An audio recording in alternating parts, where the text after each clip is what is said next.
Hello mọi người.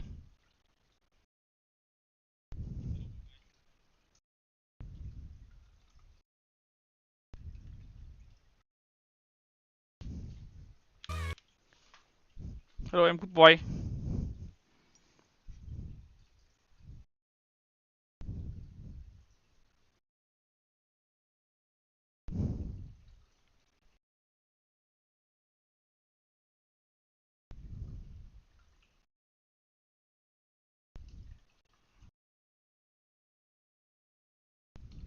Tháng thứ 15 à? Sắp ở 9 tháng nữa.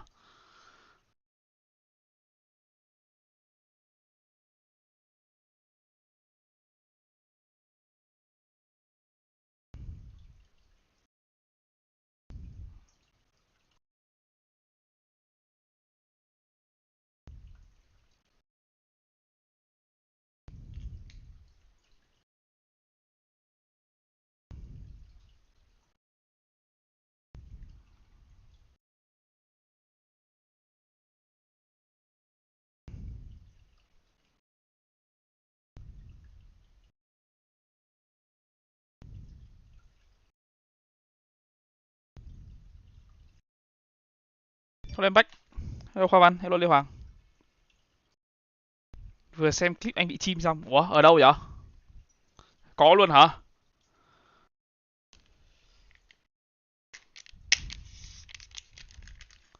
Hello 29CG.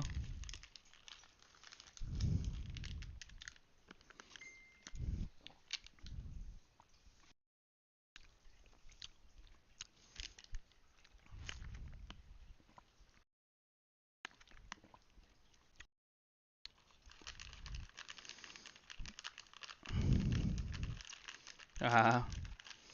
Hồng Anh á, Hồng Anh 12 giờ đêm nay mới về em ạ. Suy. Anh lại là một người đàn ông tự do trong ngày hôm nay.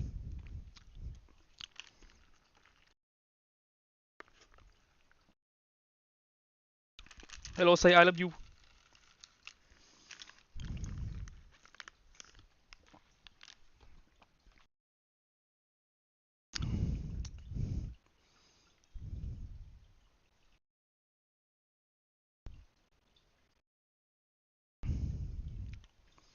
Hello Dương. Hello Lê Nguyên Vũ. Hello em Hoàng.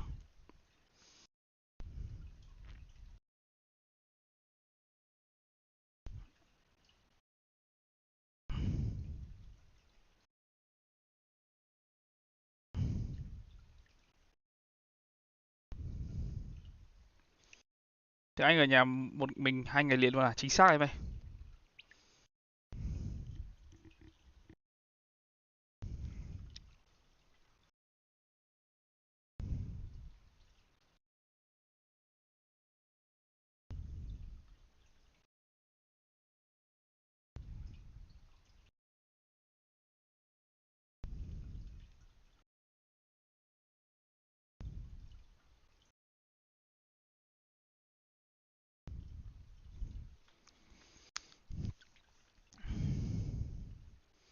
Này thầy cosplay Zeta crazyguy hay TS crazyguy với anh?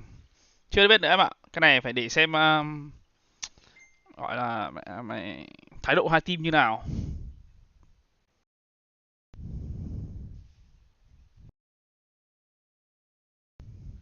Chưa em căng bụng còn chưa ăn trưa mà. Anh vừa mới ăn xong. Anh ăn lúc 2 giờ. Ăn sáng đấy xong no vãi lồn, 2 giờ chiều anh mới vừa ăn cơm xong.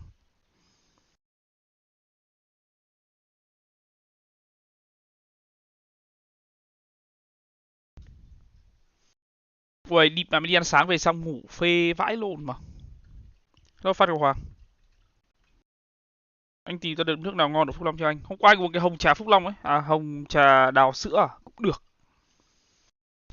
Mai thầy có đi Nha Trang chơi không? Không bạn, mình đi Nha Trang làm gì đâu. Starbucks á, Starbucks anh mình hay uống cái pink drink strawberry acai ấy. Của em Quân.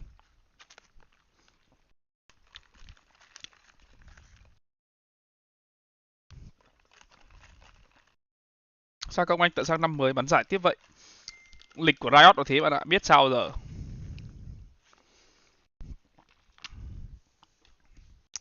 Mấy cái giải kia thì nó kiểu như kiểu giải cỏ quá ấy, bọn mình năm ngoái tham dự rồi ấy.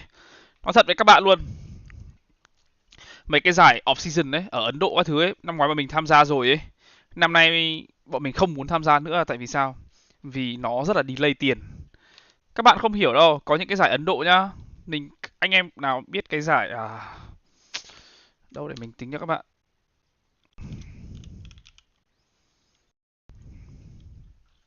Không phải là dominate hết rồi Hello Milo, không phải dominate hết rồi mà nó lòng vòng lắm. Ví dụ như cái giải này anh em thấy đúng không? Giải nhất bọn mình được 15.000 đô. Bắn xong từ ngày đây là November tháng mấy nhỉ? November tháng 11 đúng không? 25 tháng 11 đến bây giờ là 21 tháng 7. Nó rơi vào tầm 8 tháng rồi. Bọn mình vẫn chưa nhận được tiền. Giải này mình còn được MVP, được thêm 500 đô. À không phải MVP mà được cả MVL, thằng Juicy được MVP, được mỗi người được thêm 500 đô. Tiền bọn mình còn chưa được về. Với cả nhá, 15.000 này xong anh em nhá. Anh em chia ra một hồi nhá, cuối cùng mỗi người nhận được có 1.000 à. Theo bọn mình đéo bắn nữa, tại vì sao? Vì nó về công tác mấy cái thứ đấy nó đéo ấy. Nó đéo gọi là lazy, nó đéo nhanh. Nên bọn mình đéo muốn chơi nữa.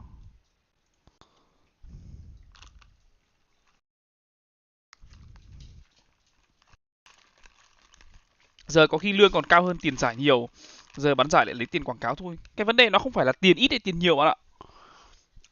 Cái vấn đề nó không phải nằm ở vấn đề tiền ít hay tiền nhiều. Tiền ít mà mình vẫn bắn, ít thì nó cũng là vài chục triệu. Đúng không? Nó vẫn là tiền, tiền nào cũng là tiền. Nhưng mà làm ăn nó phải legit bạn ạ. Hẹn 3 tháng thì nó phải là 3 tháng, hẹn 5 tháng thì nó phải là 5 tháng. Mà hẹn xong nhá, bắn giải xong nhá, nó toàn đưa ra mấy cái thuế vô lý vậy luôn. Tiền giải ở Ấn Độ nào nhá, bọn mình cũng bị cắt 50% tiền thuế. Mà bọn mình đéo hiểu thuế gì luôn.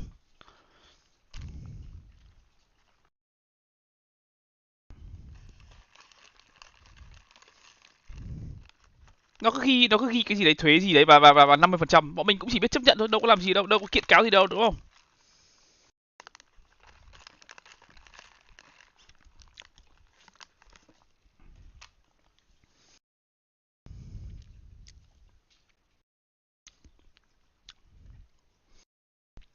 Kể cả nhá, bây các bạn là nó cái chuyện đấy thì nó là bình thường, cái chuyện đấy thì nó là nhiều rồi. Ví dụ các bạn tổ chức giải nhá, các bạn ghi thuế môi trường 20%, chả ai làm gì được các bạn cả. Các bạn cứ ghi thế thôi, các team chả có ai phàn nàn được các bạn cả.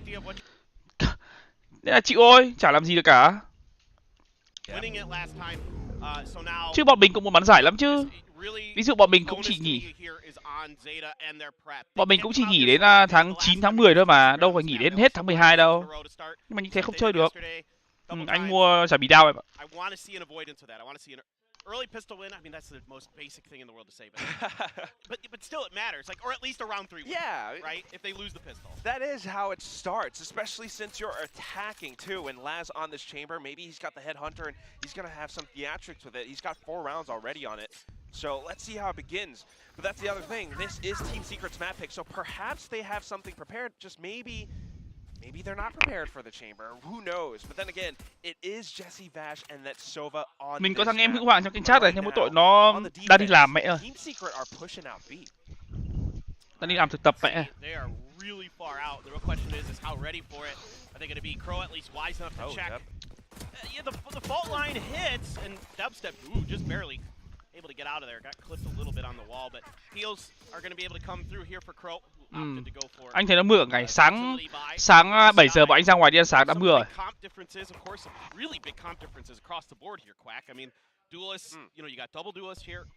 Anh ăn uống gì không em order cho. Anh ăn xong với cả order nước hết ở Trần Công ạ. Cảm ơn em ha.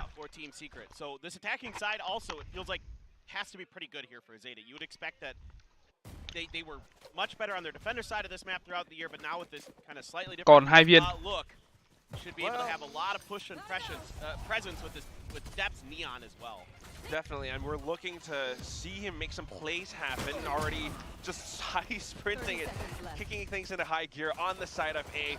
And Envy trying to play around the dark cover. There is a little gap, but unfortunately, without the clear line of sight, it's going to be tough for him. Dep even toying with him on the ropes. Zeta has the sight now, and it's going to have to be a Team Secret retake. Jeremy drops down off drop, but unfortunately, his position has been made. Round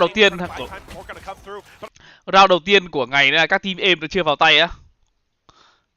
Tí nữa lại Headhunter toàn mặt cho mà xem đi mẹ. Zeta just good patience, you know. Ok, kind of Mai Trường ơi, thank you Mai awareness. Trường. Some of the things that were lacking, particularly on Haven yesterday, was there was just a complete collapse of their ability to keep track of their corners, keep track of their angles, keep track of the possible presence of their opponents at certain locations. This time around, they're very aware of it. That B push out, you know, I like the idea from Team Secret. I think that's good to test Zeta early here, right? To make sure that their protocols are better than what we saw in Haven yesterday. And so far, so good for Zeta. Yeah, we're just dipping our toes in the water, right? Get a feel for how Team Secret are Cả line-up playing. này Right của now, Team Secret ấy, sometimes bắn map này không push tệ out, mà. but if Zeta Omen holds đúng rồi này. back, this works Rich out đúng rồi này, Killjoy đúng rồi này. At the same time, now Z they've cũng got đúng luôn này, some có mỗi con time Sova là hơi khác tí thôi. Team Secret has to defend Thường thường các really team sẽ well. ưu tiên Sky nhiều hơn đấy, nhưng mà mình nghĩ Sova cũng là một con không tệ. Hello Nico. And while there is a flank, Laz is watching. Yeah, and you decide to go for that rifle and depth great on the slide. Laz there the follow-up. Just, I mean, clean. Not much else to be said, exactly. I mean, we had some dirty dishes in the sink, rồi. dipped them in the water. Navi thất bại trên mọi mặt trận. The suds are clean. Mặt trận lồn nào cũng thua. It's gonna be Zeta with the way that they actually traverse around the map. Slow, Ngô Công Anh. steady, and it works out great. Uầy, cảm ơn cộng Trần Trí Công với 50k qua MoMo anh em. A little bit off there from Laz, but that's okay. Đình anh Hoàng tập trung học tập. Get your feet underneath you, able to spray through that smoke, expecting the presence. Mẹ mày sáng đi ăn cùng nhau ấy. This is when Zeta was at their best yesterday. Every stream you are in different room, bro. I fly a lot last week. Like I fly to Hanoi, visit my family. I fly back to Ho Chi Minh with my girlfriend. Okay. Next, I think next week you will see me in Thailand again. Arsenal can really do some damage. Not too far away already is Depp from his overdrive as well. So Depp having a really impactful start here, leading out this utility. Great. I mean, this. Sáng anh đi ăn thằng Hoàng ấy, anh hỏi nó là mấy giờ đi làm, nó bảo là em đi làm không lương mà anh. Cần gì phải mẹ mày giờ giấc. Thua. Yeah, I was about to say, right, because in all that time while Depp was making noise on C, Laz sneaks up on A, and it's something that perhaps Team Secret didn't quite expect. Unfortunately, Jesse Fash, more of a backline supporter, gets taken out quick. Zeta hôm nay bắn vãi lồn kinh nhá. 10 is wreaking havoc around the doors. Borkum comes back in for a bit of a trade, but the thing is, the spike has gone down. Yeah, that trademark just a little bit delayed there with Borkum coming out of the smoke. Yeah, man. Not quite able to find the kill here, but deep post plants and another big kill for Laz. But look at how, yeah, the post plant positions are being held. Laz up on top of Heaven, the rest of them around Tree. Anyone who tries to push through, unfortunately, with the paranoia, it was all red too early. And I know it's only 3 rounds, but Quack, this is what we were begging for yesterday. Bonus. Right, a bonus win. Not only is this a great start for Zeta, but it's a bonus round win. So, and on the back of this, something we really highlighted on the desk yesterday, putting the Zeta players in the best positions to succeed with their agent roles, with their agent pool, and that is exactly what Zeta has come in here into this Lotus and done today. And Team Secret, you know, maybe went into Lotus thinking you might get something similar to Haven. Oh yeah. You might get Depp on. You can say best Valorant player in Vietnam, but you can't say I'm the You can still get some most famous. with the neon, and Depp can still be that impact duelist that we know and love. Especially on a 3-side map like Lotus. Pocket full with money, this guy, bro.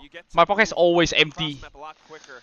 And sometimes it throws people off in the timings of it too. Right now it's going to be Borkum with a bit of a flank again. It is that eke around, so they're just trying to find whatever they can get. But the thing is, information has been passed on a little bit too early, so Zeta anticipates all of this. All right, now just Jeremy and Dubstep, my friend. And One enemy Wow. remaining. smokes are out. Last bản Chamber kinh vãi lồn. Fuck man. So nicely, and another flawless. I mean, it's all Zeta all the time. They're killing, man. Anh ăn bánh trung thu không ạ? Em gửi qua cho. Wow, em cho anh nhiều thứ ấy. Were they kind of overcooking a little bit? Because the last time they did play, yes, maybe they performed a little bit better. Cảm ơn bạn Hanna Morata với 43k qua MP Bank nghìn. Chút xíu tấm lòng cho hai đứa nhỏ 12 big party. Cảm ơn bạn ha. Laz on the chamber is hitting some shots, watching the flanks. He's got 8 kills right now. Thua ra này là pause, là Team Secret pause. And this is again why we're so big on this guy in 2022. 0 already popping one. Jesse Bash able to return fire. Lúc nào cũng chết được người trước ạ. Bú. From the side of Zeta, too much presence there, and wisely backing off. Now just buying time again. I mean, Zeta sắp full tiền các mẹ đến nơi rồi. 3.500, 8.300, 7.800, 6.700, 6.800, full mẹ tiền rồi. Giờ mà Zeta 50 thì Secret có một trận đấu mệt mỏi luôn đấy. The greatest start for Team Secret. So you gotta think perhaps a timeout has to be called soon because this is upper brackets in double elimination LCQ, right? Không, 23 không đi, bọn anh không đi ba gì nữa, bọn anh đi Bangkok với cả Phuket. 24 bọn anh đi Bangkok, 28 anh ở Phuket. Anh em nào mà đá chim thì cứ đá nhá. Thế là Tuấn Phan. Exactly, and best of fives coming up as well. So the more rest, the more prep you can get here, the better.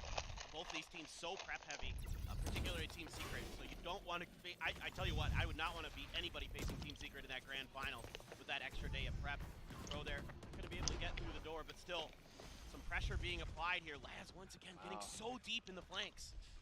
It's not just the flank too. I mean, this is a potential rotation. The rest of Team Secret all stacking up on this A site. The spike has options. Oh, but Jesse Pass gets a read on it. Just turns back around for a second. Dubstep. Một round đấu xăm lồn ác. Team Secret picks up their first win. Yeah, really nice job here by Team Secret, being proactive at C, using that little extra cover and stacking up there, kind of anticipating the pressure from Zeta, finding that pick. And then kind of keeping track of Zeta's movements. The rotations coming out from them have been pretty readable. I'll call it that. I don't know about that TP from Borkum, but Jesse here, great awareness as always. Such a smart player, highly lauded for all the right reasons is Jesse. Cái quân với 20k có MoMo nghe. Nay em dậy sớm đi học, nào ngờ được nghỉ cả ngày. Sáng bọn anh đi, mẹ anh 6:30 dậy đi ăn sáng với cả thằng Huy, thằng Shinobu, Hoàng mà. Lâu lắm không ăn ngon rồi. Next round, though, and it's going to be the tour de force being pulled out. Everyone from Team Secret is ai thua round này sẽ tham ao. Mình nghĩ thế.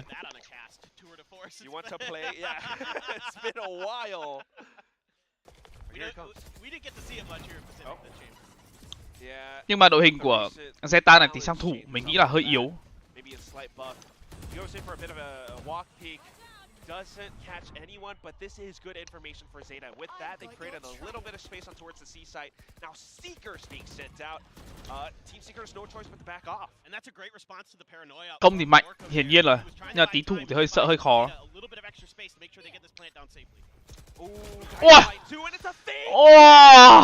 Địt con mẹ có chim dẻo vãi lồn mà. Được đấy, Crow ạ. Được đấy. Dubstep is left alone and cold and has no choice but to save. Jeez. This is just a great response here from Zeta. And one of the things I was thinking in the middle of this round after that early pressure out of anh hay nói là có duyên sẽ gặp nhau em Công ạ. I wanted to see a faster response from Zeta. I wanted to see them if they're going to shift sides. You know, in the first couple Fake of rounds flash. here, they had been a little bit slow to rotate. They've been taking their time, maybe being a little bit more diligent. Yeah, Dubstep's going to find Laz there on his tour de force round, so not a big deal at all for Zeta. And but going back to my bigger point here. Time out cho Secret. The fact that Zeta changes the pace of the. Để tôi kể cho anh em một câu chuyện vào ngày sáng nay của tôi. Mà tôi đi ăn sáng về. Ui!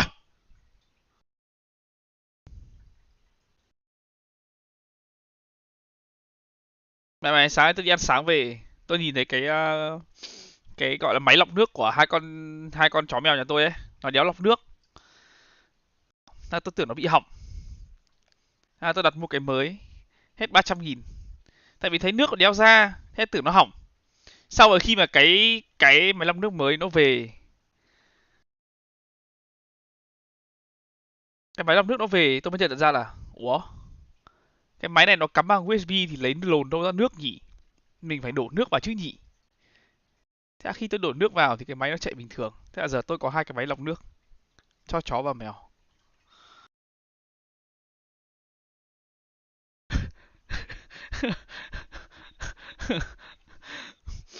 Địt mẹ ảo thật đấy.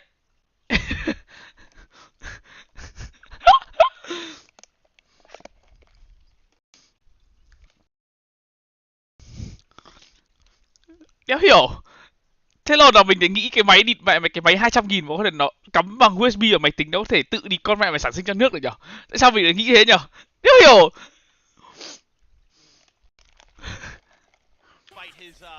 His age in esports years being a little bit up there. I don't think he's that old, but you know, he still has it. Like you saw that triple kill with that pistol on round 13. And look at that, the blades are out and Laz is down.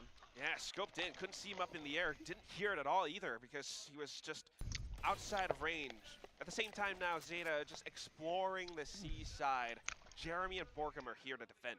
You got to be careful here as Team Secret. I want to talk about the ults that are available here for Zeta. You still have the Showstopper. The Overdrive not as much of a concern here on a buy round, but you have the Rolling Thunder here is the big kind of point of interest for me for Zeta. Are you going to be able to kind of predict where it's going to come from? Are you going to be able to maybe have 10 ready in a position where you can blast pack ahead of it and get the Showstopper kill, or at least, nullify a push off of the back of that Rolling Thunder? Now, right now, Envy is in A, expecting a hit here, and maybe the rest of Team Secret making their way through, especially with that Trailblazer coming in, a big indicator that you would think that Zeta is setting up for the hit, but they're not. The spike is over at... Phải lâu là cho đội bạn chạy mệt nghỉ luôn, mở cửa B, phá cửa A-Link, mở cửa C, mở cửa A. Phải lâu đội bạn lú mẹ mà luôn. The good thing is, Borkum did send out an extra dark cover just to block out the C side, but now the overdrive gets deployed. Depp is going deeper in, and he wants to create that space for Sugar Zero to get the spike planted. A lot of damage done here, and Depp finds Borkum on the entry. The fault line misses, and the overdrive is good. And now it's up to Jeremy and Jesse Vash, but unfortunately they're too far apart. Crow is in between them. And unfortunately, he eliminates the first slice of the sandwich. Now on to the other. His back's been spotted. Jesse Vash knows where he is, but 3 targets in front, and it's a little bit overwhelming. Thằng nào lập ra cái group flexing ấy, mày kiếm đã luôn. Lập cái group với pha vẩn. 1-2 tháng kiếm 1,4 triệu thành viên, bán cũng được vài chục. Mà thành cái group đấy thì mà tương tác còn cao cơ. Zeta, a team that we don't always see them go hunting, but when they do, that says a lot about their confidence. Crow even getting the next frag. Now he's 1 point away from his ultimate, 6-1 in the lead. Mình nghĩ 30 hơi ít.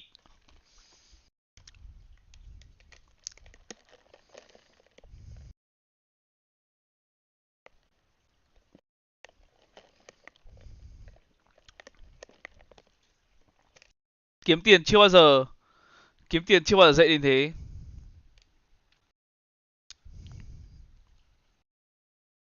Themselves in the right position. Everything certainly that went wrong yesterday so far has been fixed for today.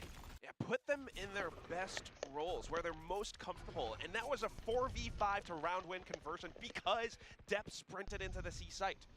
Now the next round, it's Team Secret. They got cảm ơn Tín nghe. Mai em về Mỹ rồi. So firepower is a little bit lacking in the department, and although Dubstep is pushing up close, he's going to get taken out by 10. Now anh em có thể gặp nhau lúc nào? Không đâu luôn. Look at how far ahead Jeremy was here, but there was a trademark there to cover this. So now you've got Depp ready for it. Okay. Jeremy, what a shot. He's still good for it, but now Nhưng mà kiểu hôm qua nó là ngày mai à? Ok, ngày mai được em, ngày mai thoải mái. Trước 6 giờ à? 6 giờ em bay à? Hôm nay cũng được, ngày mai cũng được. Anh tối đi, anh xem xong anh tối anh rảnh mà, anh làm gì đâu. Tối anh đi ăn quân à? Tối mấy anh em đi ăn. Không phải đâu, tại vì hôm qua ấy kiểu bắn nó chưa vào form ấy. Bắn kiểu chưa có gọi là gì nhỉ? Chưa có cái form bắn giải ấy, nên là kiểu nó chưa vào tay là. Chứ mấy cái team này vào tay thì trông nó cũng mệt lắm. Anh em phải hiểu phải có lý do gì thì mình mới đánh giá Zeta là team đi champion chứ đúng không?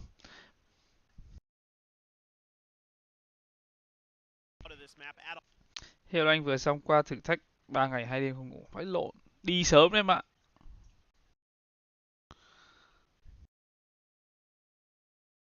Chứ mà em tiện lúc nào cũng được. Anh thì trừ lúc xem giải ra thì anh lúc nào cũng được. Kể cả lúc xem giải này em qua đây cũng được, gì đâu mà.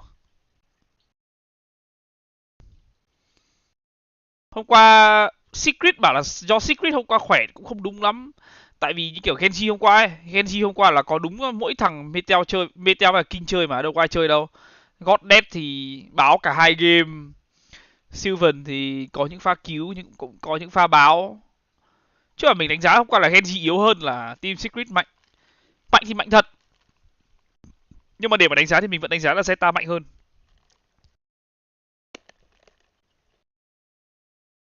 Được em biết đây, được luôn.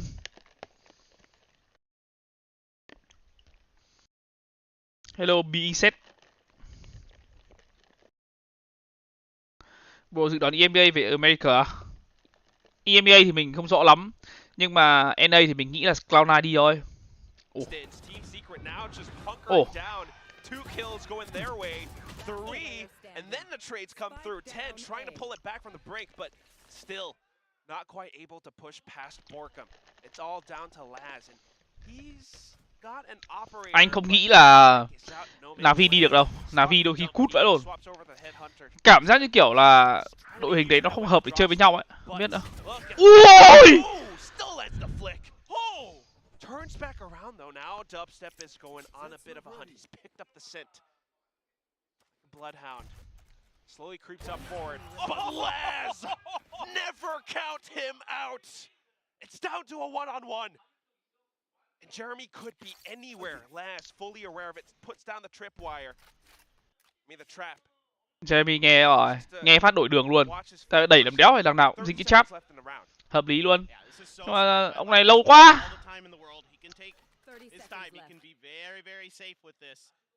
Càng lâu như này càng hết time để tự xử lý.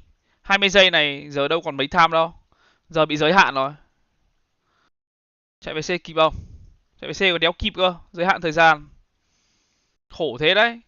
Nhặt bom sớm tầm 5 giây là dễ rồi. Dễ thở rồi. Ồ, Jeremy đi về ai kìa, tham minh kìa. Ồ. Ồ. And he's got quite a bit of utility too, Clinton. I mean, he's got Nano Swarm, an alarm bot, a turret, and the lockdown. A lot of tools at his disposal. Phát bắn này áp lực lắm này. Địt mẹ, phát bắn này áp lực lắm này. Ash just hiding up around the doors, watching the angles. The tap comes in. He puts down the rendezvous, gives himself a bit of an escape from jail card. Doesn't even need it. Eagle Eye Laz. Jeremy đã vừa làm cái trick fake defuse kìa.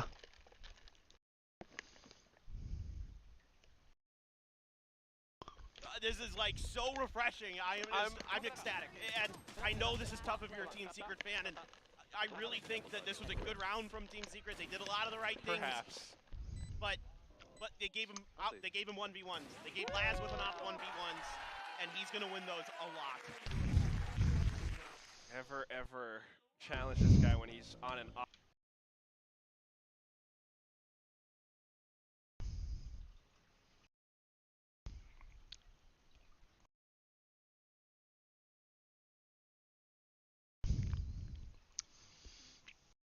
Thế câu mà năm sau được đi Master hay Champion thì hứa sẽ bay sang cổ vũ. Được luôn nào.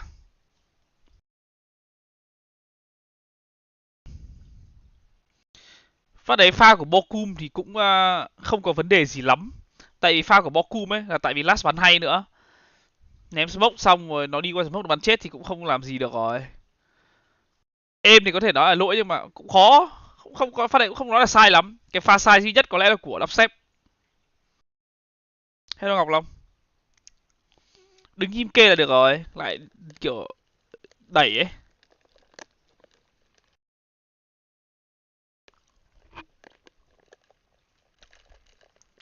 Năm sau mà em được trả lương rồi sẽ đi đú đi xem giải. Cái gì nên thử một lần cho biết em ạ. So much, 13 kills, 3 deaths right now. We had Def yesterday. Now it's Laz's turn, and everyone else from Team Secret trying to fight back against this. Off the timeout, it's a bit of a dark cover play. He's going in with a stinger. Jesse Vash with the Hunter's Fury, and 4 players instantly floored. 1v3 thì được nhưng mà 1v5 chắc không được đâu nhỉ. Secret, what a timeout. Dial up from Warbird. Hello Tuấn Lê. To get them right back into this match, and all right, I know Laz is amazing, but a 1v5 here, nigh impossible. Able to dodge the drone, but on the side is Jeremy and gets him in the ear. This time around, it is a quick push out from Team Secret, and it's their most effective one with the Hunter's Fury as well to back this up. Đấy là cái lợi của chắc là đấy là cái lợi của Sova để Team Secret được pick. Cứ dash vào trong smoke ấy, xong đứng trong smoke đợi cung check quét xong bắn. Mình nghĩ đấy là lý do vì sao chúng nó chọn Sova. Lồn bắn sầm lồn chết hai ạ. And off that read, they send out the dark cover. They kind of going for a bit of overlapping crossfire duel, just trying to check out all the corners, and along with some traps too. Team Secret coming back. And now you might be able to bait out little bit of utility potentially, but actually Zeta reading this pretty well. They're not using any utility. Laz versus the jump beat gets him. Tried to create that lurk presence again, but unfortunately not this time. That said though, too much presence on the other parts of the map left C a little bit open. Zeta gets to go in, and they should be able to get the spike planted as well. Dep has a judge. Có login nè, tên của anti nè.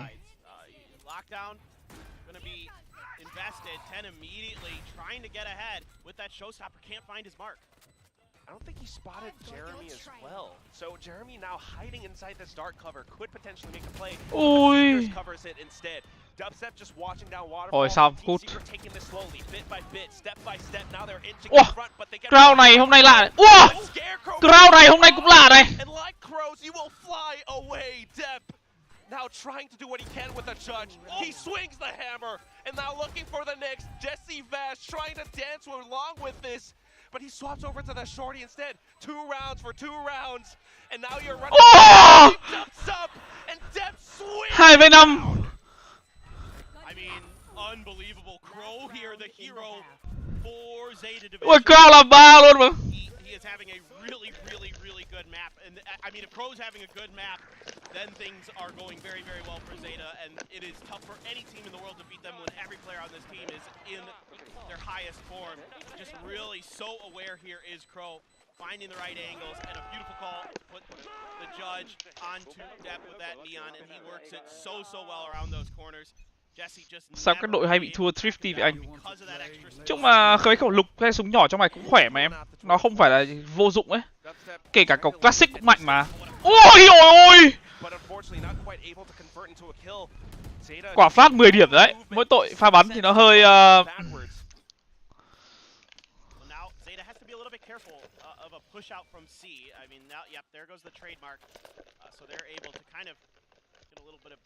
đúng rồi em, giải chỉ đội vô địch ở đi champion rồi. Khu vực châu Âu thì 2 slot. Tại vì Fnatic vô địch Tokyo nên là được 2 slot. Push a little bit of space with his tour de force, see if he can find anybody out of place. Yeah, the pace coming back to what we saw in the first round. Just making sure that their flanks are covered. If they are pushing up front, they're ready for any duels that Team Secret might throw at them. Because what we saw from Team Secret against GMG yesterday was bằng một cách nào đấy mà last nhất là người phát này mới đỉnh này. Thế luôn nhá, thằng last này nhá, thằng last này là một trong những thằng player mà gọi là passive nhất mình biết luôn. Kiểu nhá, nó có thể ngồi kê một góc 1 phút đồng hồ nó cũng ngồi được luôn. Một trong những thằng mà gọi là nó trì và kiên nhẫn một cách đỉnh cao luôn đấy. Thề. Oh. But unfortunately, Jesse Vash has got all of these bases covered. The paint shells will disperse them for a second. Envy gets taken out. Now Zeta are running out of time. They have to press in. Zeta bắn vãi lồn. No cap. Switch his target, excuse me. And unfortunately, the spike still goes down. And Zeta tries to play around it, but still, Team Secret comes back in with a retake, a little bit with overwhelming force. 3-9 they end the first half. Anh nghĩ franchise có nên cho team lên xuống không? Theo anh nghĩ thì là có, như kiểu team bet bảng nên xuống ấy, kiểu vậy. 2 team lên thì có thể là 2 team xuống chẳng hạn. Như thế nó khắc nghiệt hơn.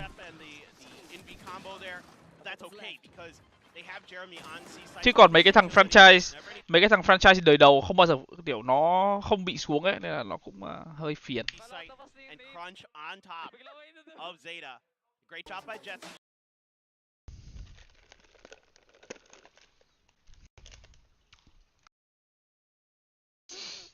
Không, franchise chỉ 14 team thôi mà, nhưng mà kiểu mỗi năm sẽ có 2 team lên ấy, thì có 2 team xuống là đẹp. Tầm 12 đội là đẹp. Tại vì kiểu ấy, nếu như các bạn cứ thử tưởng tượng như này, nó giống như kiểu những cái team, nó sẽ có những cái team ấy vào franchise lấy tiền của Riot, xong rồi kệ mẹ mày, không trả tiền, không chi nhiều tiền, gọi là chi ít tiền nhất có thể, thua cũng đâu có bị xuống hạng đâu, cứ thua thôi, đúng không? Cứ thua thôi, thua đâu bị xuống hạng đâu, quan tâm làm đéo rồi.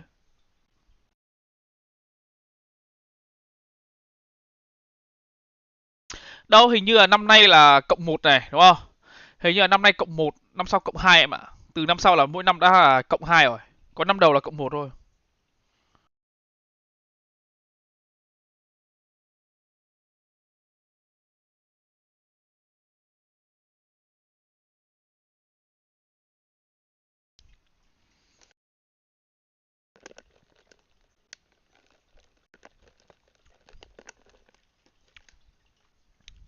Sau 5 năm ở thì đấy là sau câu chuyện của sau 5 năm bạn.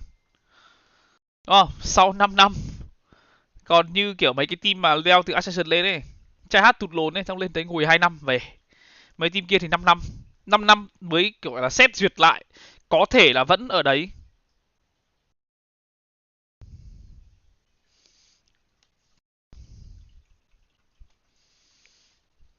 Cộng 2 là tổng 13 đội năm sau anh, đúng rồi.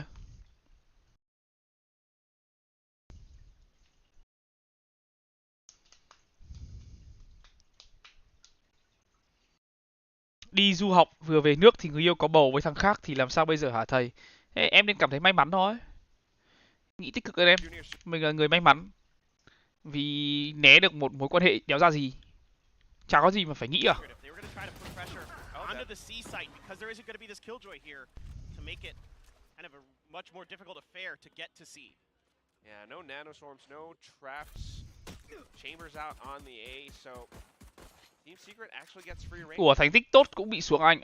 Như kiểu anh biết, như kiểu anh nghĩ ấy, thì nó là kể cả em có vô địch Pacific năm, như kiểu ví dụ bọn anh đây, bọn anh đi từ Ascension lên đúng không? Bọn anh có vô địch Pacific năm sau thì bọn anh vẫn 2 năm xuống. Nếu anh không nhầm. Can't really break past it. Jeremy on a bit of a lurk throughout B as well. Đội hình của Zeta này không phải đội hình địch thủ, đội hình là đội hình địch công đẹp hơn. Tried to check. It still eats lead. Now the rest of them, although managing to push in, the rest of Team Secret are just hovering around, playing through the dark cover, waiting for that tap. crazyguy sticks it to half, but now with 3 players surrounding you, Team Secret picks up. Franchise giống như mấy giải major ở Mỹ, nó như kiểu LCS ấy bạn. LCS với cả LCS với cái lồn nhỉ? LCS với cả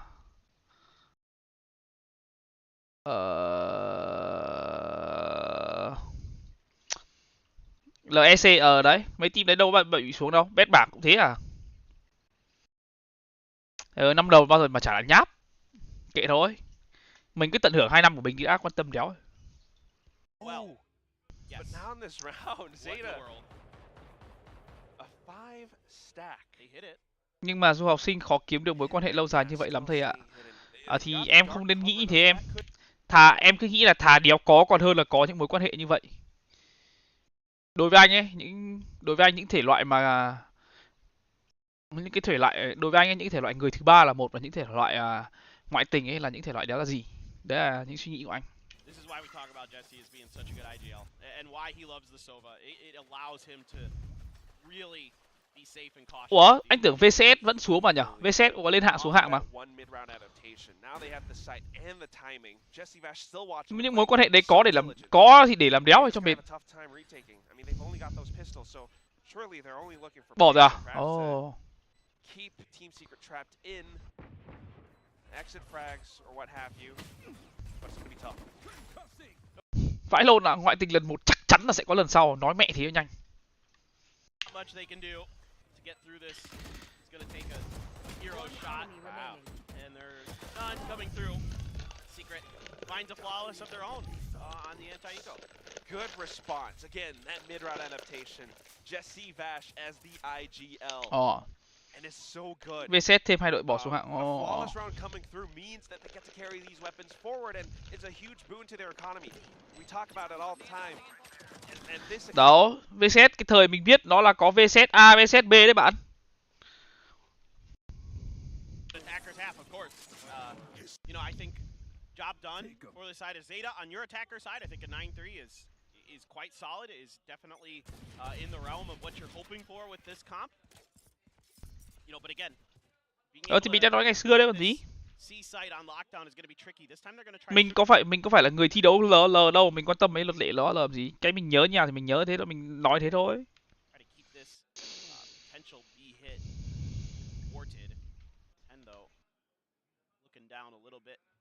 Giờ ai ăn nổi Fnatic nữa, nói thế bạn, Liquid nó vẫn ăn đấy thôi, đúng không? Wow, toàn dùng tay giết hết.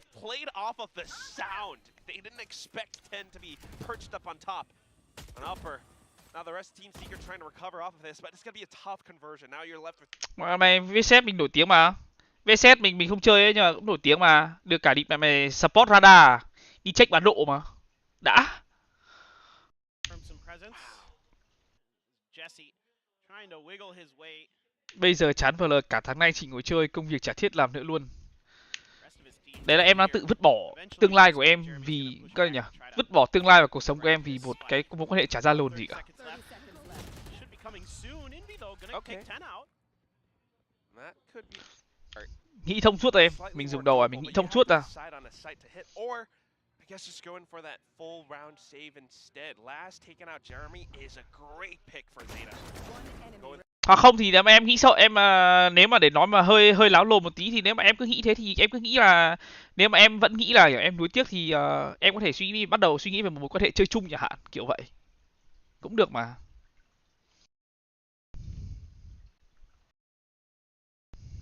To Team Secret as Team Secret did on the other side, so that's concerning now for Team Secret. You know, with the way this started, 4 rounds in a row for Zeta on their attacker side, not able to find much. Thế bây giờ mình là thật luôn, vãi lộn, bây giờ bị cắm sừng, xem đi con mẹ mày cắm sừng là chuyện, lại còn đi mẹ mày có bầu nữa. Thế thì mình đéo hiểu mình có cái gì để phải nghĩ về mối quan hệ đấy luôn ấy. Mình đéo nghĩ là tìm ra một cái gì để phải nghĩ về mối quan hệ đấy luôn ấy. Mình sẽ là mình là một người đi may mắn nhất trên thế giới vì mình chưa cưới. Vãi lồn, em cứ thử nghĩ đến lúc đi mà mày cưới rồi ấy, nó mới mệt em ạ. Chứ yêu thì nó chẳng có cái lồn gì cả.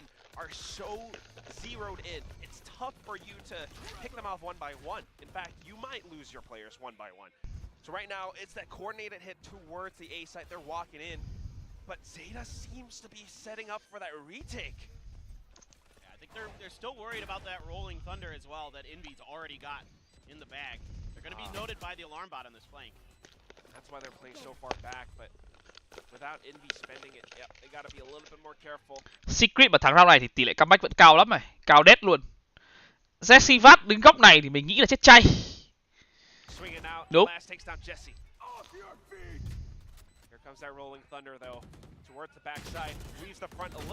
Hay, Secret hay. Envy kìa.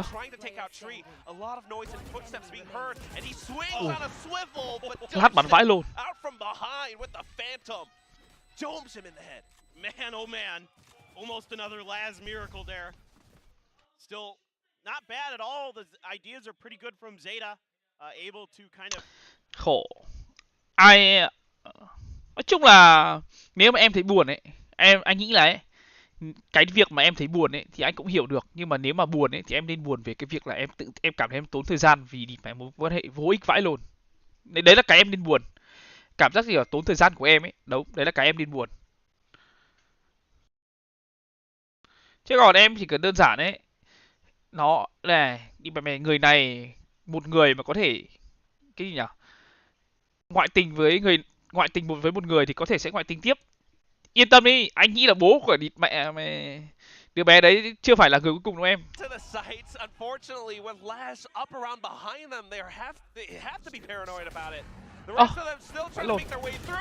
Một round đấu một round đấu eco cầm Tour de Force làm 3, thế là round đấu kết thúc. Not before the rest of Zeta collapses in on them. And this is why we love to see Laz on this. You saw it on the other half with just the regular operator, but Laz with a Tour de Force can literally win you rounds by himself. Đúng rồi, thường là cái mà mình buồn, mình lưu luyến, nó là cái lưu luyến kỷ niệm với cả cảm giác ở cạnh nhau thôi. Còn buồn là buồn vì thời gian mình bỏ ra hết. Còn đâu anh chả thấy có cái lồn gì cả. Lồn này điên mẹ, mà nó chamber vãi lồn.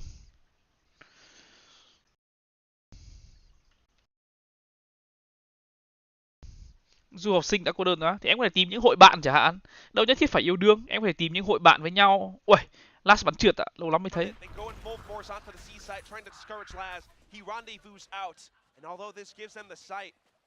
Now it's going to be a team secret with a couple of ultimates, but not the best firepower blocking it down. Còn nếu mà cảm giác như kiểu mà khó khăn quá thì em có thể thử đến mối quan hệ trai trai. Đôi khi đấy lại là cảm xúc thật. Blocks off 2 points, and the rest of them get to push it because of it. The shorty will connect onto depth, but then the trades come through. Morgan's the last one left alive, and he's getting tagged up. That box is paper thin, and Sugar Zero put. Phải luôn ạ, mình nói thật luôn là mình không có cái vấn đề gì với cái đấy lắm. Nhưng mà ấy, có nhiều câu chuyện ấy, đến khi lấy vợ đẻ con rồi ấy, Người ta vẫn đổi kiểu nhận ra giới tính thật của mình mà. Đúng không? Có những vụ mà đến lúc mà lấy vợ đẻ con, gia đình đều hề hết rồi, người ta vẫn nhận ra giới tính thật của mình mà.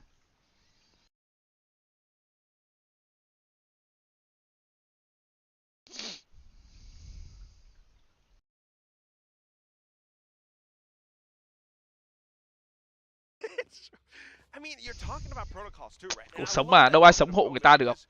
Người ta cảm thấy không có vấn đề thì mình chả thấy có vấn đề gì cả. Là vậy thôi.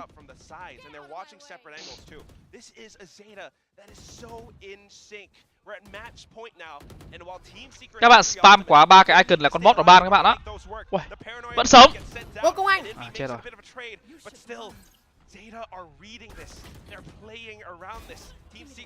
Sao anh Công Anh có những ý tưởng độc lạ miền Tây vậy? Nó là những cái điều bình thường mà em Hilo. Chỉ là nó không phải ở mình thôi, chứ còn với nó xảy ra với nó ở nhiều người mà. Upstep. Vãi lồn, last mà giết được cái mạng này thì đỉnh luôn này. Thì đỉnh luôn này. Ủa, mạng nữa. Mạng nữa.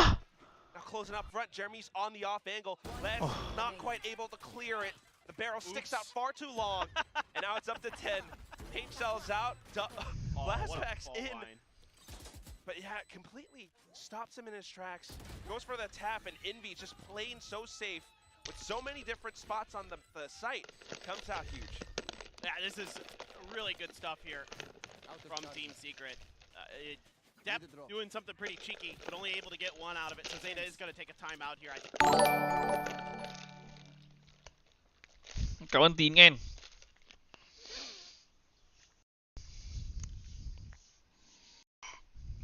Chứ mà trên đời này cái gì cũng có thể xảy ra được mà. Chuyện gì cũng có thể xảy ra trên đời này hết.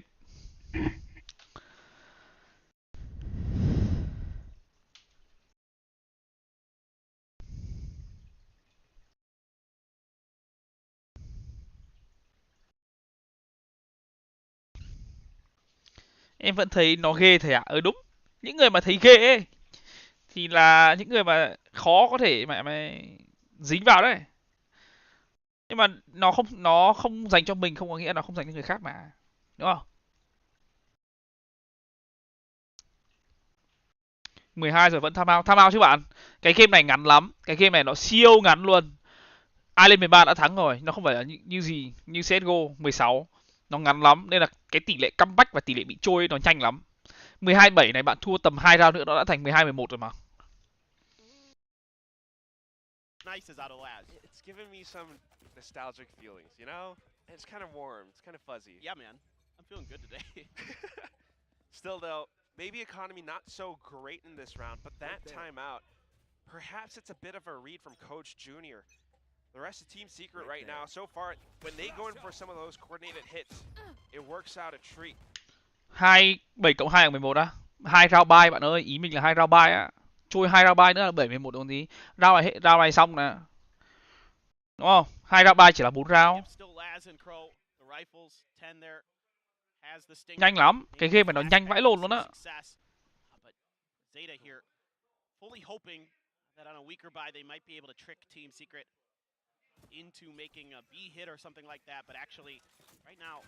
Nói chung là không thể là trách bạn ấy được, thì mình chỉ đang giải thích cho bạn ấy hiểu thôi. Tại vì có những kiểu chơi game mà for fun thì người ta không để ý mấy cái đấy ấy. Chỉ giải thích cho bạn ấy hiểu thôi. Bạn ấy không comment kiểu tiêu cực hay gì mà.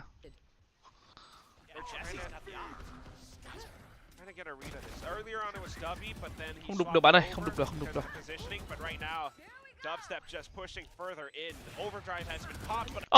Sao Dep lại bật Dep phải bật anti đúng không?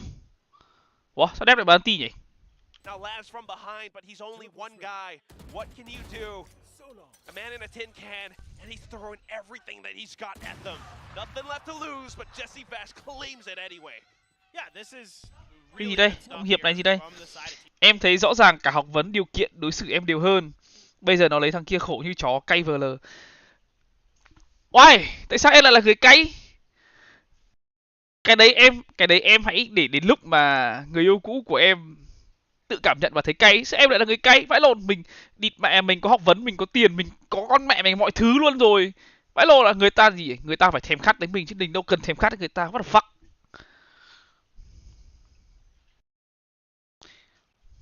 Initiators there, worth their weight in gold for Team Secret. Now a Hunter's Fury as well for Jesse. Crow still on those Seekers though, so has some ability to kind of counteract. Vãi lồn ạ. Bây giờ địt mẹ anh nói thật luôn chứ kiếm người em đã nhìn những câu chuyện mà em đã nhìn những câu chuyện địt mẹ mày có vợ xinh vợ đẹp các thứ, vợ xinh vợ đẹp vãi lồn vẫn đi làm máy bay bà xà chưa? Chỉ đơn giản như thế thôi. Người ta gì, người ta tìm cái cảm giác chứ người ta cũng đéo cần phải tìm đến điều kiện hay gì đâu mà. Người ta gọi là tìm đến cảm giác. Mà lại còn là đi du học thì chắc là người yêu em cũng không thuộc dạng là thiếu tiền rồi đúng không? Đã là du học rồi thì chắc là cũng phải có gia đình, cũng phải có điều kiện rồi đúng không? Thì người ta có điều kiện rồi thì người ta cần gì điều kiện nữa. Vãi lồn là em cứ thử nghĩ, em cứ thử đơn giản. Vãi lồn bây giờ uầy, bây giờ mình thoát được mẹ mày một đứa cắm sừng, một đứa không ra gì. Uầy, người yêu tiếp theo mình yêu người mẫu chẳng hạn. Who know? Đấy, bắt đầu rồi đấy. Thua này là bắt đầu địt mẹ mày 12-10 này.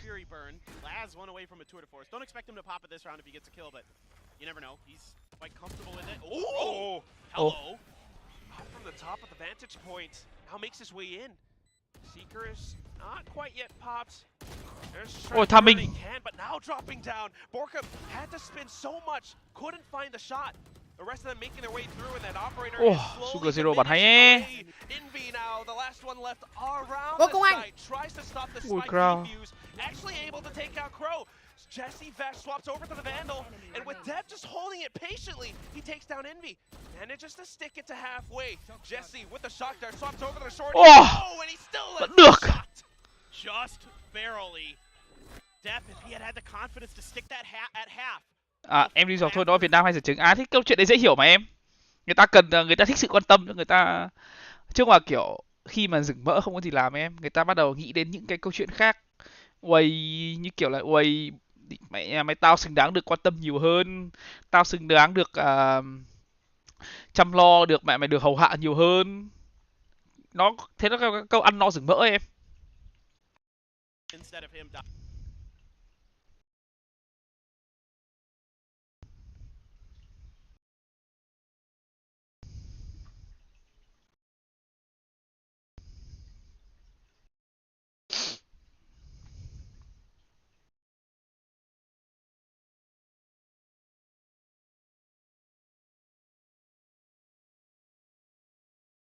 Thế thì ông biết ông thua thằng kia ở đâu chưa? Ông đéo quan tâm được cho người ta thì thôi, cái người ta cần mà ông không có thì lại chịu mà. Chứ mà người ta hay nói là nhịp này mày nhất cự ly nhìn tốc độ mà đúng không? Lúc nào mà người ở gần chả có mẹ mày lợi thế hơn. Nhưng mà đến những lúc đấy là những lúc mà gọi là những cái lúc đấy là những cái lúc mà để chứng minh là người ta có phải là người trung thủy và người tốt hay không á.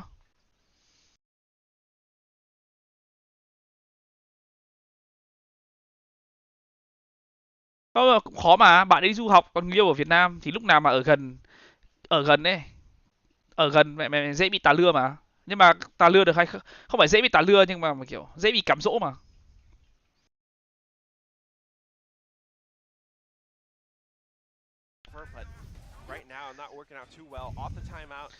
Vãi lồ, bây giờ anh chỉ sợ địt mẹ mày.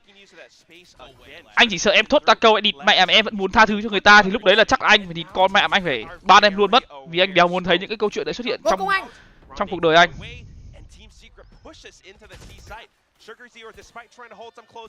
Cảm ơn anh Hoàng em. Crow trying to get a little bit cheeky, pushing through the dark cover, gets traded by Jesse Vash. 10 in depth, they're trying to create some havoc, but here he comes! High gear! Ta đang làm việc bên Nhật vẫn yêu xa được hơn 1 năm rồi đây, có ảnh hưởng gì đâu, đúng mà. Thế nên mình mới nói ấy, nó còn phụ thuộc vào người phụ nữ của bạn có là người xứng đáng để bạn dành cả cuộc đời hay không á.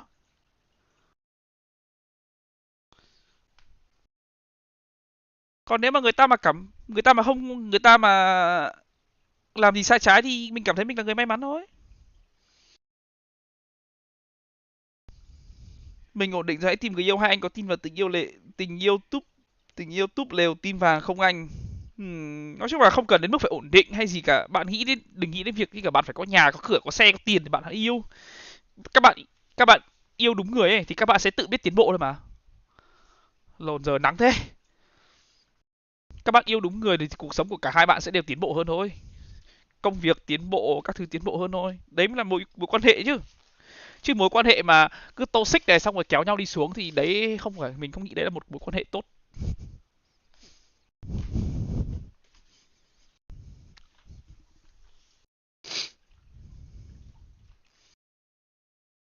Nhưng mà hết yêu thì nói mẹ ra đã không sao, đây nó im im xong có bầu mẹ thằng khác luôn. Thì chỉ là đơn giản người ta không muốn nói thôi em.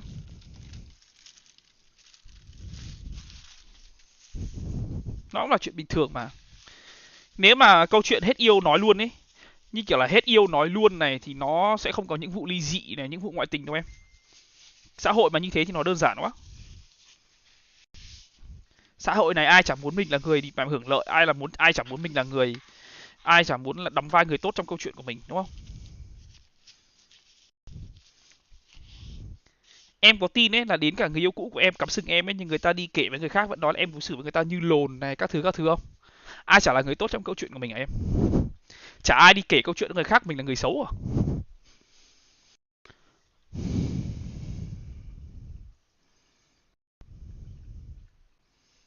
Vãi lộn, có bao giờ em đi kể với cả người khác là mẹ em làm gì xấu, em là người xấu này nọ không? Ôi tao đối xử, mày có bao giờ em đi kể người ta rồi tao đối xử với người yêu cũ như lồn này, các thứ bla bla bla không? Lúc lồn em bảo là tao đối xử người ta tốt vãi lồn nhưng mà người ta vẫn bỏ tao, đéo hiểu vì sao. Đây là điều hiển nhiên mà.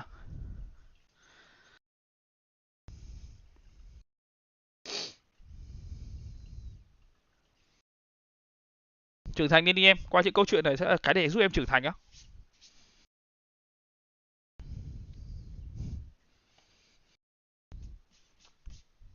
Cuộc sống nó phải có đi mà mày tìm biến cố này, nó mới là cuộc sống em ạ. Cuộc sống mà nó bình quá, yên bình quá, hay là đi mẹ mày một đường thẳng tắp đến thành công quá thì cuộc sống của mờ rồi.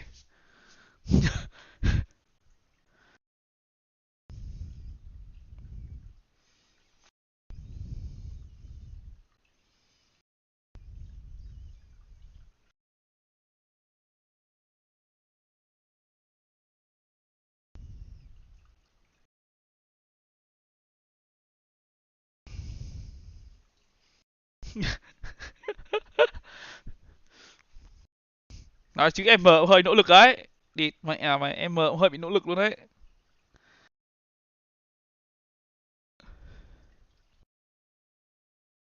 Cái gì?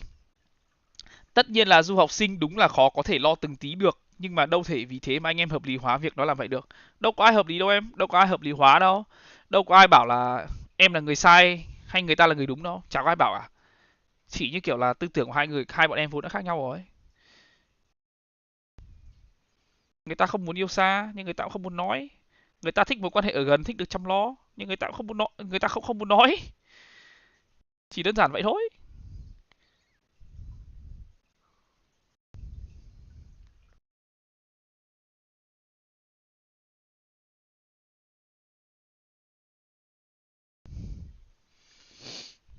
Cảm ơn Vũ Nguyễn Thái Tuấn với 11k qua MoMo nghe, thầy stream vui vẻ.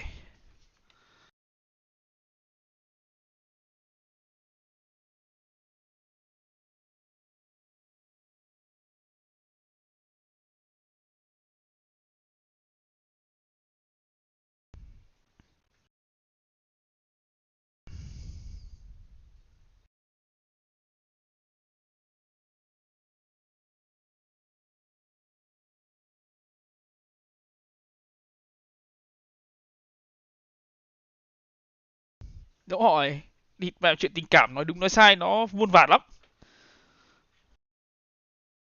Uống nước đi. Mẹ mày cái máy lọc nước mới ấy, nó chảy mạnh quá ấy. Có Ngô đèn Công đấy. Anh! Thế con mèo nhà mình nó cứ sợ đeo ra vũng nước. Đéo hiểu. Hèn hạ quá rồi. Thua em rồi, thua. Anh chỉ có hứng thú với phụ nữ. Mà chỉ có phụ nữ Việt Nam thôi.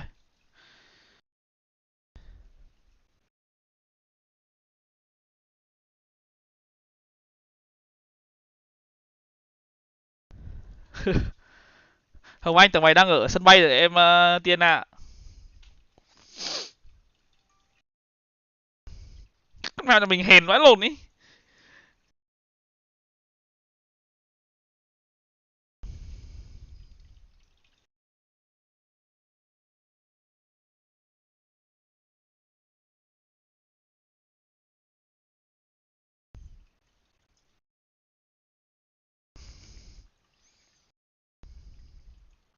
Không phải em ở Milo. Hai anh nhầm à? Giấu tên 323 đã uy scan 50.000 đồng. Gửi Ali Starbucks online nhé. Cảm ơn dấu tên 323.000. Ây da, cắn chân sút cho bây giờ. Mẹ mày cho ăn, dọn cứt cho. Nó suốt ngày địt mẹ mày cắn tay cắn chân mình. Sút cho bây giờ.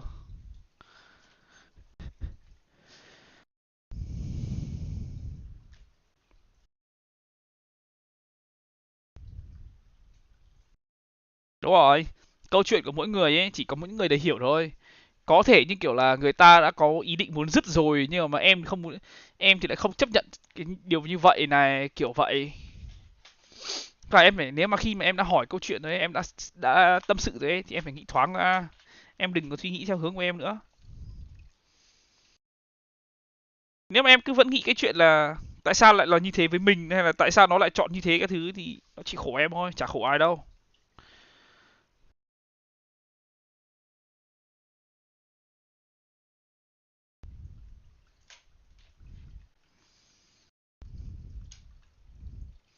Người ta gọi mẹ mày, người ta tiếc những cái gì mà nó đáng, chứ còn tiếc những cái không đáng tiếc làm gì cho mệt.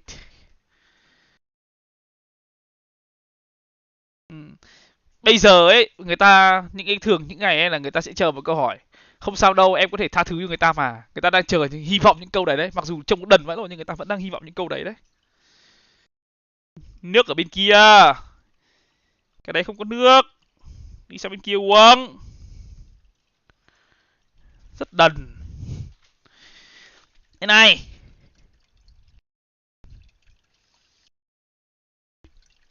Đây à.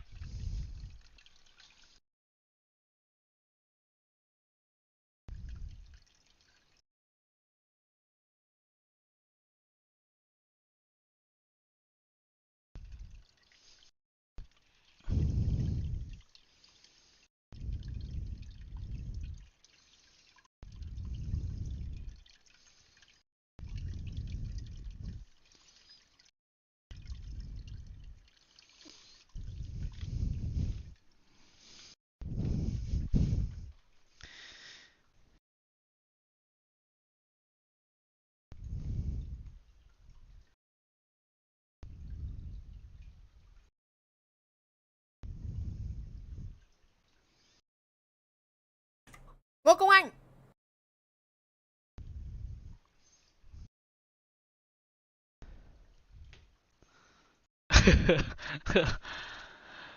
Đùa chứ. Đùa chứ đệt vã mẹ. Mấy cái này mà nghĩ không thông suốt được thì nó cũng đau đầu phết.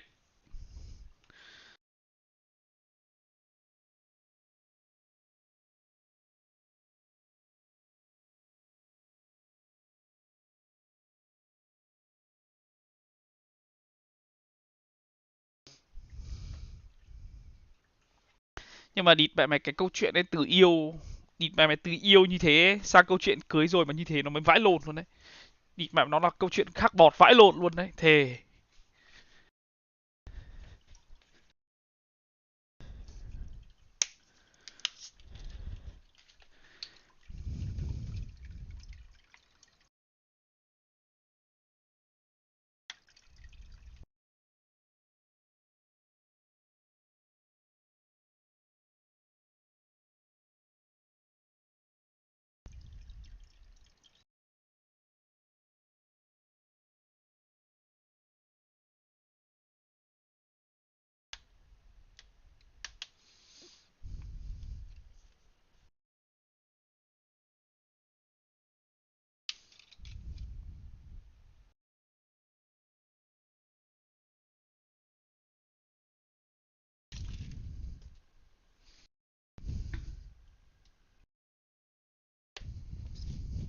Ơ, đồ gì vậy?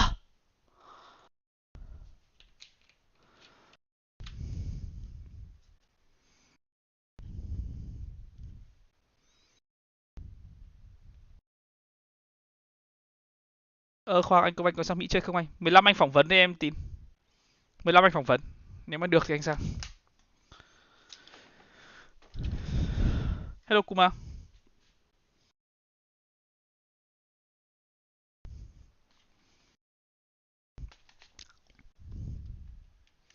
Nói là cứ đâm đầu vào chuyện cũ thì nó cũng không hợp lý cho lắm. Chuyện cũ nó có thể có nhiều kiểu. Có thể là chuyện cũ khi chứ mà không câu chuyện nào giống câu chuyện nào ấy.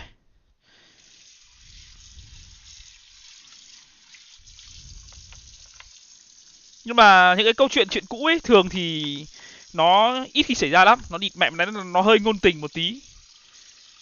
Thường là có trong chuyện nhiều hơn là địt mẹ có ngoài đời. Kiểu mày bố mẹ chia chia rẽ các thứ nó hơi ngôn tình tí.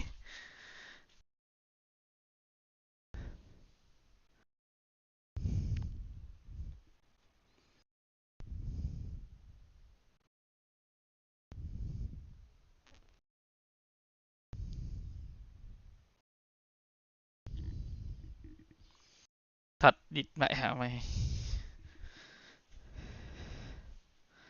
Lần cẩn thật. Nghe nó cấn thật.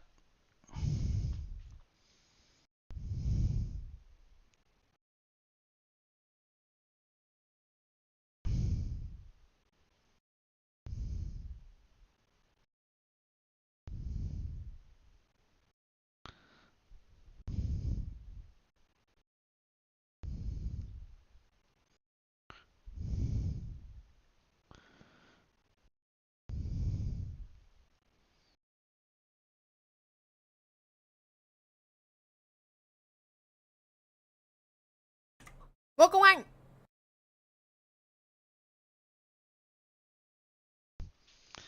Ôi.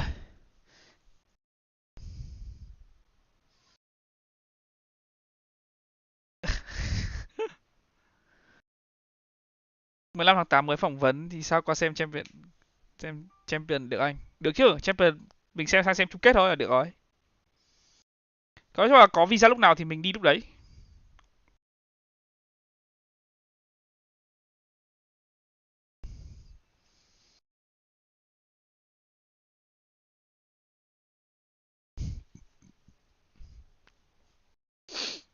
Người ta tốn cả tiền để mày giải thích cho em đấy.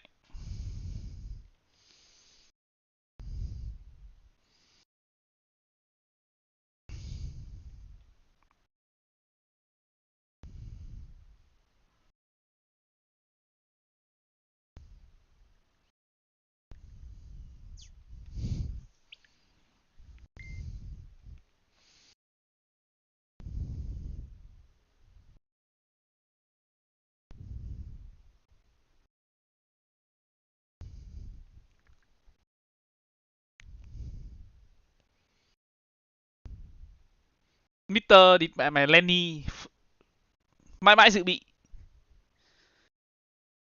Anh định mua về hãng nào thì anh mua cái nào rẻ nhất em ạ.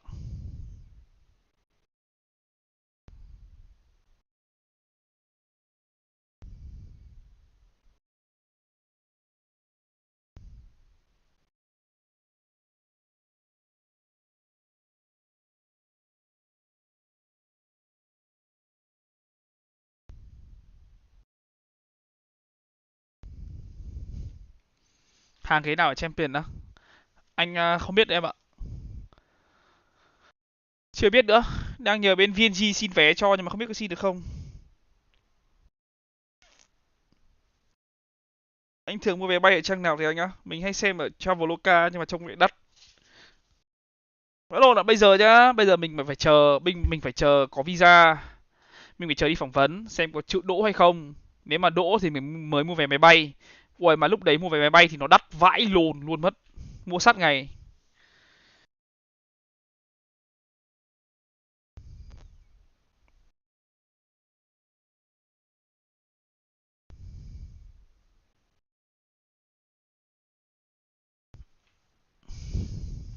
Siêu. Đã nghèo còn mắc cái eo.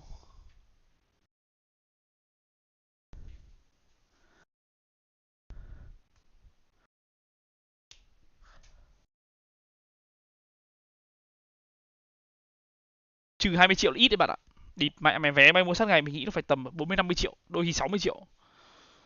Hôm nọ mình xem vé từ bây giờ đến lúc mình ví dụ mình để tầm 22 tháng 8 ấy, nó đã rơi vào tầm 30 gần 40 triệu rồi. Cảm ơn Đỗ Hồng Quang nghe.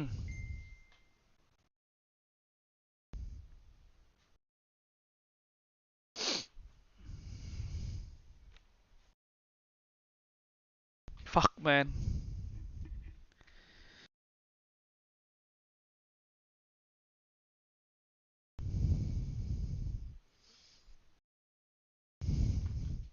Đắt thật đấy. Làm visa thì hết 4,5 triệu, vé máy bay thì hết 45 triệu. Đi còn mày. Chưa đi đã thấy mất 50 rồi.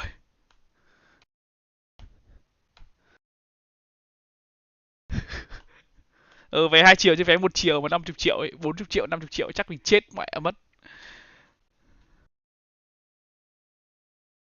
Ôi, Đỗ Hồng Quang ơi.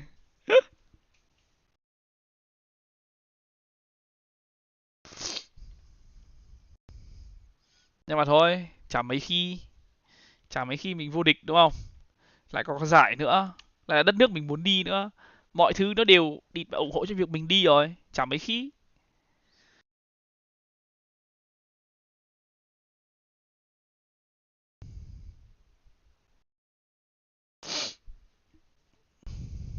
Nghĩ đơn giản thôi, tiền là mình tiêu cho mình mà, nghĩ đơn giản thôi cho đời nó thư thanh thản. Nói thật chứ một đời ấy, một đời là một người đời người chắc gì được mấy lần đi Mỹ. Không, chắc gì đã có lần thứ hai. Nên là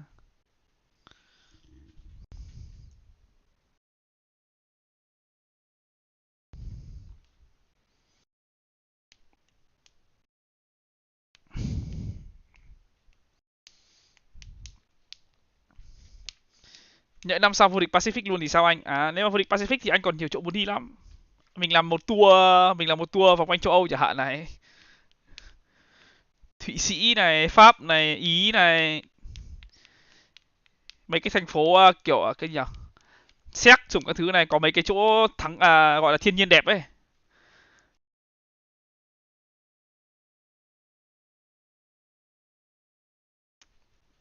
Nói lộn, đấy là nếu mà trong trường hợp vô địch Pacific anh em. Anh em phải biết vô địch Pacific. Anh em phải biết vô địch Pacific nó là một cái gì đấy, nó khó vãi lồn mà. Nên là tự thưởng cho mình thôi. Switzerland số 1 anh Hà. Nhưng mà anh thích Ý. Nên là chắc chắn là phải có Ý và Thụy Sĩ. Anh thích đi mấy cái cảnh đẹp ấy. Anh nhìn thấy anh lướt TikTok ấy, anh hay nhìn thấy có mấy cái chỗ kiểu có sông này, có mấy dòng sông trong suốt này hay các thứ nhìn đẹp vãi lộn. Fuck man. You know, that level 3 Super Saiyan that apparently that they're digging into. So, I mean, but this is, you know, like the desk is saying, it can. Không phải nó cổ mà cảm giác như kiểu nó yên bình ấy. Cổ cũng có thể nói thế nhưng mà kiểu nó yên bình ấy, kiểu ra sông này, xong thì kiểu sông trong suốt này các thứ nhìn trông nó đẹp ấy. Be under a ton of pressure here early.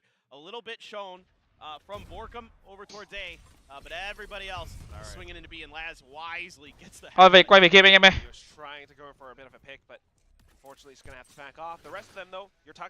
Đẩy A cực nhanh đến từ vị trí của Zeta.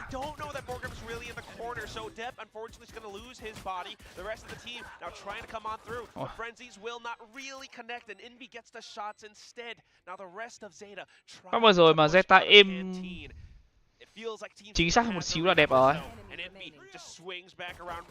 Vậy là ông Zeta này, ông last này của Zeta bắt đầu địt mẹ mày lại bắt đầu chamber abuser rồi đấy. Ồ má mày, lúc nào cũng lăm le con chamber ạ. To get out. Then they set up the turret and they set a trap around the turret. There's a crossfire here from Sewers and from Borkum on the. Đi Ý toàn móc túi anh ơi, ủi mày thế, làm đéo trong túi làm đéo có tiền mà móc.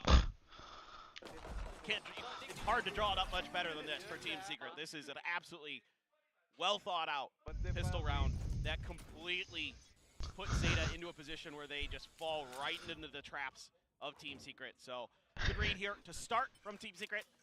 Now again though, you know, these thrifties are much more dangerous with a chamber in play. You know, with Depp grabbing a sheriff, a couple frenzies as well. And they heard that alt orb too, so Đấy cái đấy anh để ý rồi, anh thấy rồi. Có mấy vụ kiểu đi mẹ bắt phải mua hàng giống Việt Nam thôi mà, giống kiểu đi mẹ từ thiện mua tăm á. Ở đâu hiểu thế?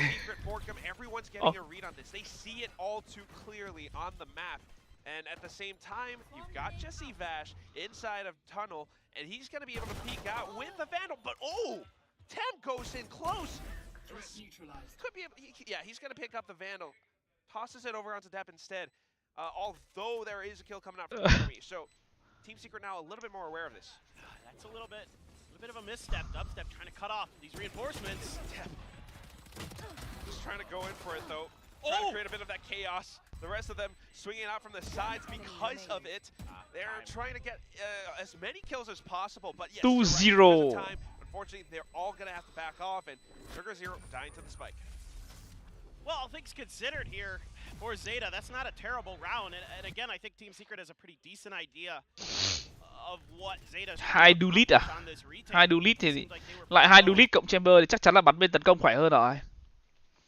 Chứ là đội hình này của Zeta thì chắc là anh em nhìn nó bắn bên phòng thủ sẽ nhìn nó đẩy nhiều lắm đây. Đẩy nhiệt vãi lồn luôn. Bên kia cũng hai duelist nhưng mà có Killjoy thì nó sẽ cân bằng hơn một tí. Qua Mỹ không sợ móc túi đâu anh, mình Apple Pay. Anh còn đéo có cái đấy.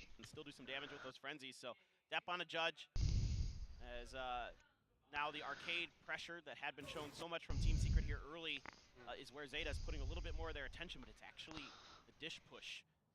A couple pistols, one rifle with the Vandal, Bulldog as well for Dubstep. So, all right, trying to reposition around this, but bài này mình biết này, của Secret mình biết này. Vãi lồn chơi game. Đi các bạn vừa chơi game, bài này cay vãi lồn. Nhưng mà chỉ làm được kiểu 1-2 lần thôi ấy, không làm được lên nhiều. Chơi game nhá, lúc nào cũng là dẹt cầm bom, up drop, dash vào side, đặt bom top side trong post lane, cay vãi lồn. Borkum gets one of his own.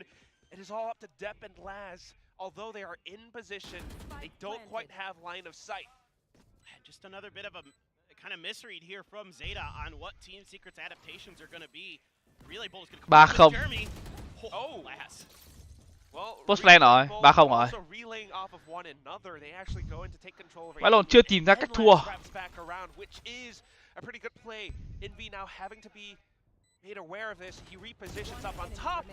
Vẫn chưa tìm ra cách thua. Rồi. Rồi. Nó giống như cái map này. Cái map này anh em biết rồi đấy, nó có 4 hướng. Nên là cái việc chia ra phòng thủ thì nó cũng khá là khó. Và Secret bài này cũng cay phết. Smoke hết.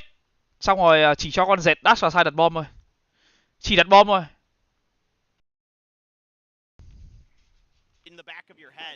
Hello anh đã ha.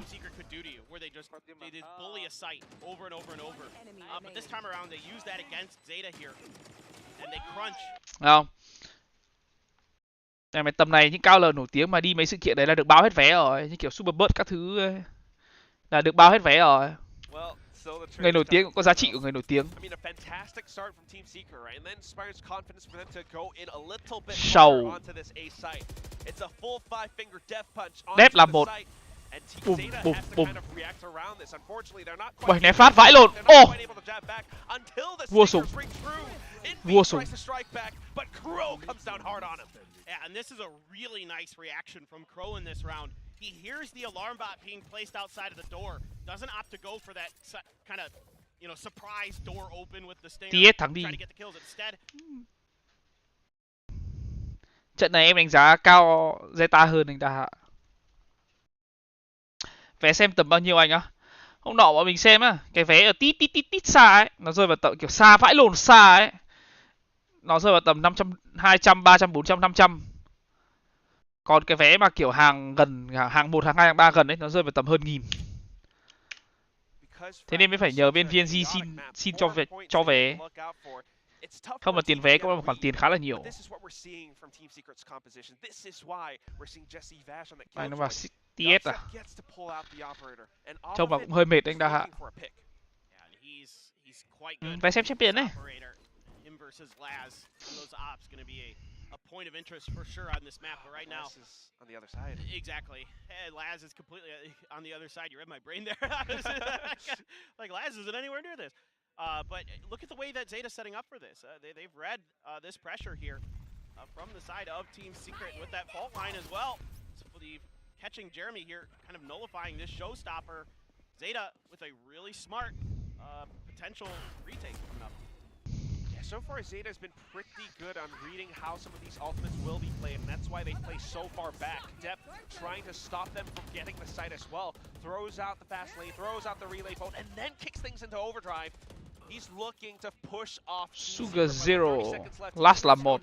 But to commit, they already have tower. Laz is watching down some of these angles though. The operator trained in. Oh, but here comes dubstep as well. Jesse Vash out from Hết smoke rồi. Đây là những lúc bắn nhau là êm này. Ai có êm tốt hơn này. Hold them off for as long as possible, sending out a couple of beams. Jesse Bash makes use of the smoke to actually push up front, but Dep's already back on the Vandal. Ai cho đặt bom trời. Wow! Boom boom boom. Vãi lồn. It's gonna be dubstep trying Thua. to hold on to this operator. He gets stunned, he gets concussed, and he's trying to crouch to stay alive, but Zeta choked. Hai ngắm à? À, một ngắm vứt ở may vẫn tiếp kịp. 1K là được xem hết tất cả trận này anh không anh? 1K là để xem một trận chung kết anh, một ngày anh. Not playing anybody on site. Depp finds a great little timing there to sneak in, get a kill, and then leaves with his overdrive intact, you know, just in case. And then they utilize their utility, the Rolling Thunder, into the Aftershock, into the paint shells to delay. And there is no hope for Team Secret. Đắt mà anh, đắt vãi lồn. Ta là vé đấy là ghế đẹp. Ghế ngồi ngay hàng đầu tiên luôn á. Thì nó là vé trận chung kết mà anh em. Vé trận chung kết mà, chứ cả vé vòng bảng, vé vòng bảng thì rẻ hơn nhiều. Nó là ở Mỹ mà anh em.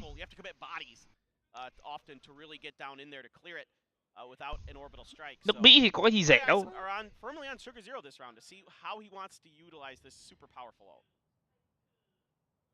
Well, he's just gonna play it safe for now. Team Secret anticipating peaks or pushes, trying to bait. 1K là ngồi hàng đầu tiên luôn ạ. They want some ngồi gần nhất luôn ạ. Again with the pistols it's just difficult. I don't know if Dubstep has his blades popped even if he. Nhưng mà ngồi hàng đầu tiên này cũng không sướng đâu, ngồi hàng đầu tiên thì khổ vãi lồn, mỏi hết cả cổ. Đi xem mấy cái màn hình đấy thì đẹp nhất là ngồi hàng thứ hai, à đâu, hàng tầm thứ tư thứ năm mà đẹp. Ủa. Ủa. Đẹp và ten. Chắc là em mua sớm mít ạ. Anh vừa check vé với cả đám linh 2 hôm trước xong. The duelists.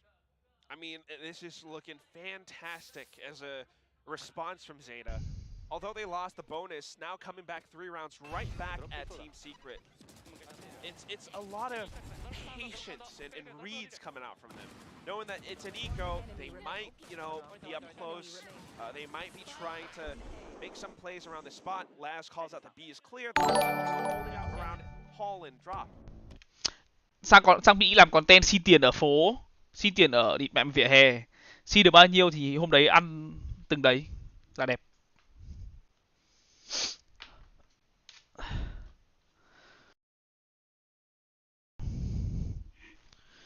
Hàng 3 là hơi gần em ạ, hàng 3 là hơi mỏi cổ ấy.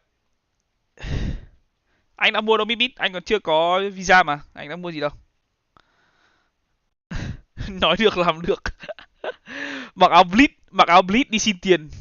Nghe nó cũng hay đấy chứ nhỉ.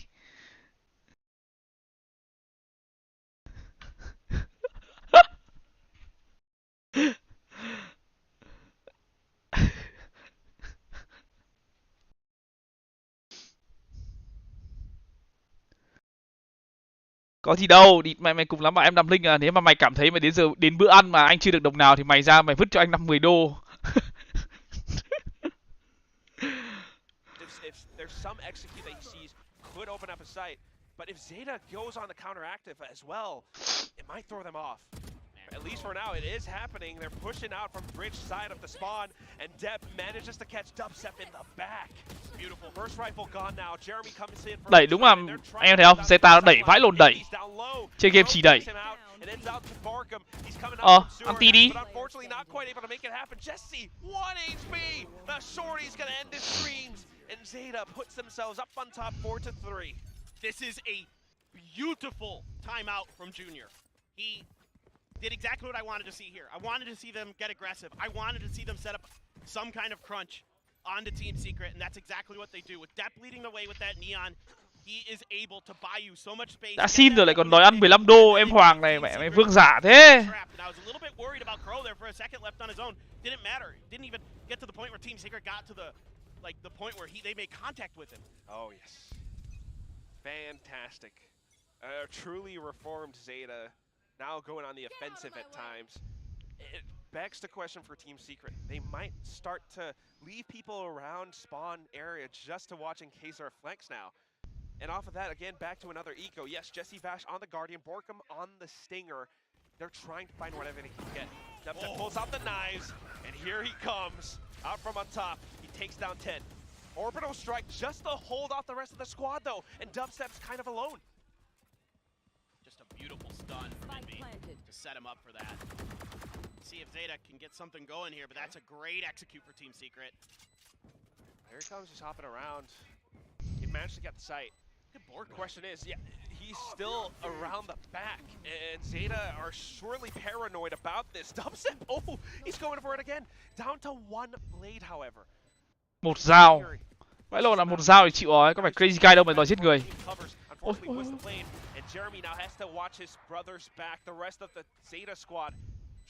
Nhiều tiền vẫn luôn, bắt súng thôi. The angles just do not quite favor them.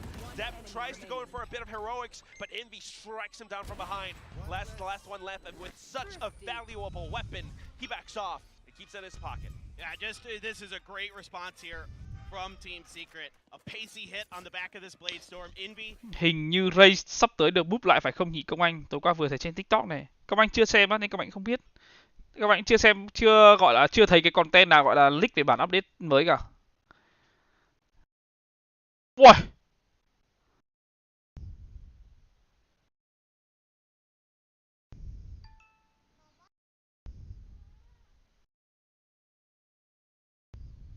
Yes, I like this a lot from Zeta. Cảm ơn Tiêu Duy Đạp đến 10k qua MoMo nghe. Crow hôm nay lạ quá, hôm qua thầy sấy nhẹ hôm nay nóng tay rồi. Hôm nay bắn vãi lồn kinh nữa. Lồn lát phải bắn cắm dính vãi lồn mà, đéo tin được. Nào Công Anh đi Mỹ vậy Công Anh. Ôi đừng nói về câu chuyện mình đi Mỹ, nói trước bước lại hôm qua ấy, khổ lắm. Hãy để yên cho mình cầu nguyện. Đấy. Đéo hiểu con mèo này. Một cái chảy nước thì đéo uống, nhưng cái ra đòi ra uống cái đéo chảy nước. Tài vãi lồn mà. Basically gives you the info that that's probably a solo player. I can hightail it back over to help out my teammates. Which is incredible. Right now it's being sounded off again. Jesse Vash calls for this. The rest of the squad trying to press in on A main once more. But it's all too clear for Zeta. The paint shells will kind of discourage Last from re-peeking though. And off of that, there's a little bit of space that they can work off of. Jesse Vash still has the lockdown, but although they're flooding into the site, oh my goodness, Zeta! They're not quite able to land their shots. Crow comes back in for the trades, and unfortunately, Jeremy answers right back. And Thrifty! Thrifty win! Đéo xem nhưng nghe tiếng Thrifty! Back and forth we go. Team Secret here not letting up off of the gas. They are just pushing Zeta and trying to force them into situations where Zeta has to scramble, where Zeta can't really take a moment to think about how they want to play these retakes. Never even given the opportunity. That one-way there set up for Envy, catches Laz in the corner. And that paint shells early to displace Laz really helps Team Secret out in this round, because that operator never gets to sing.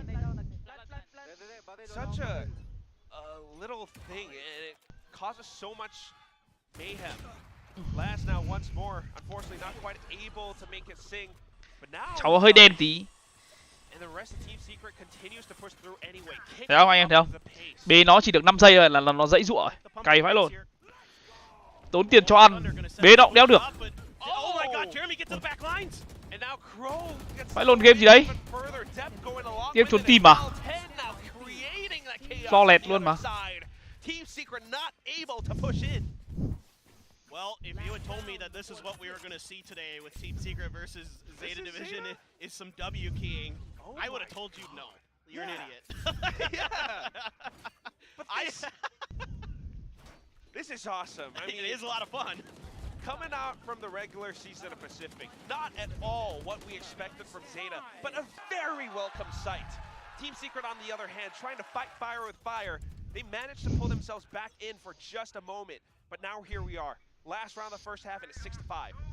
Dubstep, op for op, and he's peeking out. Oh, spots the foot, gets the wall bang. Now Dev comes out from the other side, but not expecting Envy in the corner. 2 shots back to back, so sharp. Oh, ooh, it's a one tap. That was Where you going, son? That is nasty. All right, and Dub here. Oh, I thought he was 5v1 chạy hết luôn. Wow. Chơi game thế là chơi game chứ. And an orbital strike? I don't think so. Oh, hit that. Oh, Rolling Thunder, orbital strike, a phantom burst. Jesus Christ, everything thrown at Crow. I'm running out of breath, man. That was an exercise. That was a workout, dude. That was quite a fast-paced half towards the end there. I mean, Dubstep, or not Dubstep, excuse me, Envy there, just hiding in the corner, not really accounted for in the mental calculus for Zeta. We see that kind of crop up with them every once in a while, but Team Secret, well aware here after they take out Laz on the other side of the map.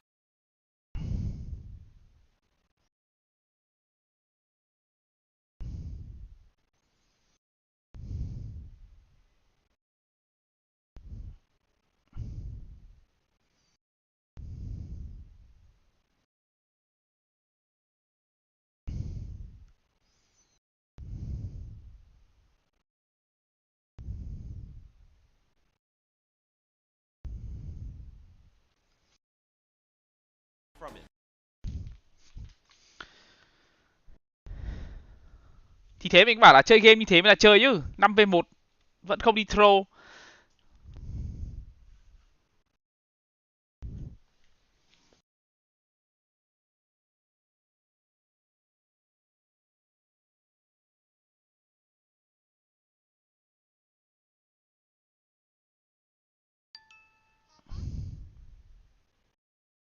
Ôi chà, cảm ơn Trần Lê Quốc Huy với 100k qua MoMo Gen. Cho em hỏi tối nay chúng ta có chương trình Food Tour Sài Gòn không thầy nhỉ? Tối anh đang định đi ăn với Quân đó.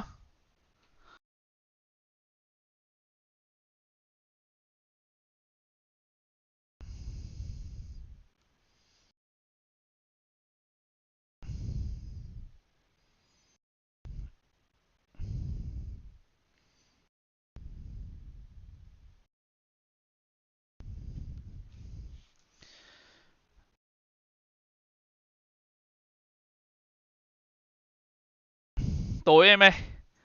Tối anh em mình đi làm tí nem nướng cơm tấm. Tối nay Hồng Anh vẫn 12 giờ mới về. Anh vẫn là người đàn ông tự do em ơi. ACS là Average Combat Score. Dịch ra tiếng Việt là điểm giao tranh trung bình á. Very, very doable.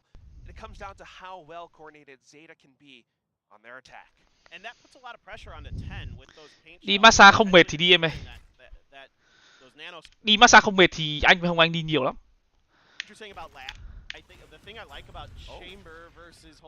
Mấy đồn bay vèo vèo vèo vèo vèo vèo.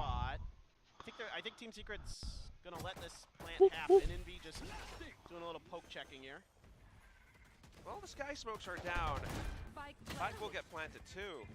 Team Secret just positioning themselves for this, but they have to watch their backs because Laz is coming. He's coming. Ôi, mồm tiếp luôn. Cái lồn vậy? Right clicks, left clicks. He's nailing them all. And now Envy tries to fire back on his own too. Unfortunately, not quite able to do enough damage. It leaves Jesse Vash on the long rotate. Coming down from drop. It's a little bit too obvious. And Laz is coming in to check.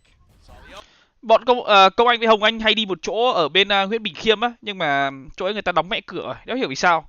Lần nào ra nhá, nói chung là kiểu lần nào ra ấy, kiểu làm ở chỗ đấy là Công Anh với cả Hồng Anh đi cũng phải tầm 4-5 cái chỗ ở trong Sài Gòn rồi, nhưng mà chỗ đấy là thích nhất đấy.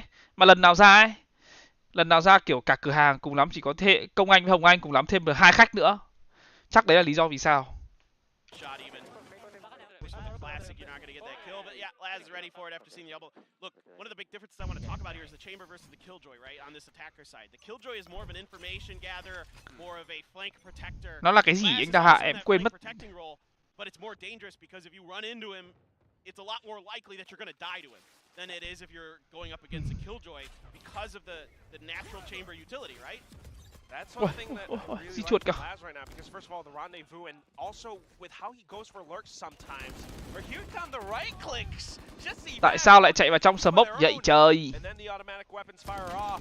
Ôi mày nhá. Well, some heroic Invim nó giết một là thua được but not ấy. this time, brother. Laz comes down all the way to onto tree, and Jeremy, only a classic in hand. Yeah, this is rather difficult. No gun to be able to pick up unless he can take out Crow here. Crow's not ready. Okay, now he is. Okay. Đâu ấy nhở? Not the cleanest, but still a really decisive round for Zeta. Yeah, Đây anh đã hạ ADR đây. tough part of some of ADR these rồi. rounds is, Attack 5 especially on round rồi. Fracture, there's a lot of places you can hide some of that short range weaponry, especially on the B side. Whether it be in tower or behind those boxes. Average damage per round rồi. Có hết.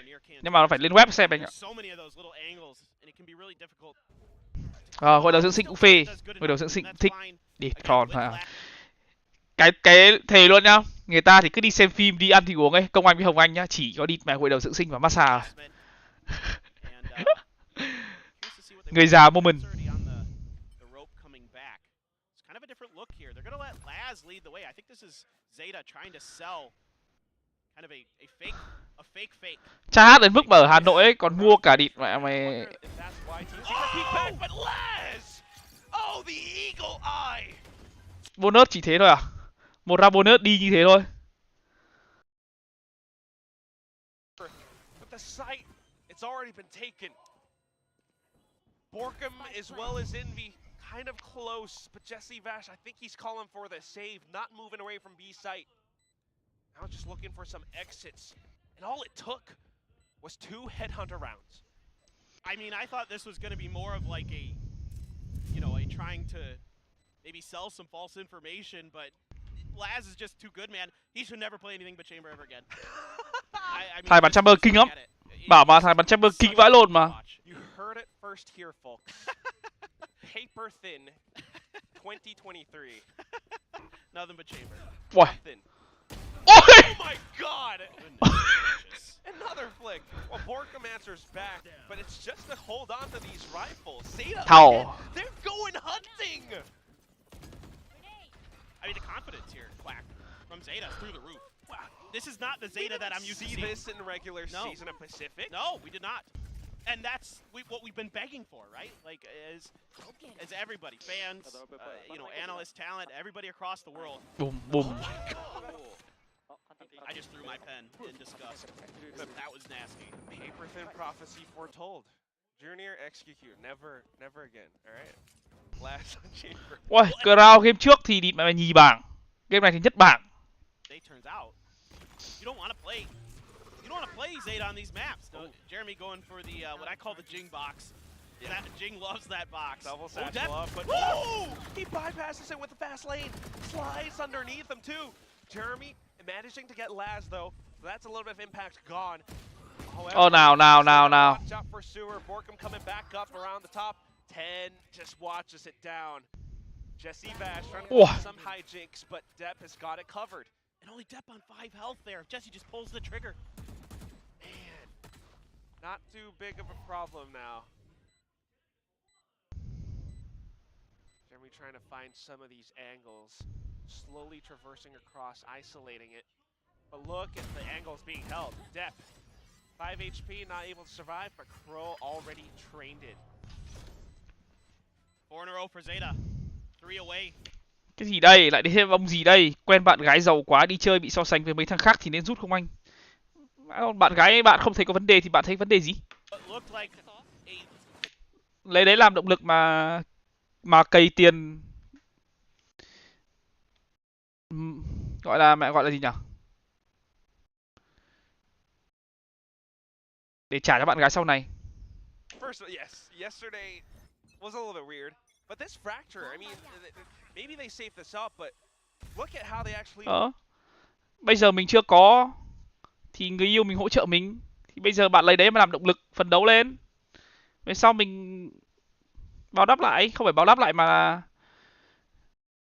gọi là gì nhỉ? Chăm lo cho người yêu. Lộn, giờ sống cho mình, sống cho địt mẹ mấy xã hội lộn đâu mà cứ phải để ý người ta nói làm gì. Mấy thằng nói ấy là mấy thằng địt mẹ nó đang tìm cách cho bạn té để nó hốt đấy. You do have already Showstopper and Orbital Strike, and I think that's why Zeta's pumping the brakes here a little bit. You know, Depp trying to take some contact if possible. Gonna sell this. Mẹ mấy cái thằng đấy nó đang địt mẹ sự ghen tị với bạn đấy. Which is okay. I mean, he's pulling these three players still on the side. Dubstep tries to go in for the shot, but unfortunately, it's only a leg. Flashes come out, and he is gonna have to back off. Jeremy tries to go in for the showstopper, but Les punches him out of the air. Thế em mới bảo là có những mối quan hệ là để giúp nhau đi lên đi anh. Vợ chồng mà. Gọi phải gọi là hỗ trợ lẫn nhau.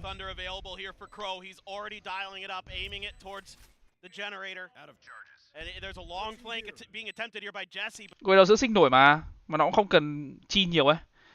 Nhưng phải tìm những chỗ mà gội thích cơ.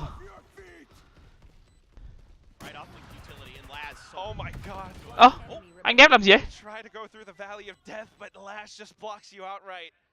Anh đã bao giờ gặp bố mẹ bạn gái chưa? Anh vẫn sang nhà Hồng Anh ăn mà. Ôi.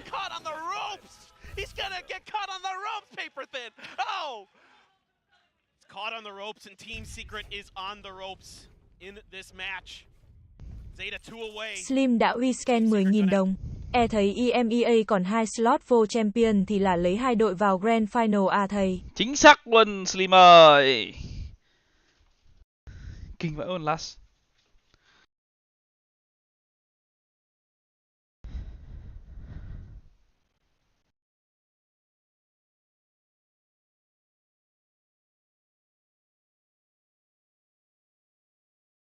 Anh đã bao giờ bị người khác nói ra nói vào vì theo đuổi FPS chưa anh? Quá nhiều luôn. Đếm không hết luôn. Zeta bắt đầu vào form rồi đấy. Không uổng công mà anh ủng hộ các chú.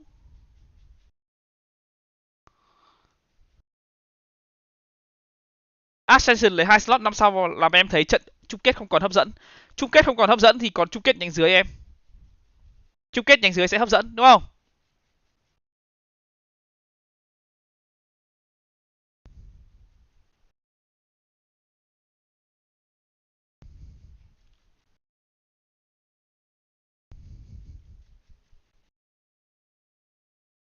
Sống cho mình chứ sống cho ai đâu mọi người.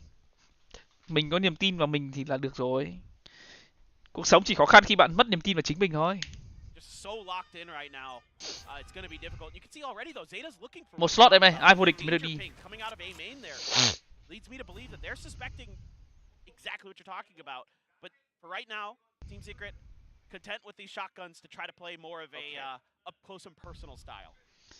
Bây giờ nhá, anh em nhỉ, 1 phút 30 giây đúng không? Anh em sẽ nhìn thấy 30 giây thằng last nó vẫn đứng ở đây nó kê cái pin bên. Mình thề với các bạn luôn đấy. Nó chì vãi lồn chì luôn đấy. Đợi tí. Cover cho tao pick. Những lúc này, chúng mày nhìn trái, tao nhìn phải. Đấy, mày xuống kệ đặt TP ở cống xong đi lên pick. Đấy. Chúng mày nhìn trái cho tao, rồi tao pick phải. Đấy, đi. With the information that Jesse has with this Killjoy, they know that this is almost certainly a tree hit here. And so, like, so much pressure on Jeremy to get this first kill, maybe 2. He's got to be good for it, though. Yep. Relay bolt. Oh, okay, first shot onto 10. However, here comes Dubstep. Thời chưa tới Milo. À, Hội An Traveler chứ quên lại phải Milo, chết. Thrifty! Vâng ạ, có gì đâu, Thrifty. Shuts down Zeta. Yeah, and this is so great here. The setup for Team Secret is so nice with Jesse. Wait, sao Pacific lấy có một slot mà EMEA lấy tận 2 slot vậy thầy? Tại vì Fnatic vô địch cái Master Tokyo ấy, nên là khu vực EMEA được thêm một slot. Just absolutely gorgeous with that sheriff. That's a much needed round for Team Secret.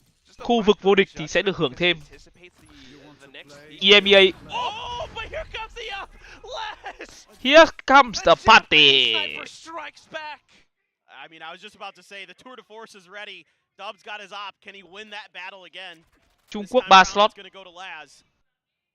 It's unreal. Look at the ults available here for Zeta. Such a scare round. I mean, a couple big ones as well for Team Secret. So Em không biết anh ạ. Em chưa nhìn thông tin gì lắm. Em hy vọng là không bắn lại. Trying to force Team Secret to burn out some of these ultimates. So the rolling thunder from Envy now, but it doesn't do all that much. Ten still lands the shot with the showstopper, and he brings down the party. Phải luôn ạ. Eco thì thua, nhưng mà full buy thì flawless. Ảo thật đấy mà anh Nhật Bản. Kiểu là bố mày chứng minh cho chúng mày hiểu. Bố mày thắng một cách xứng đáng. Bố mày đéo cần thắng những round Eco luôn. Oh god. I'm a bit surprised. They have enough money to buy one more. It's 2-on-5, I guess. But with the way the score is, right? Because this is going to be the 12th round for Zeta, I almost feel like you should probably go for this. Oh my god, Depp! Well, Depp is just full on. Just go for it. Movement and then 10 to come in for the Wow. peak! A fourth kill in this round for the guy. And it's match point for Zeta điên rồi. I love the way Zeta, once they hit the go button, Depp just starts pushing space. He's aware of the ults available. I mean, this is the biggest. Zeta điên rồi. Right there, that pick there, and 10 ready with his ult. Wow, flick anti luôn mà. It doesn't matter if you're stunned up. It doesn't really change much with that showstopper.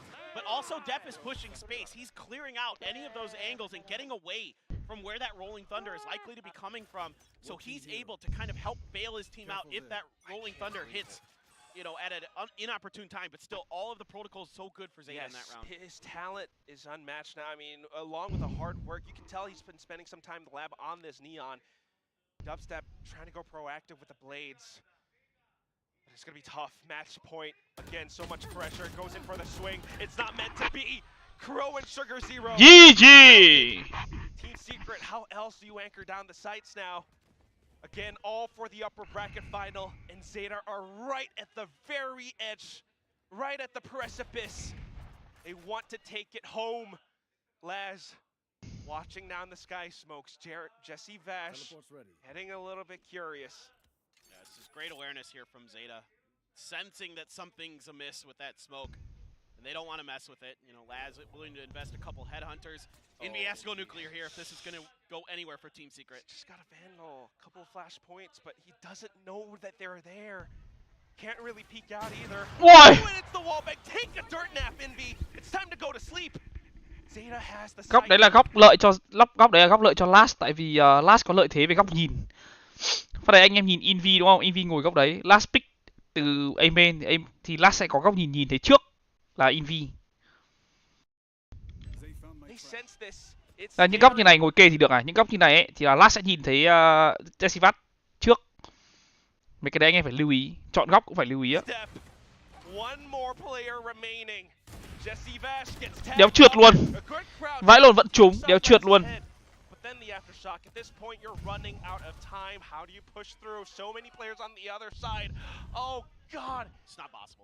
He's still persistent though, but Zeta GG with pride today.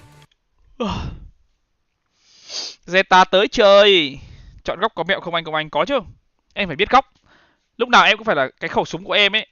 Nói chung là nó khó để giải thích trên lý thuyết lắm, nhưng mà lúc nào em cũng phải ví dụ em chơi, em ngồi em kê thì em phải nhìn thấy địch, em phải chọn những cái góc mà địch nó pick từ bên, ví dụ anh chơi tay phải đúng không? Thì phải chọn những góc mà địch pick từ bên trái ấy, thì anh sẽ không bị địch nhìn thấy trước. Đại loại là như vậy. Nói chung khó để giải thích lắm. Ây, đợi thì lấy cái sạc điện thoại phát anh em này. Mẹ mày tí thì lại dẫm vào cái con này. Đen vãi lồn đen. NC.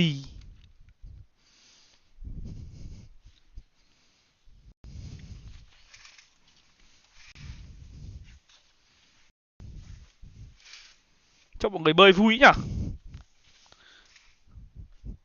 được cái phòng bọn mình ấy là có view nhìn thẳng ra bể bơi luôn. Trông mọi người bơi chill vãi luôn.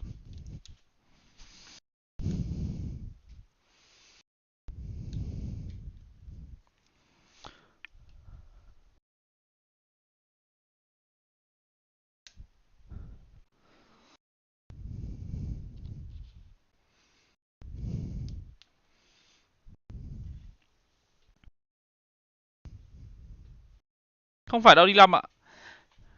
Đấy, chung là mấy cái này bao giờ phải để mình trong game ấy, mình mới dễ giải thích cho mọi người.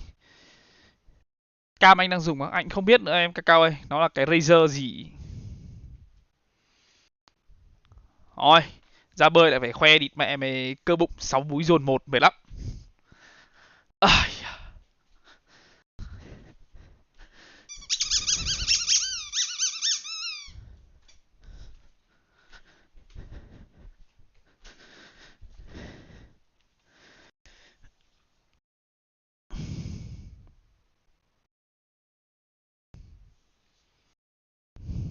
em 74 cân, cao 1m74, nặng 74 cân. Cân cơ thể rất là mất cân đối.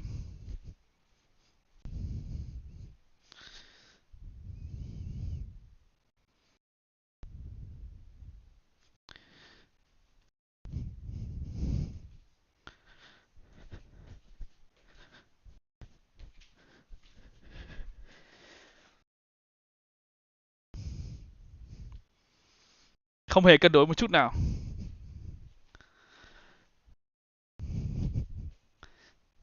Tầm 67 68 cân là đẹp. Nhưng mà với tình trạng ngày nào cũng trà sữa các thứ như này thì hơi khó, hơi căng. Nãy em bảo là đi ăn sáng xong về ngủ một tí xong đi chạy bộ. Thế lồn là ngủ phát đến 2 giờ luôn. Hết cả chạy bộ.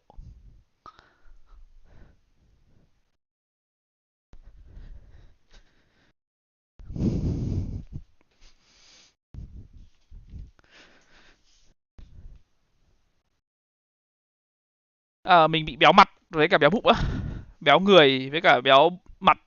Chứ còn tay chân mình thì cũng không trông nhiều gân, trông gân guốc không xấu lắm.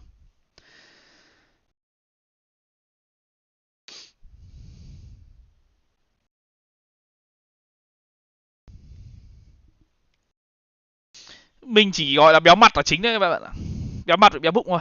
Chứ còn người mình thì không đến mức béo lắm. Kiểu vậy.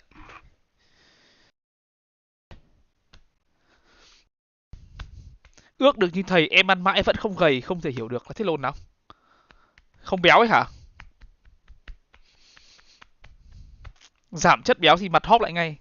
Ví dụ bây giờ mình muốn giảm béo mặt thì mình phải chạy bộ kết hợp với ăn uống nhiều anh em. Ăn gì? Ít dầu mỡ lại à? Ít dầu mỡ ít ngọt lại à?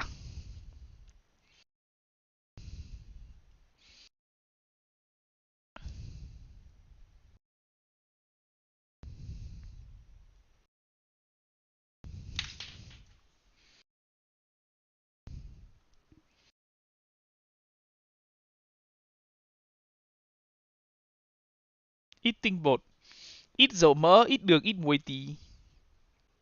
Không dầu mỡ, uống đủ nước, bỏ đồ ăn vặt là thầy gầy ngay. Fuck man.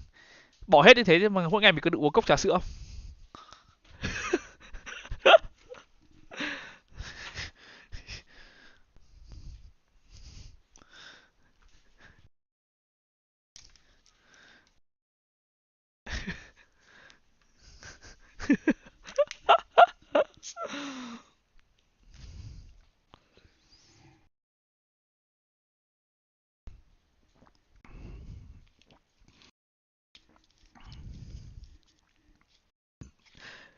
Đúng rồi, mình biết là giảm là phải giảm cả cả người mà.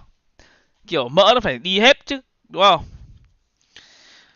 Mấy hôm nay mình toàn ăn đồ luộc, ăn đồ luộc. Mỗi sáng nay ăn mì tàu. Sáng nay mấy anh em đi ăn mì tàu ngon vãi lộn. Đang suy nghĩ việc sáng mai đi ăn tiếp. Mỗi tôi phải dậy hơi sớm. 8 giờ ra là hết đồ rồi.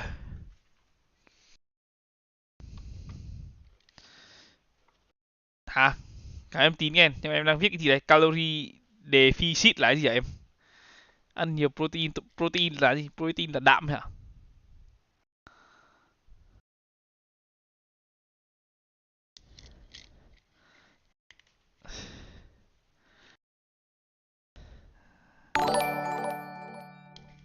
đạm là ăn nhiều thịt đấy hả? Ăn kiểu nhiều thịt bò đúng không?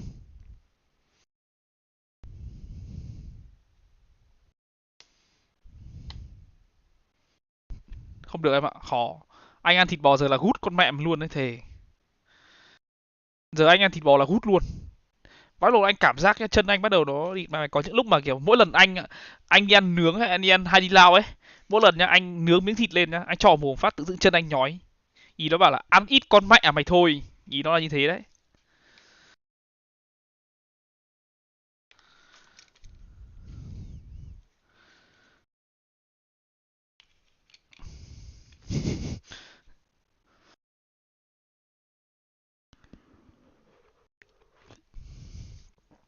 Ăn thịt trắng đi anh. Trước mình cũng có một đợt đi tập với thằng Thành Nam Vũ ấy, qua Valley ấy. Cậu anh em cũng đi tập gym các thứ, cả cũng đi tập các thứ xong rồi mày mày ăn nước gà kiểu trai hát vãi lồn. Ăn nước gà mỗi ngày xong mình cảm giác như kiểu là mày cơ thể mình nó cũng khỏe khoắn đấy, nhưng không phải khỏe khoắn gọi là nhào nhỉ? Nó không phát tướng ấy nhưng mà kiểu nó bị kiểu thiếu năng lượng ấy.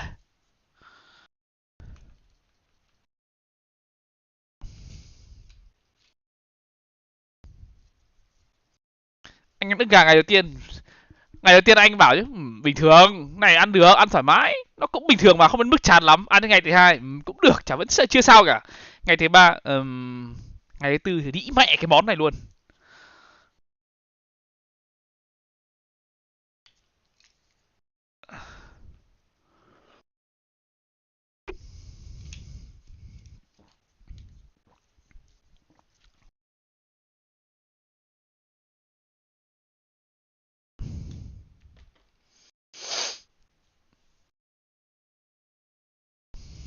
Tối nay mấy anh em đang định đi ăn nem nướng cơm tấm cái thứ, đi ăn nem nướng nhưng mà nếu mà nem nướng đóng cửa thì đi ăn cơm tấm. Chứ mà anh thì anh không đến mức trai hát, anh không đến mức trai hát là anh muốn gầy gầy gầy mẹ mày gầy đẹp gầy sáu múi hay gầy gì cả. Anh chỉ muốn cơ thể anh nó kiểu nó healthy một tí thôi. Như cả mặt nó bớt béo đi một tí này, bụng nó bớt béo đi một tí thì mặc quần áo nó cũng dễ đẹp hơn này đúng không? Anh chỉ muốn thế thôi chứ anh không cần trai hát đẹp thế ấy gì cả. Dạo này anh cũng bớt rồi mà anh dạo này mấy hôm nay anh toàn ăn đồ luộc, anh không ăn đồ chiên rán.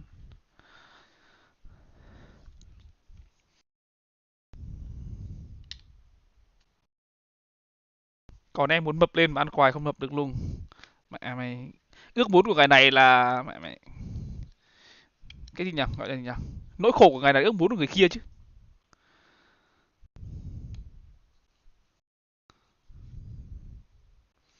Chắc phải active một tí anh ạ, đi bộ 8 đến 10 nghìn bước mỗi ngày anh ạ. Kiểu anh cũng muốn đi tập mà nhưng mà anh không có thời gian đấy. Không bắn giải thì ngồi watch party này. Chắc là sắp tới đi du lịch thì mới có nhiều thời gian đi bộ này, kiểu tập tành cái thứ hơn á. Chứ còn không thì anh nói thật luôn, anh kiểu không có thời gian luôn á.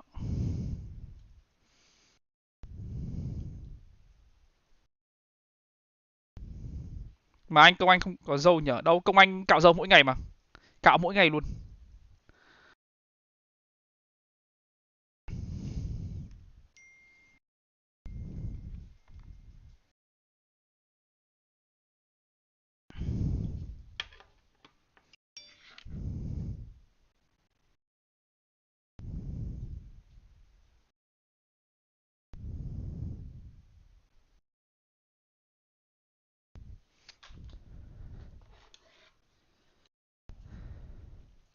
Anh Công Anh thử đứng stream mà, vãi lồn. Anh mà ở Blitz mà có bàn nâng lên hạ xuống là anh cũng đứng rồi đấy.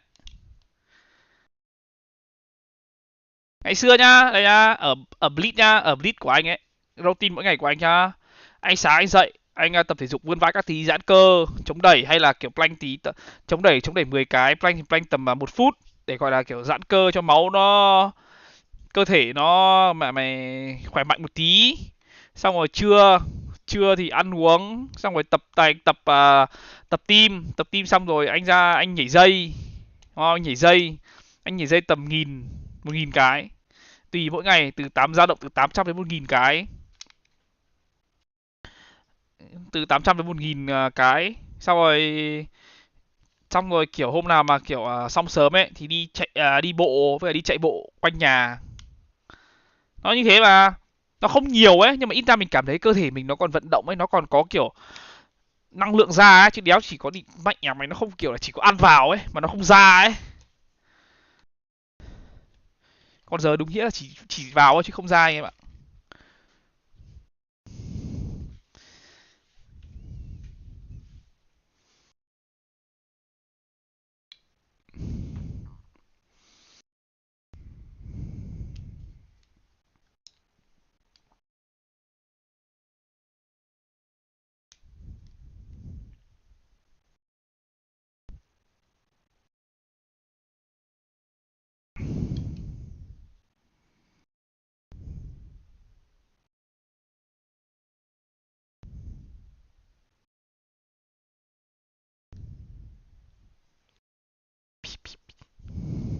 Chung là kiểu mình cũng mình tập team mình cũng phải tập team ở Blitz ấy, mình cũng phải try hard các thứ dùng nhiều sức ấy, nên là nhiều khi mà ăn uống cảm giác muốn ăn ít ấy, nhưng mà ăn ít xong cảm giác cơ thể mình nó không được khỏe mạnh, nó không đủ sức, nó không đủ năng lượng để tập. Nói chung là kiểu gì mình nó bắt trong tình thế nó bắt mình phải ăn đấy, nó chỉ không bắt mình uống thôi nhưng mình tự nguyện uống, như cả Starbucks các thứ nó không bắt mình uống nhưng mình tự nguyện uống.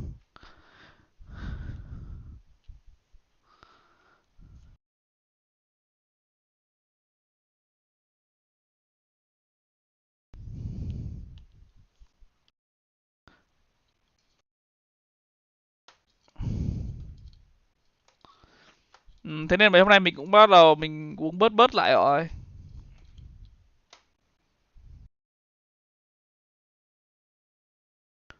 Chung là anh cũng biết là uống nhiều trà sữa không tốt mà, nhưng mà ngồi xem như này ấy cảm giác như kiểu không có đồ ngọt anh cũng không tập trung được ấy. Anh mới mua mấy cái nước Pocari à, nước khoáng à, để uống. Vãi lộn, MVP Crown. Tôi đang nhìn thấy cái gì này?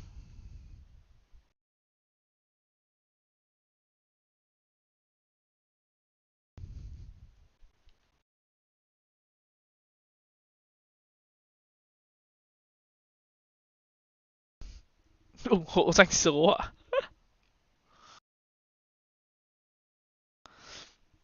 Em bán lộ anh Công Anh ơi, không cứu được em ơi, bán lộ không cứu được. Bán lộ thì trời cứu.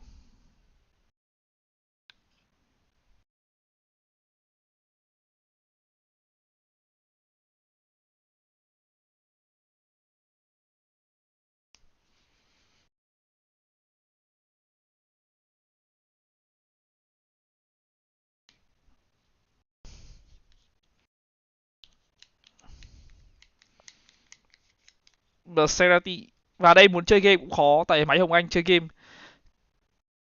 Anh đang ở chung cư quân ạ. Kiểu ấy, chơi máy Hồng Anh này kiểu muốn chơi hát, kiểu muốn stream chơi game cho anh em xem cũng khó, cũng lười ấy. Lác vãi lồn, bật máy lên 100 FPS thì chơi cái đéo gì nữa. Cảm giác kiểu muốn bắn rank nick mình vào nhìn máy, đéo muốn chơi luôn. Chắc là phải để xem tính nhào máy móc như nào. Chứ ở trong này mà máy nhà cũng chả chơi được. Né phát điên luôn.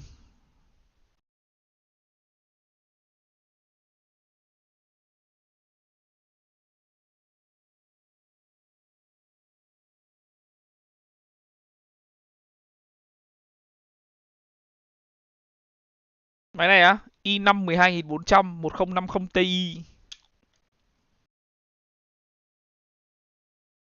Anh đang hỏi để anh up máy đây. Anh đang hỏi giá trước. Mà anh định up, tại mày up thì up kiểu up một lần luôn đấy. Up một lần luôn máy cho nó đỡ phải up nhiều lần đấy. Thì kiểu 13.900 trong các thứ ấy. Mà báo giá 35 củ nghe nó cũng hơi nó cũng hơi quá budget tí. Trận sau không khéo RQ thắng anh nhỉ? RQ Genji à? Em nghĩ là RQ thắng anh ạ.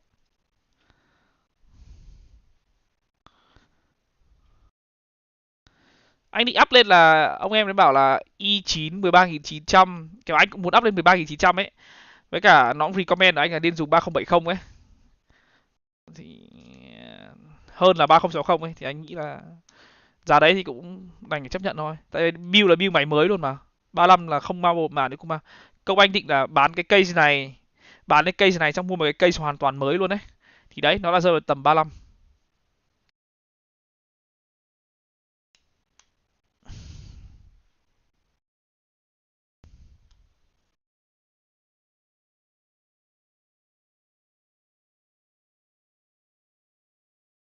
Anh đã bảo là nó quá budget, 3070 nó đã là quá budget rồi, em còn thì comment 4090. Em có bị làm sao không vậy hả sói Z?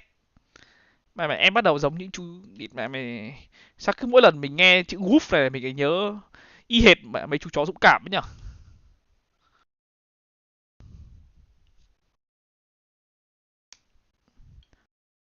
Rồi 35 là chưa tính bán cây xem ạ.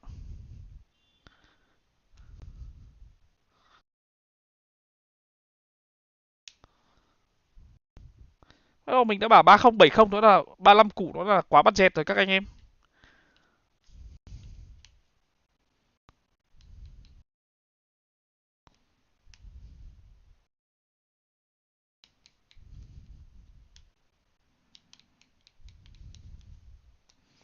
Máy ở team có khác máy anh đang dùng nhiều không á? Có Tuấn Anh ạ, khác nhiều á. Máy ở team thì nó là máy khỏe á.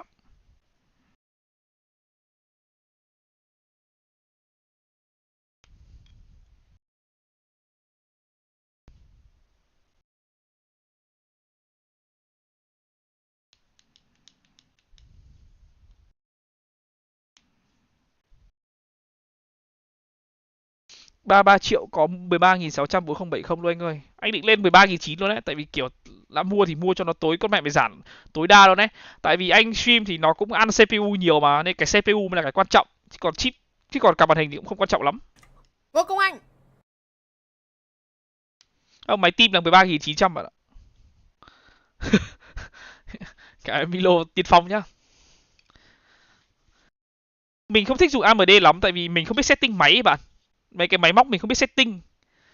Nên là mình muốn dùng Intel cho nó đơn giản, đỡ phải setting nhiều.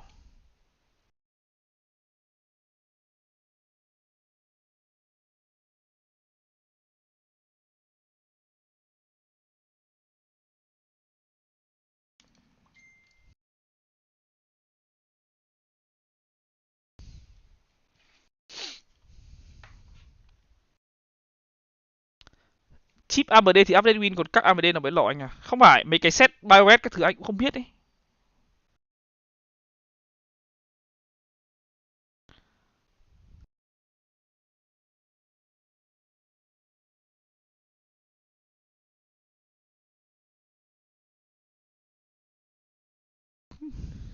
Nếu không dùng gì nặng quá anh xuống i7 thử. Anh dùng nặng mà thuận. Tại vì ấy, cả stream ấy, cả VALORANT nó nặng lắm. Mà anh chơi game ấy thì anh biết rồi đấy. Anh muốn nó ở trên 360 FPS ấy. Máy ở Hà Nội của anh là dùng i9 12900 3060, mà anh stream nó vẫn drop xuống được 200 mà. Nó vẫn drop xuống dưới 300 mà. Nên anh muốn kiểu dùng thì kiểu dùng cho nó up một lần luôn đấy.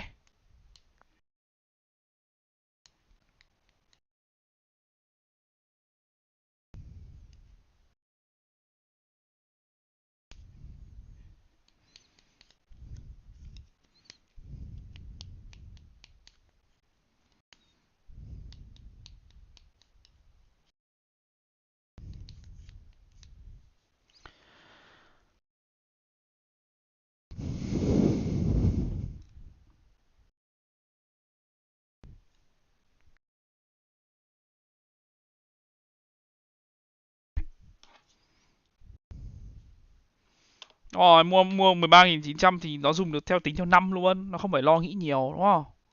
Còn bây giờ mua mấy cái dưới xong lại phải suy nghĩ, nó update một tí lại phải suy nghĩ mệt lắm.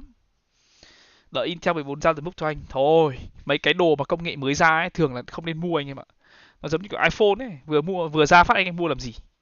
Thứ nhất là vừa lỗi này, xong rồi còn đắt. Mình không ham hố mấy cái mới mới lắm.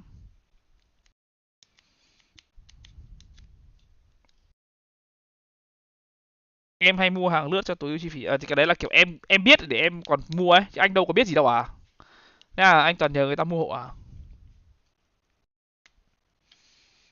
Tùy em ạ. Có những CPU thì phải thay main.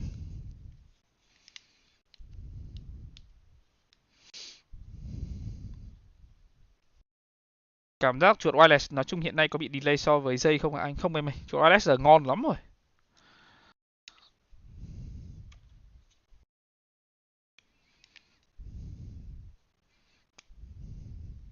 Intel 14 ra thì 13.000 sẽ lại giảm, lúc đấy múc là đẹp. Nhưng mà vấn đề là máy ở đâu ra cho đến lúc mà nó ra đúng không? Đến lúc mà nó ra thì máy đâu ra để mà stream cho mọi người. Nếu như máy này mình đang chơi mình stream mình chỉ ngồi xem giải như này thì mình đâu có chơi được cái gì đâu.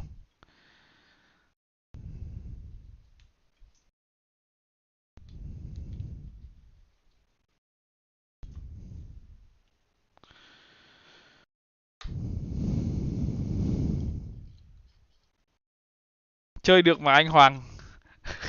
Địt mẹ mày chơi bật stream hôm qua là không stream em. Chứ stream là bạn bị bạn đấy bạn chửi như địt mẹ mày như con rồi.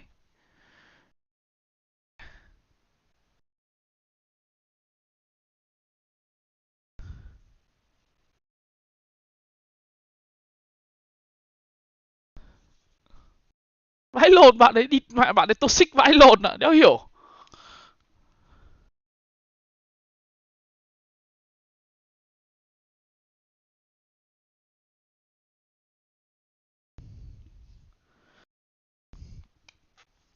Bạn ấy bắn như cái giái ấy, cầm con set địt mẹ cứ dựng tường ở B xong lang thang. Xong bạn địt mẹ mày bảo biết thế pick con Dulit. Ảo thật đấy.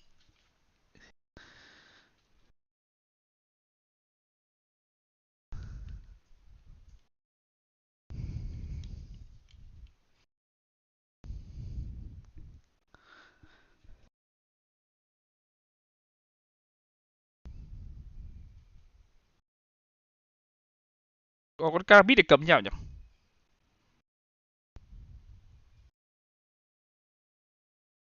Hả? Đây à?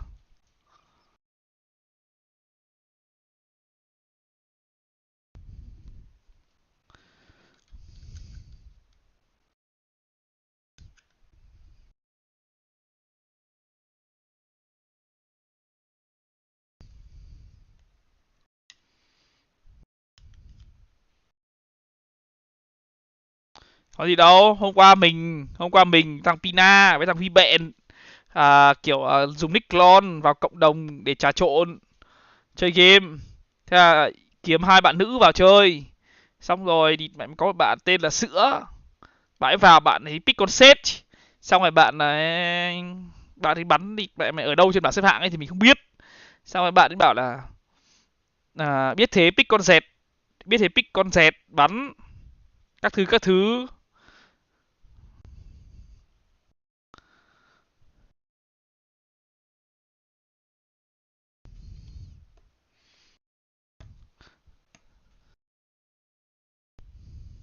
Xong rồi hết game bạn ấy quit, bạn ấy chê bọn mình bắn kém quá thế bạn ấy quit.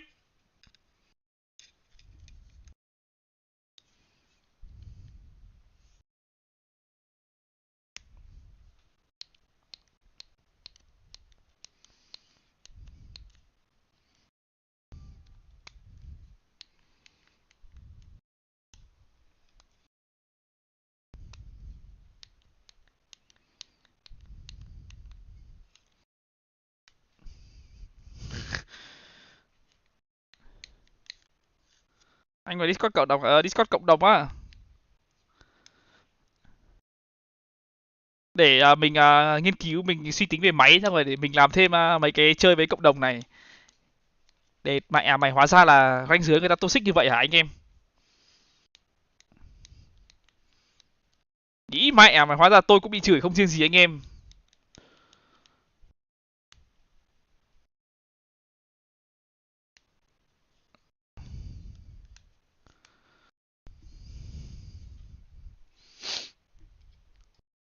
Đi mẹ vào bắn 39 29 30 mạng rồi vẫn bị chê, ảo vãi lồn.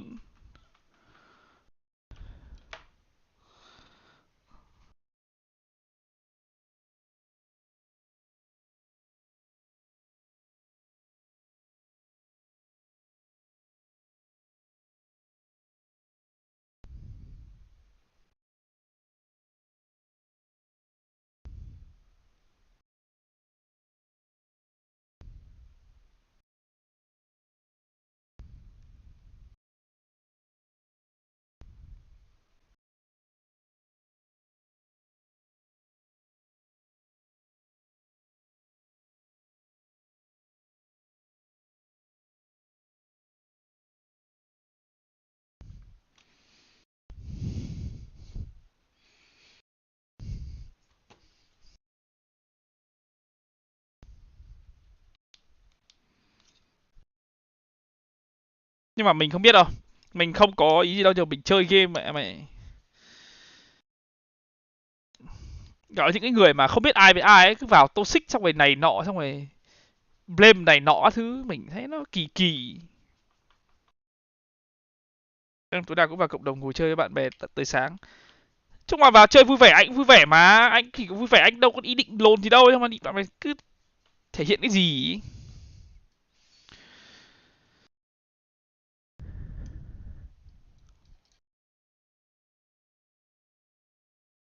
À quên, anh em nào biết chỗ gọi là gì nhở?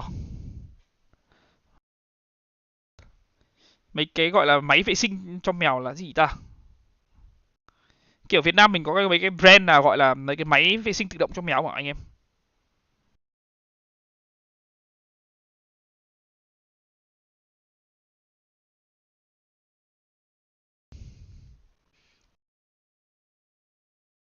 Anh thấy mấy cái xịn, mấy máy xịn ấy, kiểu nó tự dọn hết các thứ xong rồi không mùi không mủng các thứ ấy, trông xịn vãi hồn mà.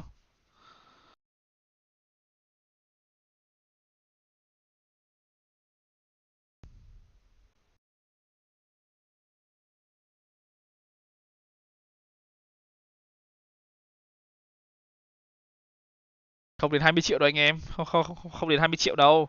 Thằng Derion nó mua ở bên Sinh còn có 5 6 triệu.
Chung là buồn cười vãi hồn.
Mà chửi trên đấy, láo lồn chửi trên đấy chắc là phải vác cái Discord crazy guy vào mất.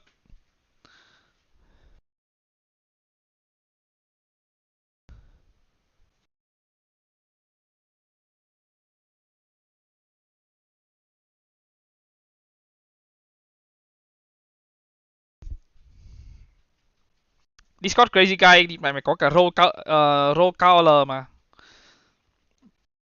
Khệnh ác.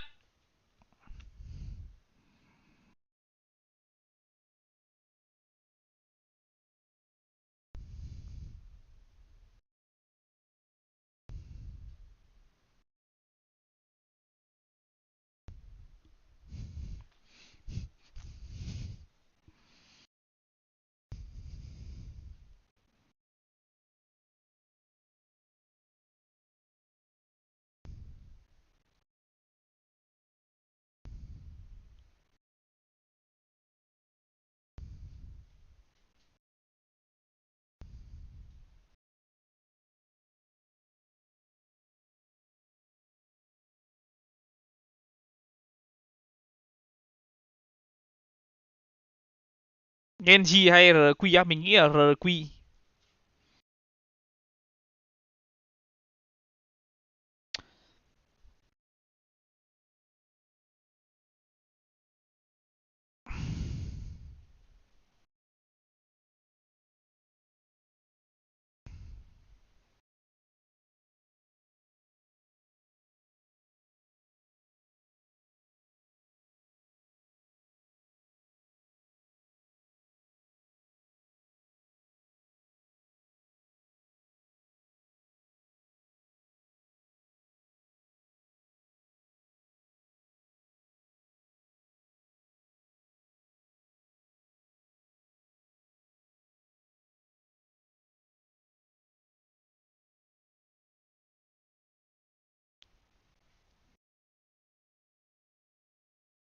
Mình thấy có một cái hãng, mình thấy có một cái hãng cho chó mèo ấy là King Bell ấy. Không biết là có ổn không hả anh em nhỉ?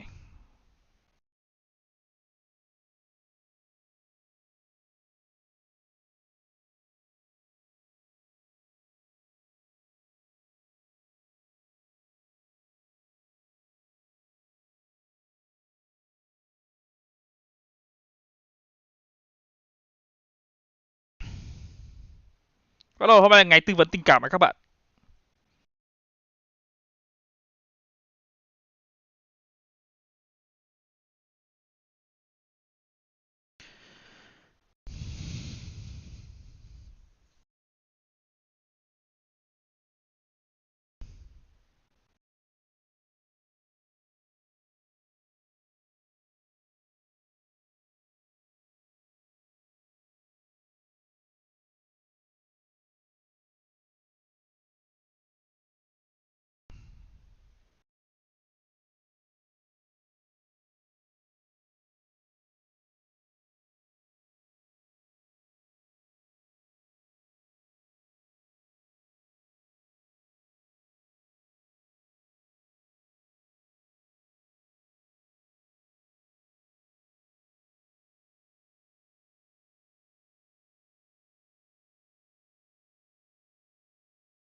Gọng kính mình á. Cả cái gọng này hình như là rơi vào tầm 4 triệu hay sao ấy. Mà mình cũng không biết gọng gì nhưng mà thấy quảng cáo mà mày gọng không gì, siêu nhẹ, nhẹ thật.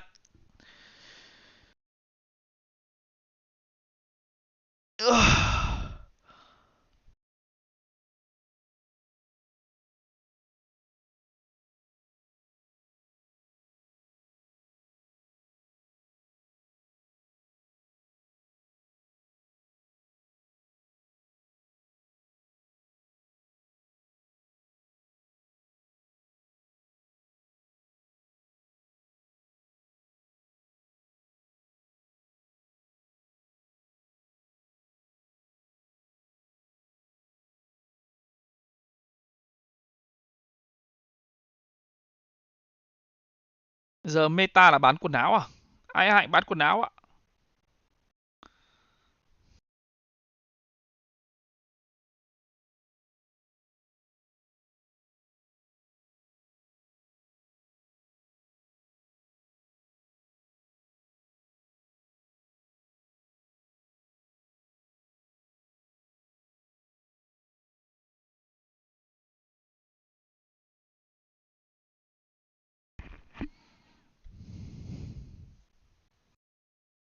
À cái mấy cái đấy dạo này meta mà em. Anh thấy chúng nó đi mạnh mày suốt ngày quay TikTok về cái đấy mà. Từ cái bọn Hàn hay sao ấy, bọn Hàn nó có cái gì nhỉ? Cây lúc à hay cái gì gì ấy. Suốt ngày.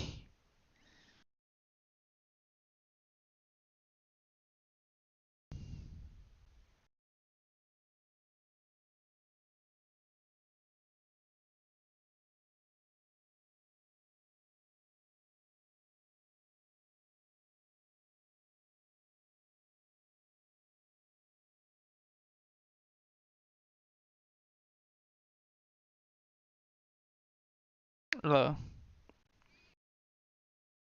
Giờ cái nhiều cách kiếm tiền lắm em. Địt mẹ bây giờ cách kiếm tiền nó là muôn vàn luôn á.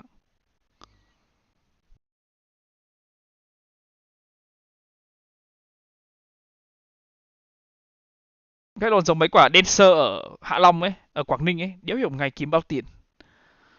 Trông giàu vãi lồn.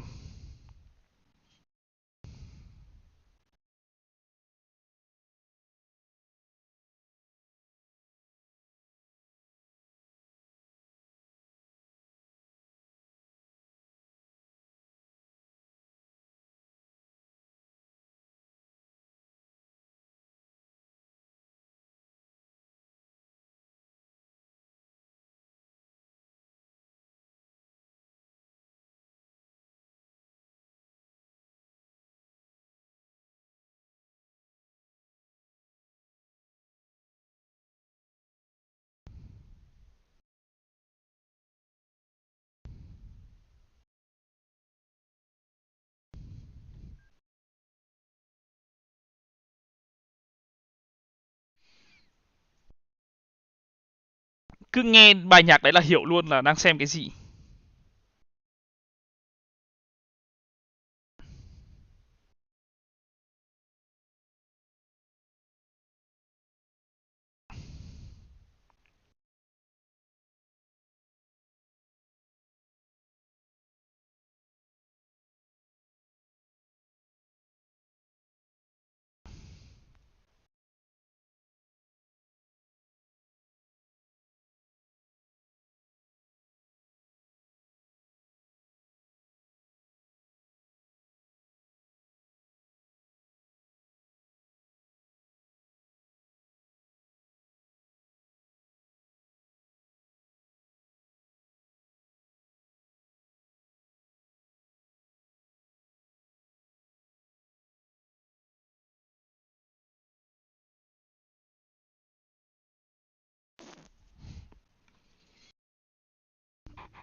RQ hay Genji á? Mình bảo mà, mình nghĩ là RRQ thắng. Genji trong mắt mình trông hơi yếu ở cái LCQ này. God Death không có phong độ tốt. Kể cả Kinh phong độ cũng chưa được đánh, mình cũng chưa đánh giá là tốt nhất. Lẹ đè đi ăn nào.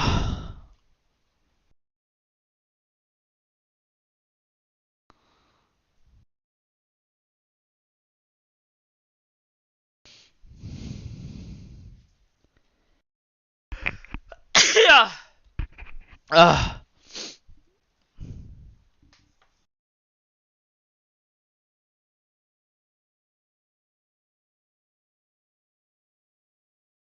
Bắn đọp game này nó giống CSGO à? Em flick off CSGO ngon mà sang game này nó đuổi vậy trưởng. Thì vốn là hai game nó đã khác nhau rồi mà em.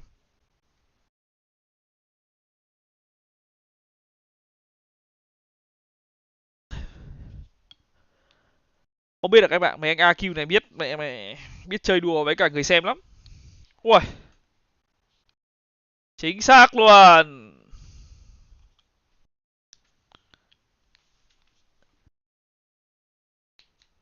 Mình ăn nem nướng cô điệp ấy, cái nước chấm ngon vãi lều mà.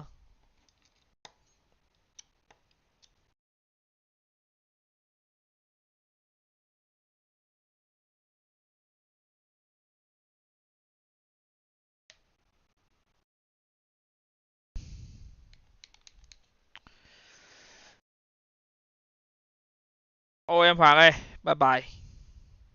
Em Hoàng tối không đi ăn à?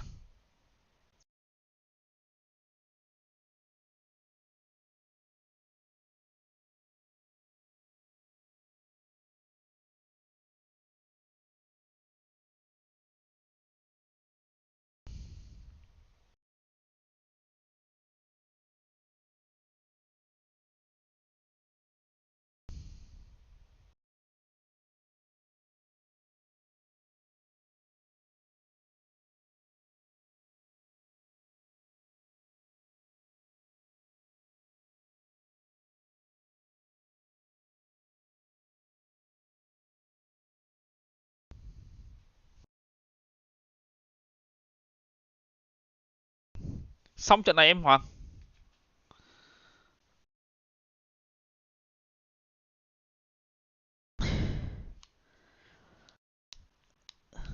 Mình cũng phải bớt bớt đi em ạ. Giờ nhiều người xem hơn rồi, mình không nên chửi bậy quá nhiều. Chửi thì vẫn chửi thôi nhưng mà không nên kiểu lạm dụng ấy. Nó cũng không hay.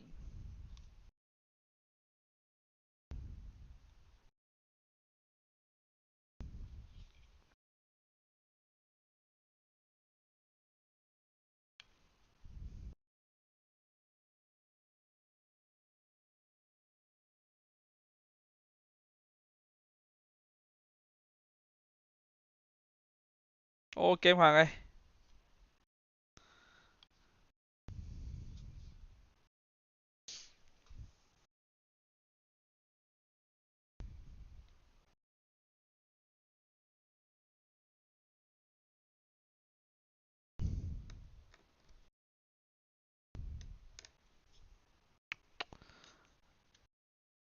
Team tình bạn.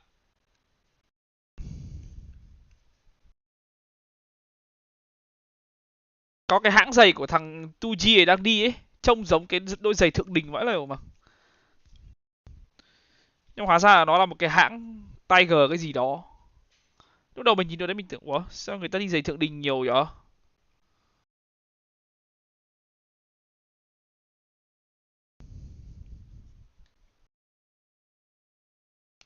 Ông ở Sài Gòn mà quận nào chị? Mình ở Phú Nhuận.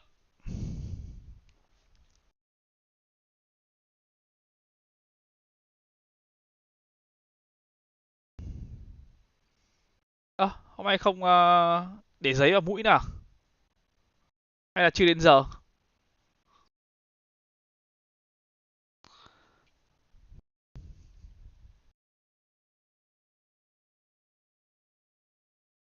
TS. Meteor.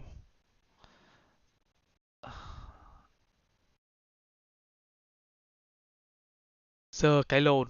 Hôm qua bắn 2 map còn chưa được 20 mạng đấy bố.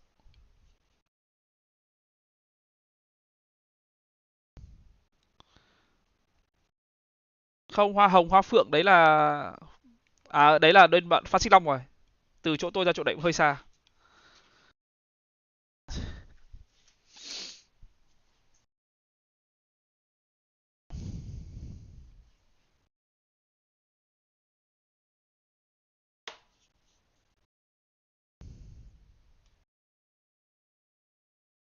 Seoul, LA, cái gì đây?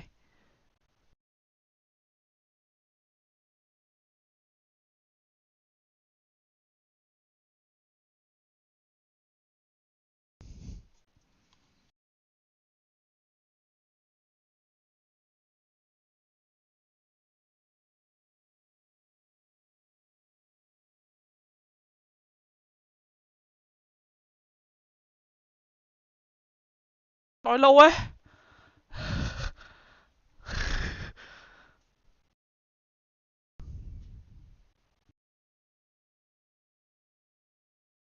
RQ có IB à, đúng rồi. Giờ nó làm analyst em ạ. Phân tích viên.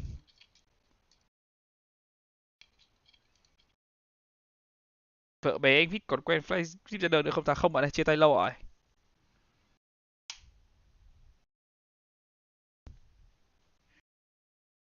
Từ anh em ấy đi tè phát, có mạnh một tè nữa rồi. Fuck.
Nạp tiền Valorant thì em cứ nạp bằng Zalo Pay ấy, Zalo Pay là rẻ nhất rồi.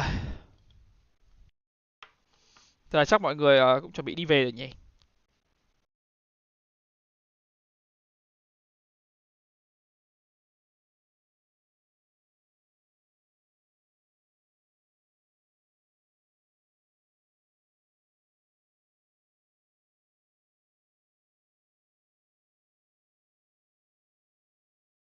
Optic India, eBay đó hả anh? Đúng rồi. Cầu nguyện nào.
Ôi Kim Quân này. Let's go! Saw Gen.G versus Team Secret, especially given those results now. You definitely got to lean here, RQ. But Gen.G, if they can just kind of all be on the same page, keep their spirits high, keep their communication good, then absolutely they can get this done. So to me, I'm going to be really focused on how they're reacting to things, how they're moving around the map here versus the pressure that RQ likes to do. Like what the desk is talking about here with these mid rounds that RQ likes to do. It's kind of hard to predict. So you got to be really prepared for this. Kind of like what Victoria was talking about, right? For Gen.G, I mean, we've been saying this since the start, well, halfway through the Pacific regular season. Đâu Harry? Something's up with Gen.G.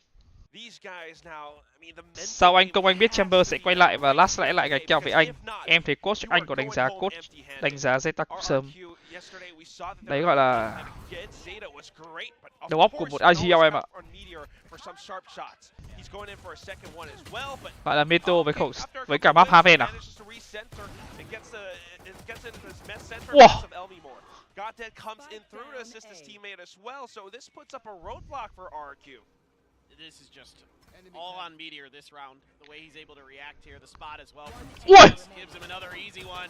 2G finds one, but Goddead in response. Rồi xong, Goddead bắt đầu Goddead với cả mẹ Hitio bắt đầu cảm nhận được trận đấu rồi đấy. The recon dart out early from TS. Bắt đầu rồi đấy. A lobby with Goddead and Meteor trying to set each other up for a potential pickup there.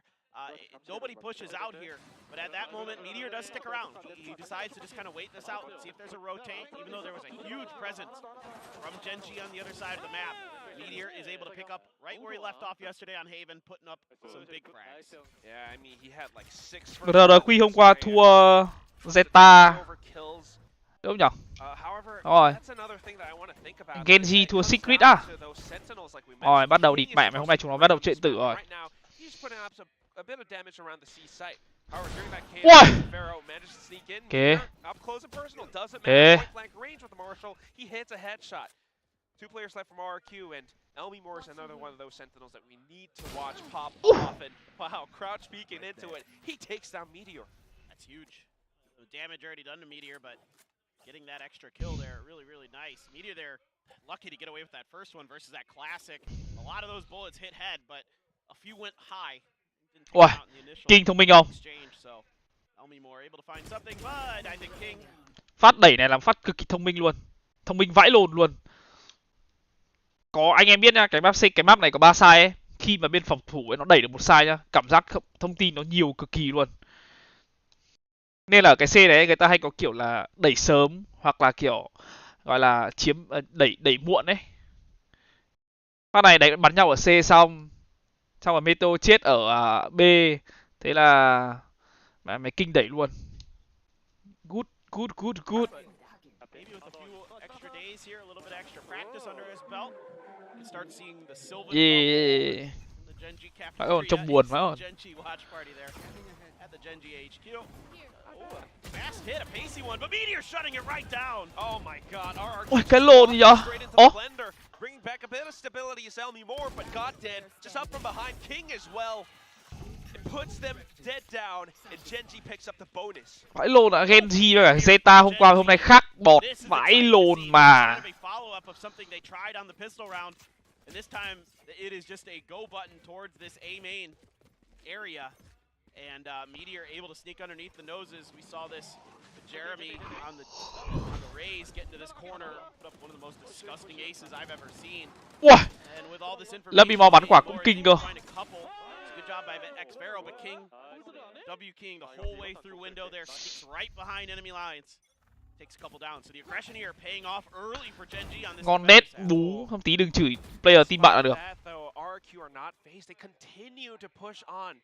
And with a flashpoint, they managed to create a bit of space around A long. They're looking to just rush in, but Genji surely has rotated and surely has fortified the side for round this. And it's still full rifles here for RRQ, and Meteor's going to cut funds for that Blade Storm since he invested in the Vandal in the previous round. So really smart econ management here early. Nhà cái đến từ Hàn Quốc ở Mino. Again, Haven was his playground, even though the map did not go the way of Genji yesterday. Ôi! Checking their corners, Genji Ôi! diligent. Wow! King này mới là King mình biết này. Wow! Mình bảo mà, King hôm qua bắn King nhưng mà vẫn là chưa phải là King của mình biết. Đây mới là địt mẹ mày gánh kèo 1 và gánh kèo 2 này. Meteor với King, gánh kèo 1 gánh kèo 2. And it's awesome. This is clearly a complete change of idea, a complete change of pace, a complete change of methodology here. I mean, King is LPL á? À, thôi, để đấy thì thôi. And one of the most competitive people I know is King, and he wants to get Genji over the line. He does not want to go home. Xong rồi, thằng nào cũng kiểu vậy mày có round của nó. 9-0. No Blade Storm to back this up, a lockdown for King if things get really desperate. Genji here, just everything coming up their way. Oh, Sylvan. Oh my god. Now just walking through it. Oh. Genji, yeah, they got Tham đấy. going on for them. RQ kind of walking into their sight lines at times. Vãi lồn. Almost the quad. Okay. Meteor cleans up at the end and yet to see a round for RQ. King's money. 12-1. He's already maxed out. Okay. I mean, it's absolutely insane. My god. The numbers, he's got 12 kills in 5 rounds. Yeah, pump the brakes. Em được anh gì kiểu tip RQ win tổng đấy thầy. Yeah, get noted, man. Vãi lồn. Seen it from this team right here. RQ. They'll grab those Odins on this map. Put them to good use, so why not? I like it. I'm a fan. But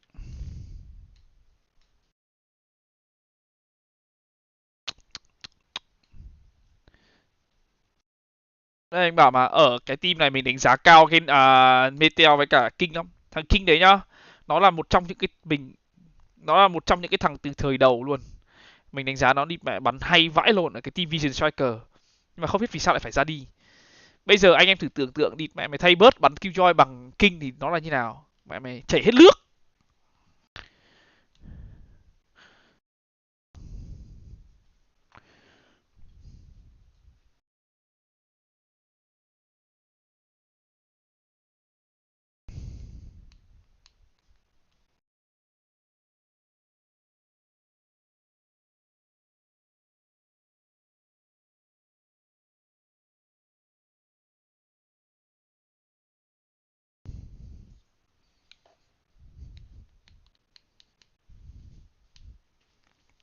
yesterday, they were good on it. 13-2? Yeah, yeah, it was kind of good.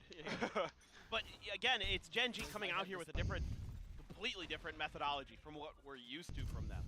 Aggressive, pushing the flanks. And I like what you're saying, because RQ needs to pump the brakes. They need to be watching for these aggressive pushes, these aggressive angles. And yeah, they're watching for the Mọi thích đẩy C nhỉ? Đẩy C này khỏe quá rồi. Nhiều thông tin, dễ chơi, dễ trúng thưởng. Tossing a bit of utility. The rest of the squad just pinching Đây rồi. C split, but Sylvan's ready for it. The Paranoid gets sent down. Wow. Despite a tailwind, each can Wow. TP vãi luôn. Hơi đen. He's already prepped up. Off shot gonna whiff, but he tailwinds to the safety. Got that TS immediately Ủa, coming in to receive. vãi luôn đổi mạng kìa. LB Moore is gonna bring his team back to stability, and it's down to a 1v1. King, he's got a lockdown of his own. Is he gonna counter with his own lockdown here to try to get himself some space? Still the spike not planted though for LB Moore. He's completely befuddled as to where King could be right now. You usually expect the Killjoy to be lurking around. Trụ súng không nhìn thấy à? Rồi xong. Đó, trụ súng thấy. Sẽ đi như thế. Maybe a bit of an idea for Elmi Moore now, but King still has quite a bit of utility left. Just hiding behind the boxes. Surely one of the spots that King kind of anticipates. But now he's thinking he might have gone back around garage. So Barrow spotted. Ôi trời ơi. Picks up the fourth kill in the round. Trụ súng nó không biết nhưng mà tự đi vào để cho nó biết luôn. He hears that alarm bot come down, and he's a Killjoy player too, so he knows what a really likely response is from King is to set his turret up on top of that box, and he finds that timing to kind of catch King off guard. He starts pushing as soon as that alarm bot comes down. Really nicely handled there by Elmi Moore. Kind of that Killjoy battle. Vãi lồn, lại thôi chốc rồi à Nhân Nguyễn. 12-2, lại chốc rồi à. Hunter's Fury to counter the lockdown from King now though. Dueling rolling thunders potentially from our breaches are in the cards, and getting aggressive is TS. He's gonna sneak right underneath this with this information from Meteor that nobody's been pushing through. Could drone. He's gonna spot him out. The op shot protecting TS's position. Again, it comes down to RRQ. The last time Gen.G played this against Team Secret, they were shut down. They were starting things out on the attacking side and then shut down by a lot of early round aggression from Team Secret on their. Phát đấy cái lỗi của nó là nó đi sâu quá, trụ súng lại nó bắn. Cứ đi sát cái thùng là đẹp rồi. Ủa trúng luôn kìa.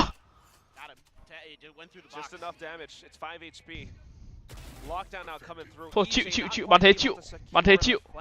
Vãi cả lồn bắn. RQ looking out of sorts and now running straight into TS as well as Goddeath. The recon puts a stop to their movement.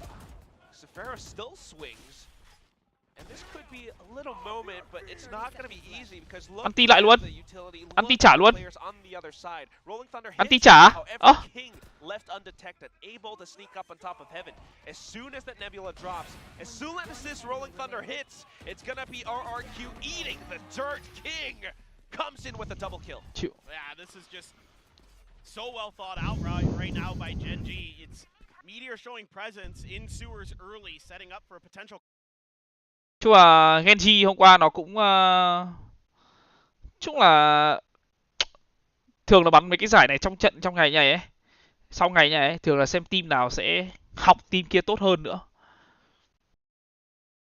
Kiểu bạn học được team kia là nó bắn như thế nào này, xong rồi kiểu mình sửa được này các thứ, nó cũng nhiều thứ lắm ấy. Những cái lúc mà sau một ngày bắn như thế, đấy là cuộc đấu trí của coach với cả phân tích viên ấy, analyst ấy, đấy là cuộc đấu trí ấy. Trông giống round này Thrifty.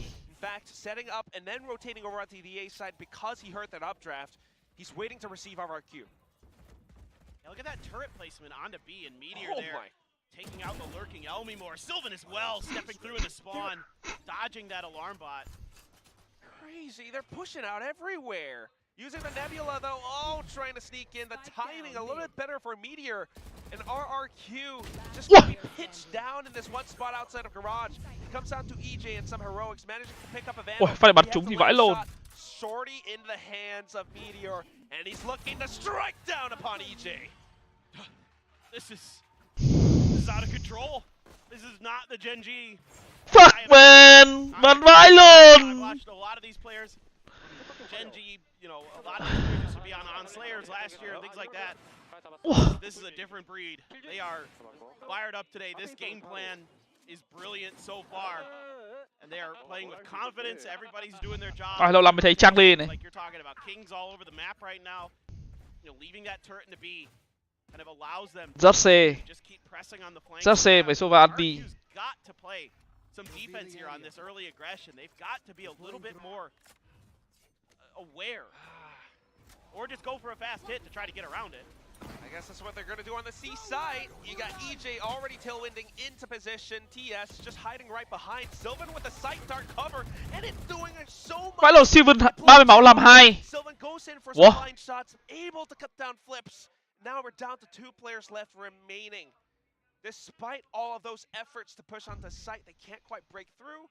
And the spike so far away, 2GE just sneaking into position around A-Link.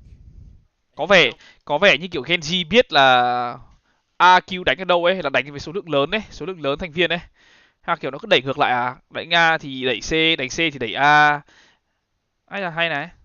Winnable. Not a bad start.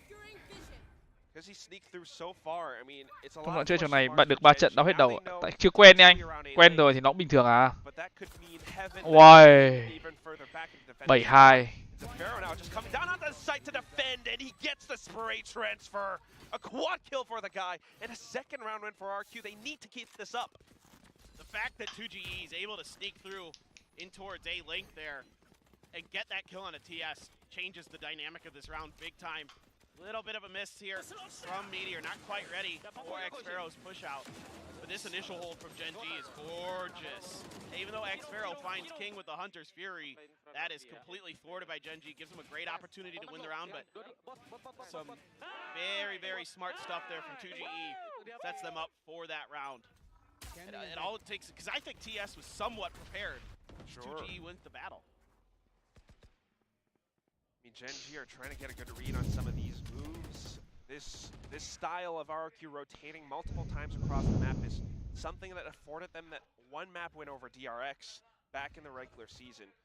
It's a little bit tricky, but again, if Gen G just goes in deep enough, earlier in the round enough, it's just going to throw RQ in for a loop. And right now, with some of these forward positions again, they're trying to clear out a lot of areas. Map này theo lý thuyết thì nó là map công bạn ạ. RQ are just about to head to. Yeah, and now you can see that Gen G is willing to play a little Lửa bit more of City a à? patience game. Look at this lurk. Ôi, lửa City, lửa Lock. EJ over towards A. He's getting so much information, but Meteor Fake C đấy nha. Ôi, Meteor chết rồi. Chắc chắn chết rồi. Not too bad. I mean, they are always watching out for Meteor now, especially since he's on his operator. EJ will be able to come back around to catch him. Surely watching towards Link now and potentially Heaven. They need to smoke this off. They need to get the spike planted. But at the same time, TS with the Hunter's Fury just blocks them off. Buys time for his team to rotate. Sylvan could ult here. Maybe try to get a flank set up. Nhiều tiền thì tách thoải mái. Flushing out aftershock. Trying to go in for that DRX retake, but not quite in position, not quite coordinated. RQ are going to be able to take 7-3. Chứ được nào một lần đâu nha. Third win for RQ. Yeah, this is good stuff now from RQ. EJ able to get so much value here, just sliding underneath Meteor's nose at Sewer. Thật ra thì nói là map công thôi, tại vì sao? Nó là map công là tại vì nó có 3 side ấy, nên là cái kiểu rotate của City nó sẽ bị khó ấy. Thế nên là xu hướng ở những cái map này ấy, thường là các team nó sẽ stick cùng nhau đánh 4-5 người, kiểu đánh thẳng vào side luôn ấy. Thì thường nó sẽ là 5v3. Bên thủ khó chống. Nhưng mà nếu mà hold được thì nói chung là map này mình đánh giá là nó là bên công, nhưng mà nó cũng không công đến mức vậy. Chắc tầm 65 60 40. Ôi. Vãi lồn. Đấy, anh em nhìn đâu, lúc nào thằng King nó cũng đẩy, có thông tin nhiều vãi lồn. Rồi, check cho có. Giờ mốc cứu đồng đội. Về thôi. Cầm ngắm chạy qua. Ok. Ok, ok. Cầm ngắm chạy qua. Ok. Stuff here from King and Sylvan. I mean, they've been pushing that space, taking that cubby control early and underneath the noses of RQ, and it pays huge dividends. Sylvan with a great. Chung là mình nghĩ mình đánh giá là map này Genji làm công việc gọi là review, VOD review rất là tốt. Genji làm tốt. Genji mày xem demo nghiên cứu, có phải là nghiên cứu được RQ rồi. I Anh em nhìn đấy, kể khi kiểu AQ đánh vào A hay đánh vào C gì đấy ấy, bọn Genji nó cũng không over rotate đâu, nó vẫn ở lại, đa phần nó vẫn ở lại hai người, đúng không? Mình nghĩ là nó đọc được hết rồi. Cosmic Divide might be up, and they might be able to use a little bit of space to get the spike planted. But Sylvan's right around the corner. Sylvan's in position, and they're going in for Kìa sợ quá. Kìa. Responding in kind. God dead. Lại là God dead. Setting up crossfires, they managed to hold. Yeah, now lockdown in play. Not much they can really do about this. TS does get a shock dart kill. King trying to get ahead of it, but yeah, not gonna happen. DJ's got blades too. TS, only a recon afforded to him. He's been pinged out. So now knowing that he has to cautious in case they push out against him. It's very likely an 8-4, not unless TS can take down some of these 1v1s, but look at those angles being held against him. Yeah, it's such a difficult task for TS, of course, but RQ there with that Cosmic Divide. 16-5, 15-7. Genji not really able to draw up a response quickly enough, and that has been sometimes what our previous. Có ai bán được pha này không anh? Đi pha đấy mà clutch được là pha clutch của cuộc đời luôn đấy em. Pha này lỗi của Sylvan này, lỗi của God Dead này. Their game plan was to kind of cause that chaos themselves, to come in here and be the ones to create that disruption. Cái lồn chứ. And they are. Mấy thằng này nó bị đơ à?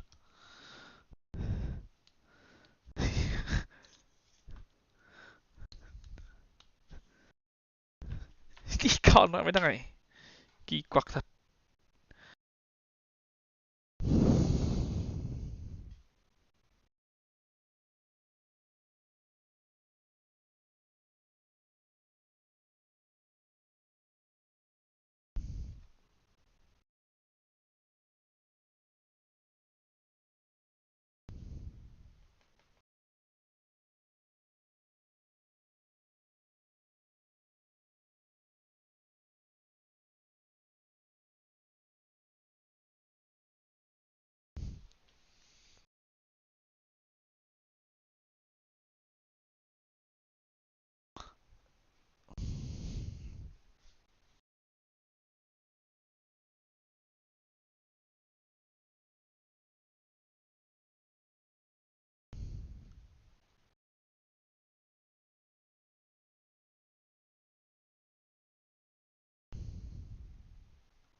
Rồi, round pistol này quan trọng lắm này. Mình nghĩ là ấy, ai thắng pistol thì sẽ thắng bắp đấu này.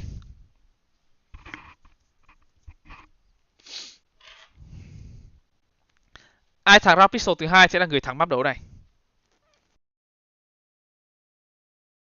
Mấy team Hàn sao nó có công tác chuẩn bị trước trận tốt hơn mấy khu vực khác vậy anh? Đó là nghề của chúng nó rồi mà em.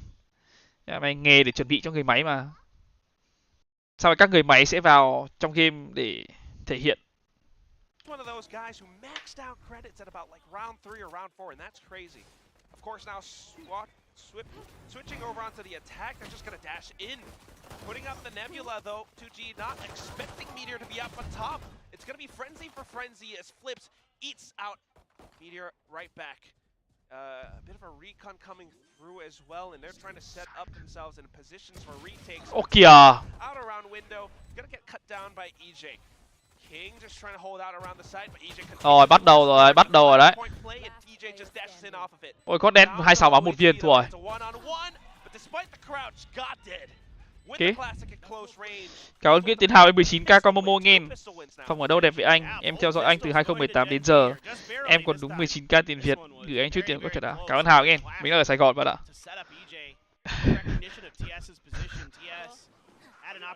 Ai cả lồn ạ. Đã bót mất mặt ạ. Sets up Meteor nicely. Elmimore tries to cut him off, but Meteor catches him a bit off guard with his positioning. Then EJ comes in. Needs a little bit more impact here. EJ 9 and 11, not bad, but definitely want to see him start picking it up. Oh my god. It's just King just God dead running him over. But also just RQ peeking out mid like that. It's a little bit risky and it doesn't work out. Genji having that firepower all they need to do is to set up that firing squad. Now the spike getting planted, it baits, flips out into peeking. And unfortunately for the last two players alive, there's not much else that they can do. Yeah, you want to die to spike here, but is Genji gonna let him? Mỗi lần sắp thi donate cho anh Công Anh lấy vía. Aggressively pushing with this bulldog. Hay ấy chứ, anh thích cái kiểu lấy vía này đấy. Might be a little bit trickier to get to 2GE out there, but actually TS is gonna back off. Genji here gonna play it safe. Don't want to fork over any guns if possible and say, well, 2G trông mặt buồn nè. That's fine with us. Oh, 2GE though. Okay. Turtle Beach là brand gì vậy? Brand tai nghe sao ấy? No ult orbs for you, Genji. Well, okay, not too extra at least. Yeah, they did pick up 3. Cam beat á. It's a 10 to Các anh được tặng nên các anh không biết đâu. Nhưng mà trông có vẻ sắc phết đấy. Flip Rider 213, 2G 512, Xfero 610. Khó đấy. No man, no, that would be really dire. I mean, then you just gotta wonder if it's even possible. I mean, RRQ here, kind of getting done to them what they did to Zeta Division yesterday on this map. Just having a really tough time. It's not quite as bad, but look at King, man. He is just fired up here today. Meteor as well, having another strong performance. The Gravity Well here to prevent the A main push, but a lot of the Killjoy utility is going to be sitting on the site. Yeah, a little bit of damage taken to Meteor. Ôi rồi ôi, Flip Rider. Just continues to push in through A-Link and Flips does not expect it at all. Off of that, despite the Killjoy, Nó ra ngoài bắn post plan rồi, xong rồi. 11-4. Being down here really is not good for RRQ. That's such powerful utility on the B side to clear it. Oh no. And now just coming down to some firefights. 2GE Không có gì thay đổi được kết quả này cả, 11-4. Không có gì thay đổi được kết quả này cả, 11-4. Justify even further time. Wow. Trying to body block, trying to get the spike to halfway, but it's not going to happen. Elmimore fires back, but at this point, low HP. It's going to be a wall bang from King. Seeing all. King is on his throne, no doubt. Lại chúc em em Milo đi Hội An suôn sẻ thì đi cháu. Suôn sẻ phát về chửa luôn, đẹp.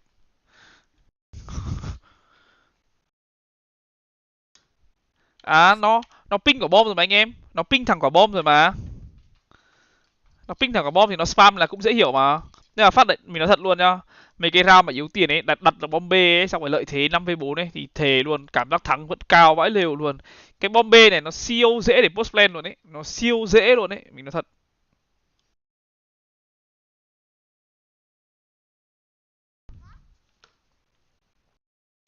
Anh Quân 10k combo nghe, em tưởng cân kèo đi ăn phát quay lại 11-4 buôn lung mà. Anh cũng không ngờ là Genji hôm nay thể hiện một bộ mặt khác như thế.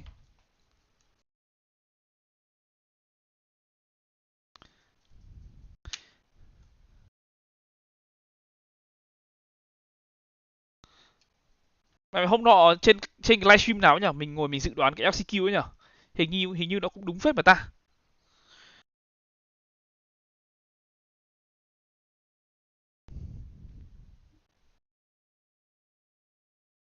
For a bit of flank, but it's so difficult to pull that off that really the solution is just not to let. Cái trận chung kết vừa rồi ra 3 sao bọn đối thủ anh không tham ao nhỉ? Anh chịu em ạ. Chê. Game dễ quá nên không cần tham ao. RRQ getting affected mentally. Flips is not having a good day. With Meteor pushing that deep into A-Link, not expecting it, it really hurts RRQ. And Genji's just doing a great job with some of these entries right now. Trying to slow things down off of the timeout. They're holding outside of A-Long. A judge for Xfero around the corner. Let's see if Genji's going to be able to do this. A lot of times GodDed's fault line is just going to go straight where Xfero is standing, basically. More aim, of course, for the box and behind it. The recon here, they know he's right there. Are they going to hit him with utility? Well, Elmimore is going to hit him, but yeah, Meteor responds. Inside. Ôi chạy vào smoke thế, biết đâu con dắt chỉ còn chạy vào smoke thế.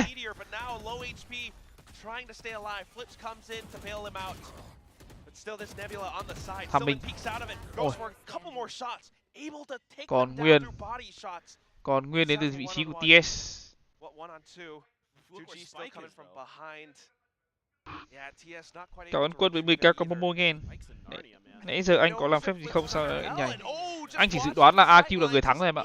Anh cũng chưa làm gì lắm. Do you now know where 2GE is coming from? Because he's right behind you and plucked out. It's gonna be TS down on the ground. RRQ finds a 5th win, but it's gonna be a lot more before they can tie things up. Yeah, so RRQ here finding a nice little hole in Gen G's attack.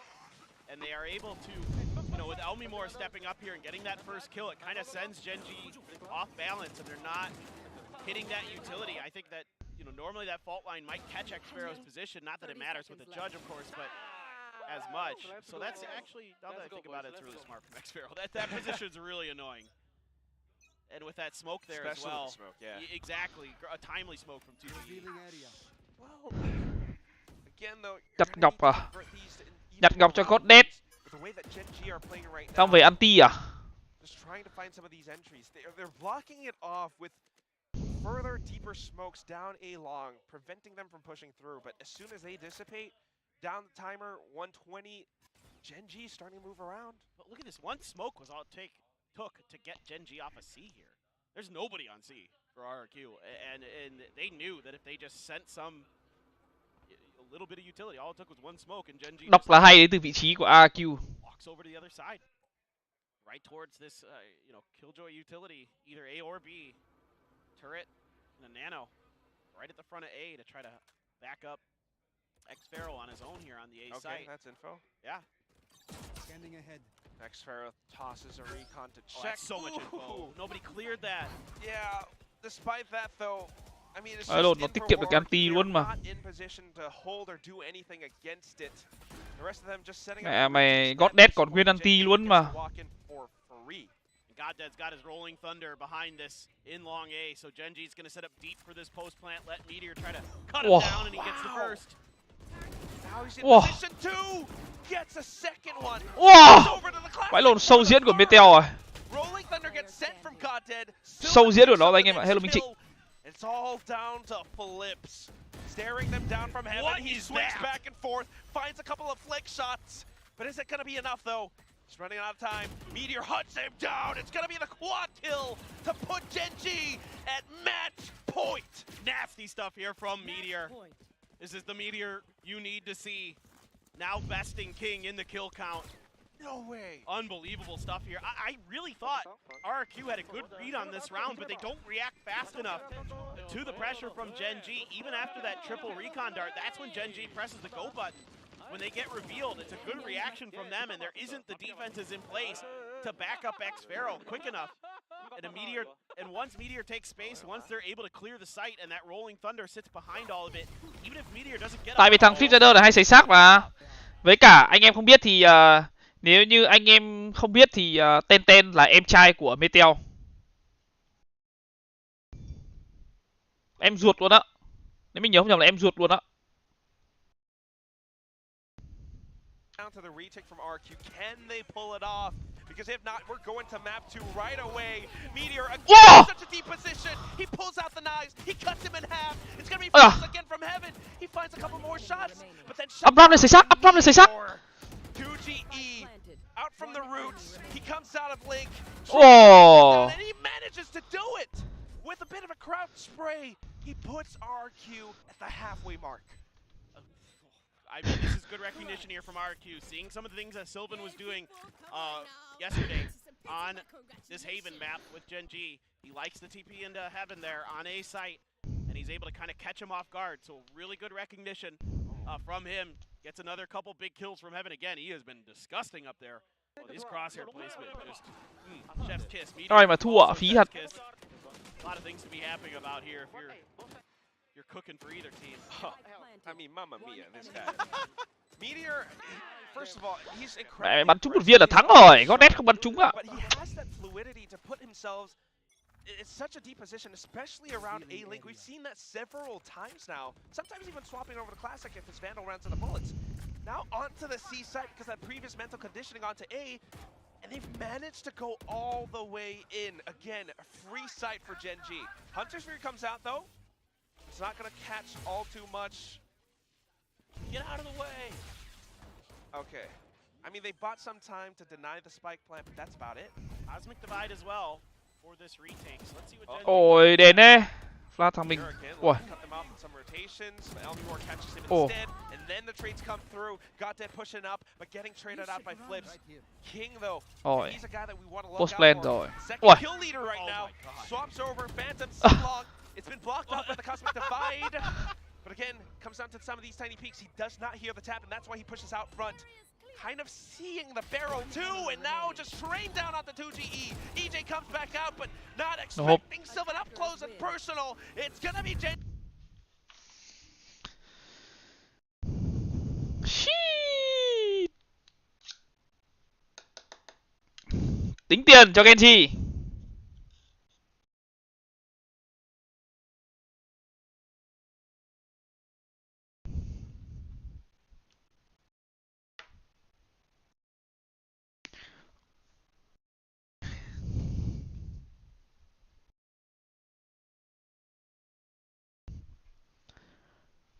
Bật đèn lên đã anh em ơi. Bắt đầu địt mà mày. Thiếu ánh sáng rồi đấy.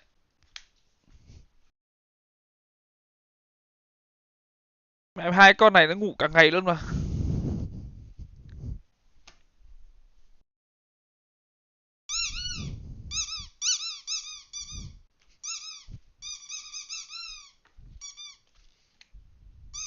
Em Cúc này thì cứ suốt ngày chui gầm giường. Kỳ lạ thật.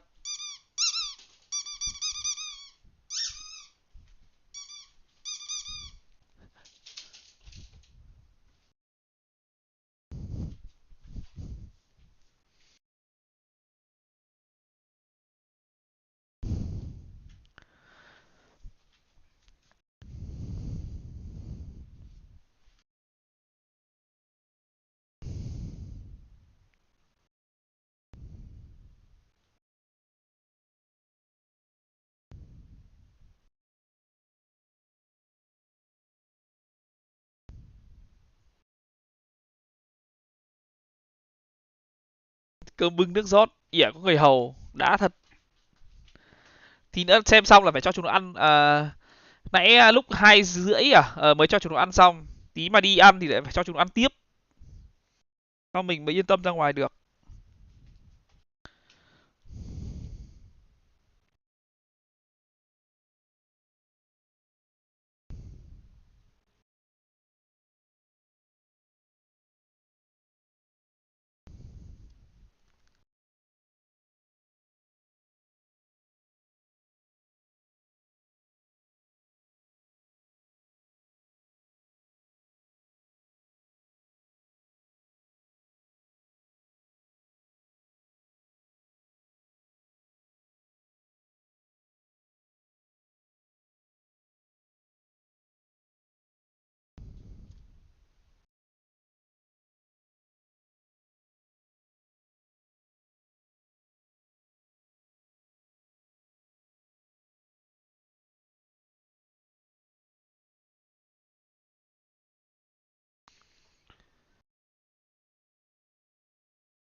Thích nuôi mèo à?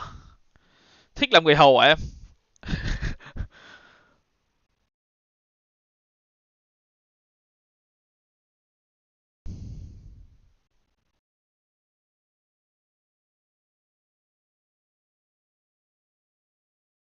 Bọn mình ấy, bọn mình nuôi Momo đúng không? Đấy, suốt ngày liếm chân kìa, thấy không? Trông kìa, suốt ngày liếm chân. Mô! Không liếm chân nữa. Đéo nghe.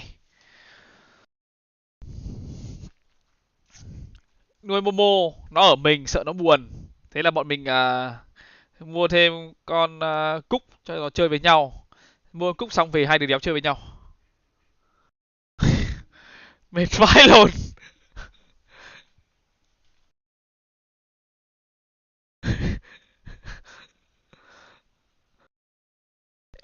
Em Cúc thì muốn chơi với anh Mô.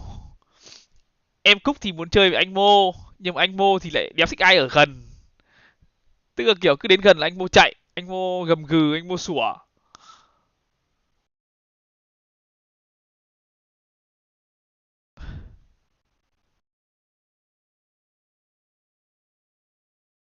Ảo ấy hồn.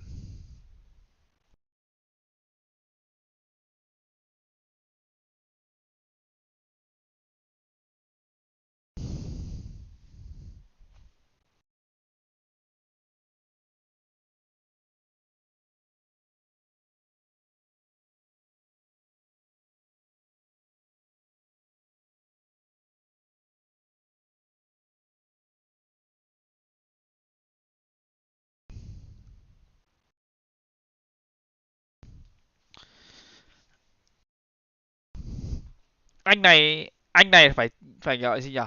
Đúng gu cơ thì mới chịu chơi cùng, không đéo chơi cùng đâu. Mồi đây mồi. Ra đấy.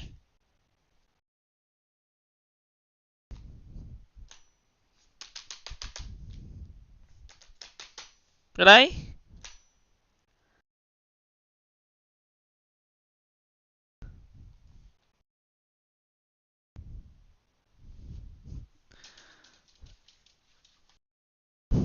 Trèo lên.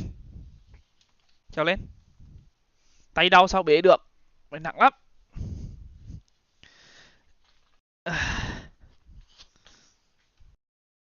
Anh em nói gì chứ mẹ, ra nằm hơi ngoan nhè.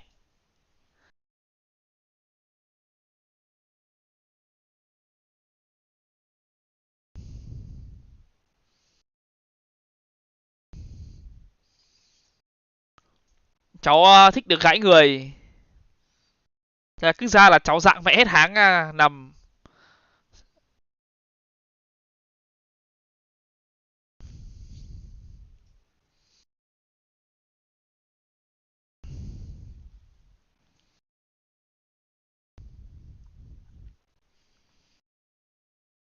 Bế lên cam á. Cẩn thận rơi. Mẹ mày cam mày nó hơi xếp hình, mình đang hơi xếp hình một tí nên là nó hơi mệt. Anh em nhìn thấy không? Chưa nhìn thấy à?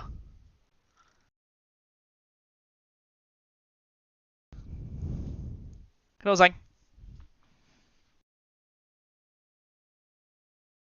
Đấy, cháu lúc nào cũng nằm này.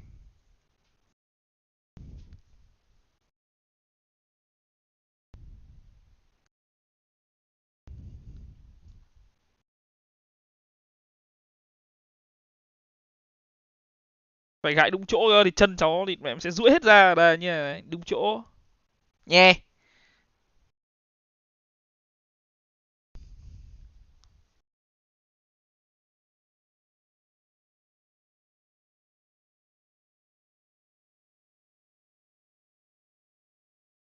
To mà. 8,5 cân mà em.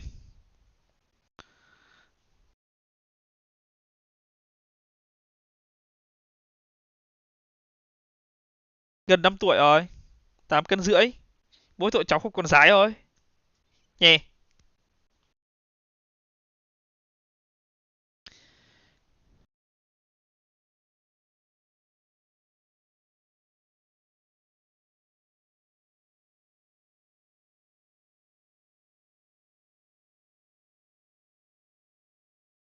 Cháu còn chưa được trải mùi đời, mẹ cháu đã cắt mất của cháu rồi. Mẹ cháu còn chưa biết cảm giác gái gú là như nào.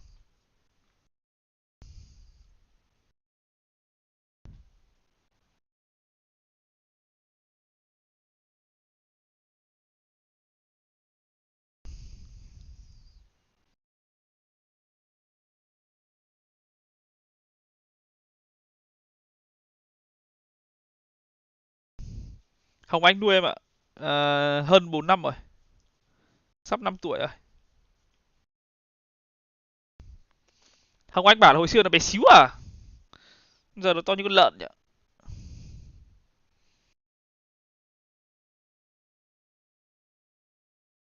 Nhìn gì?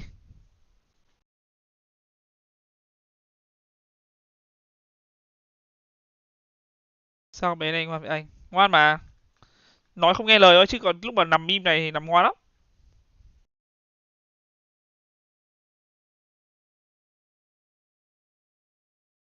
Có con đen xì nó mới láo.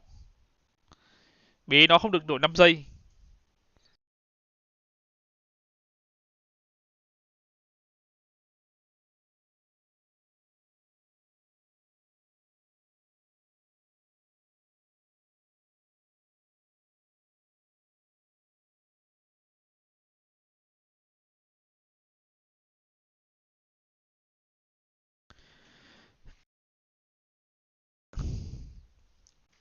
Ngày cho ăn mấy bữa?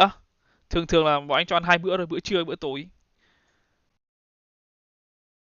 Hôm nào mà dậy sáng thì cho ăn thêm một ít buổi sáng, còn không thì ăn bữa trưa với bữa tối thôi.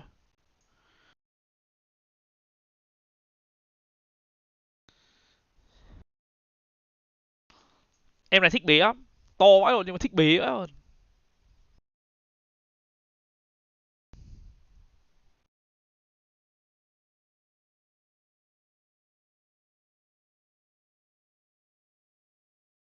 Này tên là MoMo bạn này.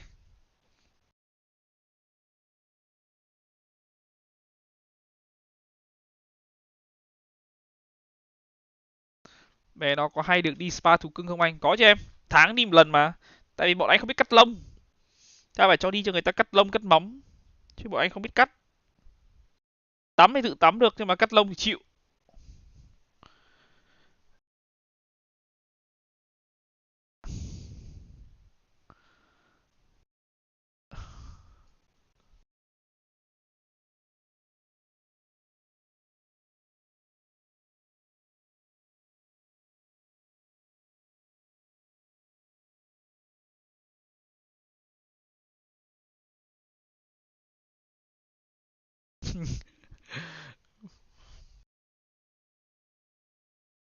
Hồng Anh làm ở tiếp viên hàng không.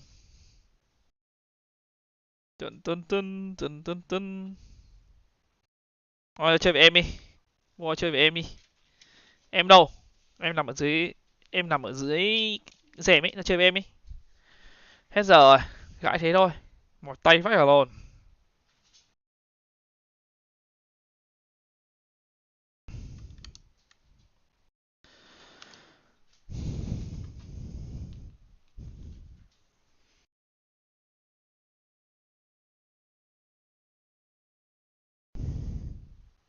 Thế kia chơi với em đi.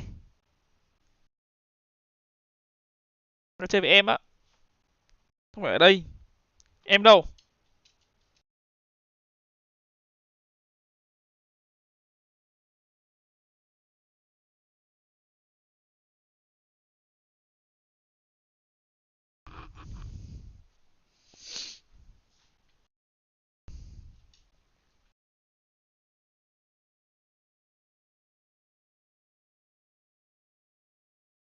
Nó ngồi nó chờ đợi cái gì?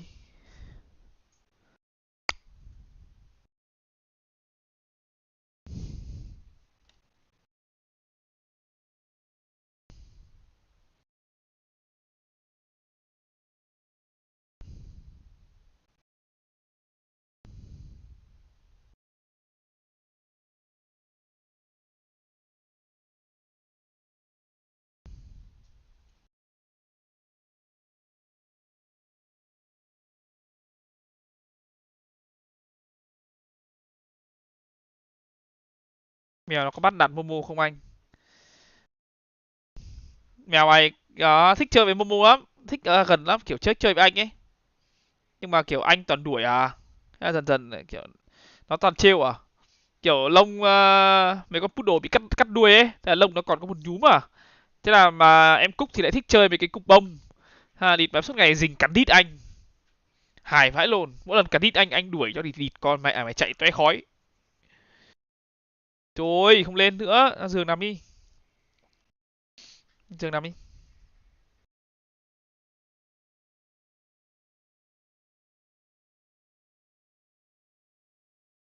Ra giường nằm đi.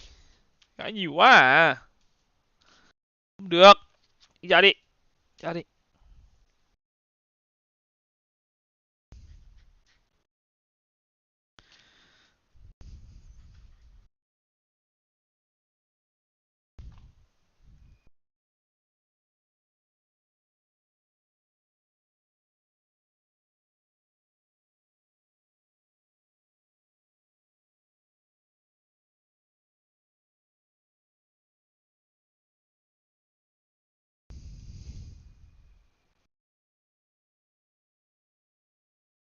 To vãi lồn. Địt mẹ to vãi lồn luôn mà.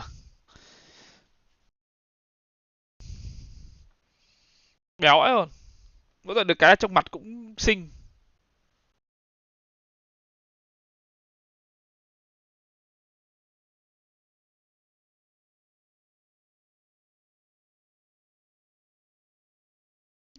Lại ra cửa nhà nằm đấy.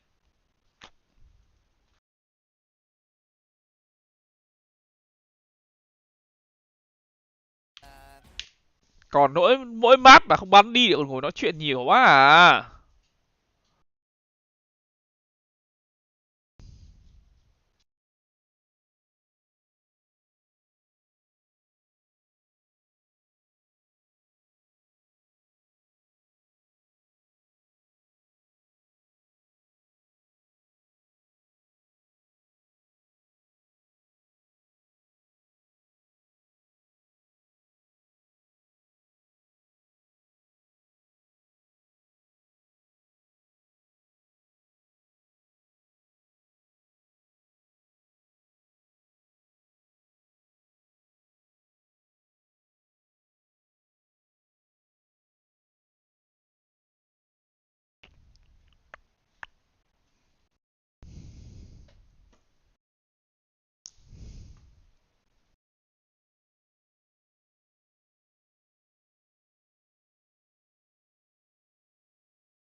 Thì cái này top 5 ông như một luôn mà.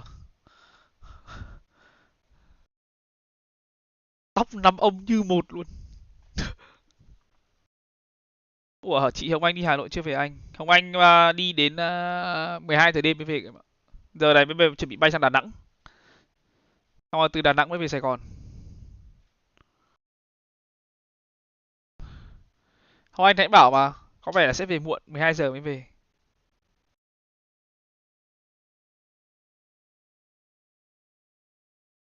Chung là công việc mà. Biết làm sao chạy, biết làm sao giờ. Cũng không ai đỡ được cả.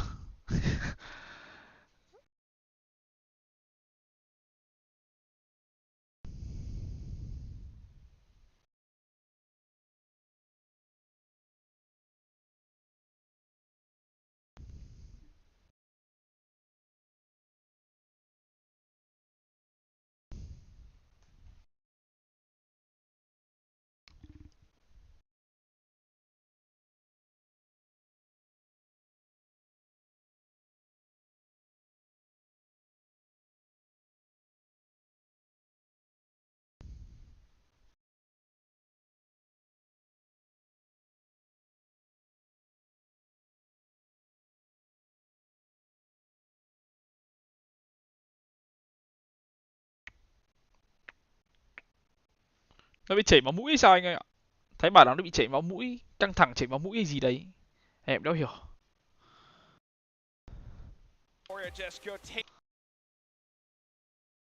Tôi bấm nhanh còn đi ăn nào. Đi ăn sớm không đem nướng đóng cửa.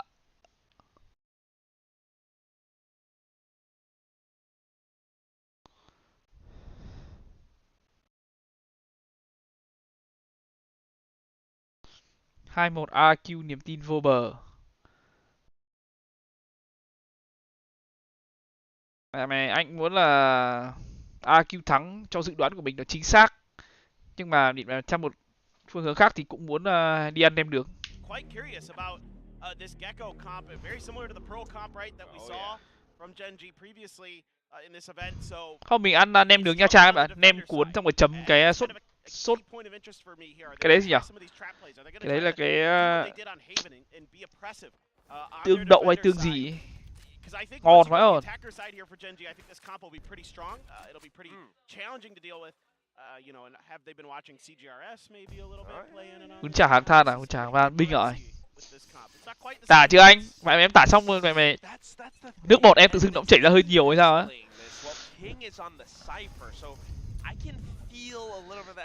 Mình hay ăn nem nướng cô điệp.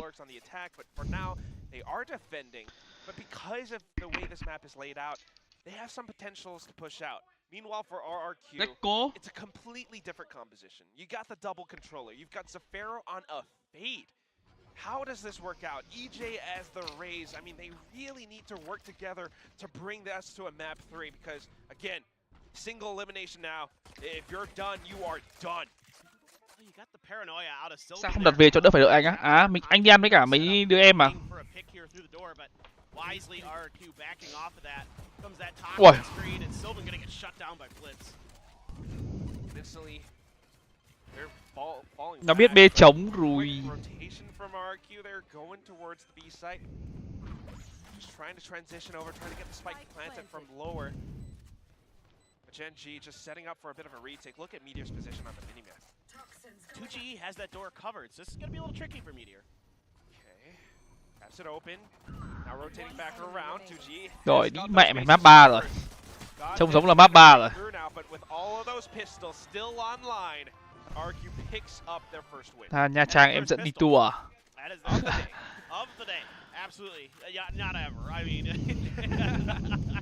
can you imagine? That would be pretty tragic. So, yeah, but I mean, again here, just really good diligence from the side of RRQ. Not falling for the trap at the door on the A side, and 2G covering the other door. That turret there to keep Meteor in check, to not allow him to get that free lurk through the middle of B there. Mẹ, Flip Rider 3 mạng luôn rồi này. That's a really solid pistol round. And Gen G again, this is my concern here for Gen G with this comp, is this defender side, just like we saw in Pearl, kind of had some struggles to kind of coordinate things, to get that Gecko rolling, to kind of set that up. Ui. That doesn't help. Yeah, definitely not. I mean, this is one of the things that we're kind of thinking about, right? I mean, with RQ intentionally leaving this map pick open, they've prepared some things, and whether or not they're effective, we're starting to see it because they're a little bit less fast-paced Chạy nhanh vãi luôn. across the map compared to what we saw in Haven. Now taking things a little bit more slow, they take some opening picks and then they rotate back around off of it. They're not fully committing. In fact, this buys some rotations away from Gen G. This is just round 2, but you can see some of the strategies coming forth. Yeah, my concern here for Gen G on this defender side is the layers of smokes and utility that that RQ has is really difficult to deal with. And the thing about the Gecko is, like, you're running this almost a triple initiator comp, right? With the Omen, with the Paranoia, it's like a pseudo initiator in some respects. So you're kind of like, I don't think able to take advantage of the Gecko utility as much as I'd like to see with this comp, but still, the attacker side was quite good for them on Pearl. So, but I mean, with the Vipers utility and the Astra, Thằng mình vãi luôn. They'll be more sleeping a little bit. All right, at least he wakes up back at the wheel. It's gonna be that's EJ. Okay, back towards top of heaven. They managed to get the spike down. It's not good to fall asleep in cars, Quack. No. We don't do that. Tự dưng mình buồn ngủ ấy nhở. King coming back through the door. Đéo ổn rồi. Fuck man. I love that, Quack. That was it's so funny because it's so visceral. It's insane. I know it is. No. You're absolutely right. No. Oh my god. Alright, King's definitely awake, but still, I mean, TG is going to put him down. RQ just trying to make it as clean as possible. We're going on in the 3rd round. Yeah, and again, with this Viper in particular, you have so much map control. The Astra as well gives you a lot of flexibility with your smokes and your utility. Your post plan as well is going to be tricky here. So Stream ngủ thì content nó hơi cơ bản quá. What my concern is that so much of this is going to be predicated on Buồn ngủ quá, off stream đi ăn nem thôi. Mày chưa kịp vào bài đã bị bắt rồi. That can happen, but I think I need to see a little bit more aggression here out of Gen G. Sure, you can use, the Dizzy to get a little bit of info here, but again, the counter from RQ is simple. It's to throw some. Oh my God, Flips! That is so brilliant. Up on top, I mean, off the right around it. Wasn't detected by Wingman, but still, TS was there to trade. Coming back into it though, the spike is actually being delivered over to C. Con ma đi xuyên cái trap kìa. Paranoia already deployed. Now it comes down to the cyber cage and how well you can land your shot. Sylvan gonna show us that he's capable. Then the trades come true, and it's still gonna be Sylvan closing down the door in front of our RQ. Yeah, this good repositioning here from Sylvan, just kind of really. Nếu để chọn giữa Hà Nội và Sài Gòn thì anh thích sống ở đâu hơn ạ? Mình thích sống ở đâu mà trưa mình được mà mình có thể ăn cùng lúc bún chả, cơm tấm, bún bò, bún đậu. Có chỗ nào mà có bún chả, bún đậu của Hà Nội, có bún bò, có cơm tấm, có nem nướng của Sài Gòn, có nem lụi của Đà Nẵng. Có không nhỉ? Cali. Cái đi cầm này. That's something that we've been talking about as well. I mean, for Gen G, Sylvan back on the controller, slowly coming awake as well. The thing about the rest of the Gen G squad that I'm worried about, though, is how well can you recover? Meteor hasn't had the greatest start. Mình không khát nước. Picking up that win was good. Now let's see if they can carry that. Mình vừa uống nước rồi, không khát. RRQ still going forth with this pace, and it kind of works out. Được cái chứ nhở? Mà B chưa có mình phải tự mở đúng không? Now being pushed back by TS along with Goddead. They're all trying to play around Rubble, but having to back off, they're losing a bit of time. On the other side, though, they actually just push in the C, so Meteor backs off. Yeah, and this was another attempted sort of cơ hội làm giàu tới rồi. Suy. Genji suy. Another pillar gone. That's the last three. Rồi, bắn là phải sang Hàn ở em ạ. Some of these rounds because they're not falling for these traps. They're backing off. We saw it in the pistol round. We see it here again. Even though the wingman apparently he's got some moves, so does Flip.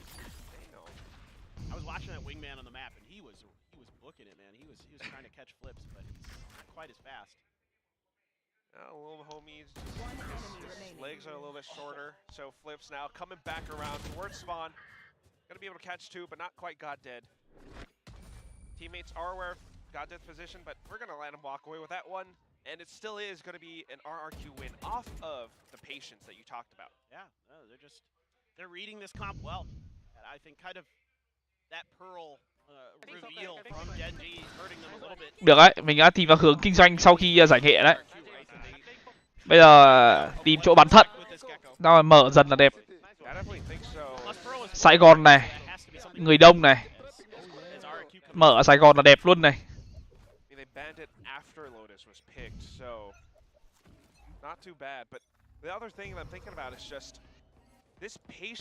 Genji map 1 nó cũng đâu có đề tay lắm đâu bạn. Genji map 1 là nó bắn một bên City Side hoàn hảo luôn mà. Nó đọc AQ như đi mẹ một quyển book luôn mà. Because for now, I mean, they're getting a little bit antsy. They're trying to go for some of these forward plays. Paranoia out of C. They're trying to get control over Mount. And off of it, RQ's just like, okay, we'll go to A. Yeah, nah. Đỗ Đình Nam. This is the thing, when you're wherever the trap is, RQ just baits out the utility and then rotates away from it. Now, khổ vãi lồn, cứ đặt trap là nó phá hết, nó phá bằng sạch luôn. Đéo còn cái gì cả. With the Cypher Cam in a really annoying spot. Probably gonna get well with that. Now with that pit there, it might not get too much value. Had it in the player rooms now where it's on the site. But the Viper though is going to block off quite a bit. TS lại mất tập trung rồi. Come back around. RQ has an opportunity to maybe go through the broken door, but you know, why do that when you've got the Viper's pit? So Spike's going to get planted in. King's trying to make some moves off of that. Goddead going for a pick upstairs, but gets traded out by GE instead. Flips now just playing around the pit, just trying to stay hidden, trying to stay alive. Gets a shot down onto King, and that leaves Meteor in a 1-on-3 retake. Knows that there are players behind, and he also wants to hold on to the Vandal, so probably going for a save. Has to at this point. X-Barrel probably considering trying to shut him down, just not quite there in time, but I think he might have saw him. Might have saw a foot. Pinged it. Yeah. Might have saw the foot of the running Meteor. And now, now 2GE. Yeah, exactly. I was just going to say 2GE's like... Chơi game thong thả quá nhở. How are you doing, Meteor? How's your aim right now, man? You look good on Haven. That's something about Meteor. Rồi xong. Because when he pops off, he really pops off, right? Yeah. Getting first kills before and all that. But now, you know, when he has a quiet game, it's a little bit tough for him to come back. Dù Genji thắng hay thua map này, tôi cũng xin phép đi ăn. Yeah, and this is where I would like to see a timeout here soon from Gen G, and a change of pace and a change of ideas. Like these trap plays are being completely avoided, completely dodged by RRQ. So now it's, let's try something a little bit different. Let's just try like a flash and go or được em ơi. Something like that. Something basic, được. to get the players heated up a little bit, get Meteor involved. And Meteor's taking space, and you've got the Gecko to back him up, and then Goddead sitting in spawn to let loose with a fault line or something. But yeah, maybe not this round, right? Because it is an eco, but going forward, Gen G I think needs to be a little bit more proactive here. Put a little bit more pressure, like we saw in Haven. Whoa. Well, Jess said that she likes flashy duelists. Can Meteor pull that off again? Gets the first pick and dashes back. Not too bad, not too shabby. And the rest of RQ just trying to recover off of it. They find a shot onto stairs. Elmi Moore, the long-range duel. Cosmic Divide now up. And it blocks off so much sound. I think Sylvan hears it and he calls for the hit on towards B. Pushing off a Thresher, but they left Elmi Moore unchecked on the lurk. 5-1. Catches two more. Zafaro on the site itself as well. Picks up one more. Add another one to that. RRQ 5 rounds won. Yeah, they look super ready for what Gen G was bringing. Yeah, absolutely. Khó rồi đấy. Time for a timeout. Meteor has a Blade Storm. King sitting on an Earl Theft. But it has been rough sledding for King. Rồi má ơi, thêm được công bạn ạ. After such a strong performance on Haven, Quack here on this map, it is Dead.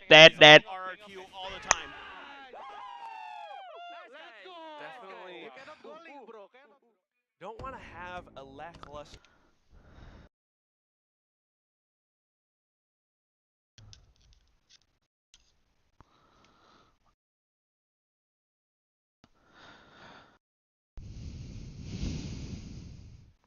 Bắt đầu nói nhiều rồi. Nhạc lên và nói nhiều rồi đấy.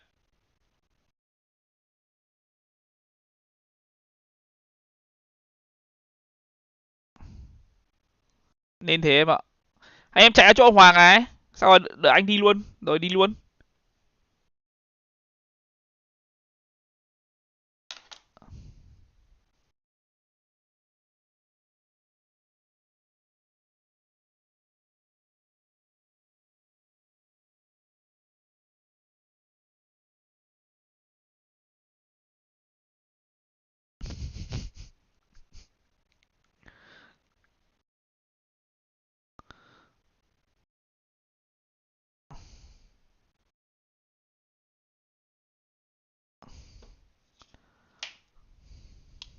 Aggressive with some of these plays, but Ô my kìa. God, the Odin.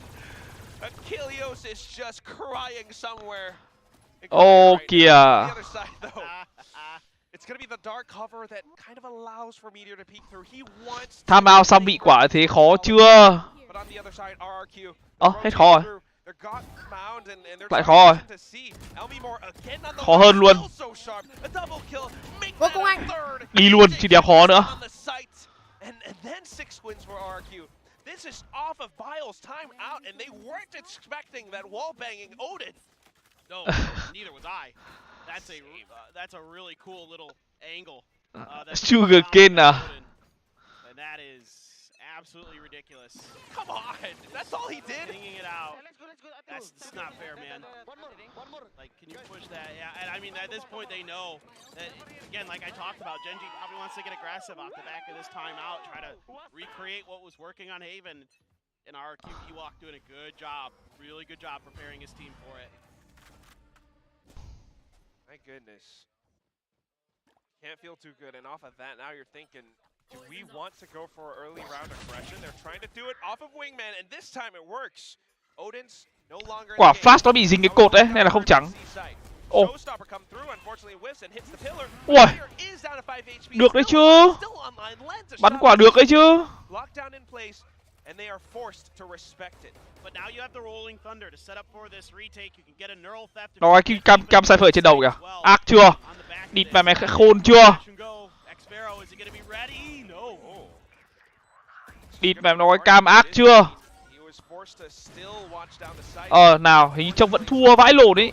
Rồi 2 3 4 à là never mind. 4 trông vẫn thua. Có smoke.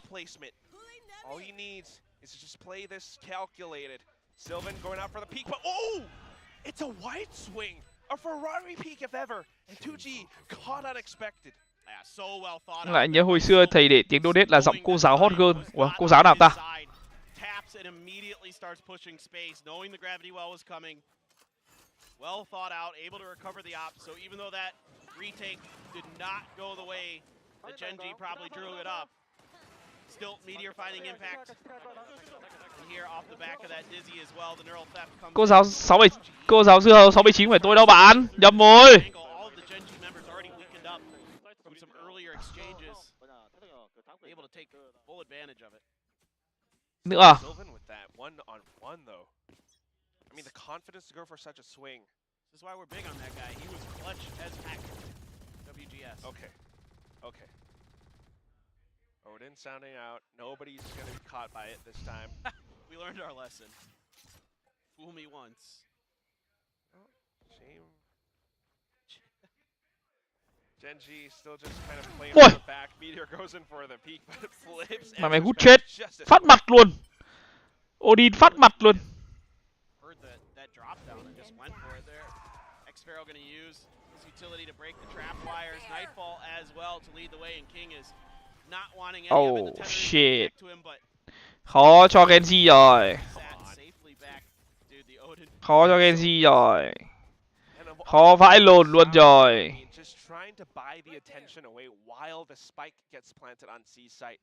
This is a bit of timing that RQ gets. Không có một cách nào để Flip Runner bắn trượt pha này luôn. Không có một cách nào. Odin bật ADS ngồi kê. Off angle nữa chứ. Rồi xong 27. Rồi, Sylvan cút able to rồi. find the trade again with another quick peek, but without the numbers, I suppose, without the timing on their side, Cút and an rồi. operator that they're wanting to hold on to, they're going to fall back. Yeah, they need to play for the extra 2 rounds here. The economy is just too bad for Gen G, so these guns have to be saved to try to turn this into potentially a 7-5, but you know. Map 3 là Ascent à, Ascent lại cũng hên xui lắm này. In terms of if they're able to turn this half around. They've already invested a timeout, so Gen G's kind of left up to TS, who's at times been a phenomenal IGL, at times kind of can struggle to keep this Gen G team in check, and instead Bile's just going to say, we need to fix this now. He's going to trust that this attacker side is going to be like what we saw in Pearl, that it'll be good, that it'll be strong.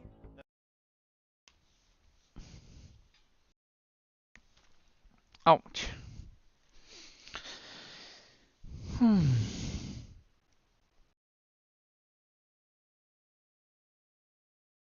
Bắt đầu đến mẹ ngôn ngữ cơ thể rồi. Huấn luyện viên bắt đầu phải dùng đến ngôn ngữ cơ thể rồi. Là bắt đầu thấy mệt rồi. Game nãy Zeta TS ai thắng với anh? Zeta thắng 2-0 em ạ.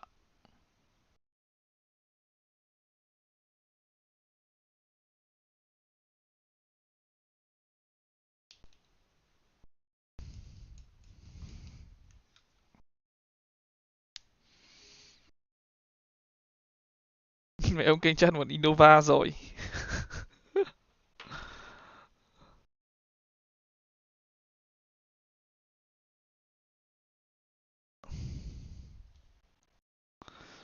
Tôi ngay thẳng mà ông, tôi có gì đâu mà phải sợ.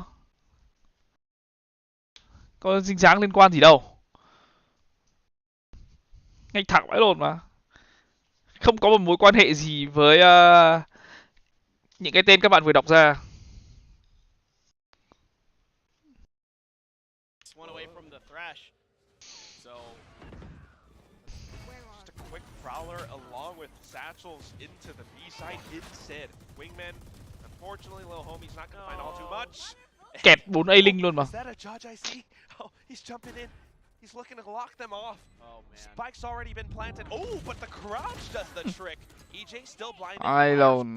Đến giờ bắt đầu đã hay còn hên rồi đấy. Now More trying to find some shots of his own. Uầy, thằng mình.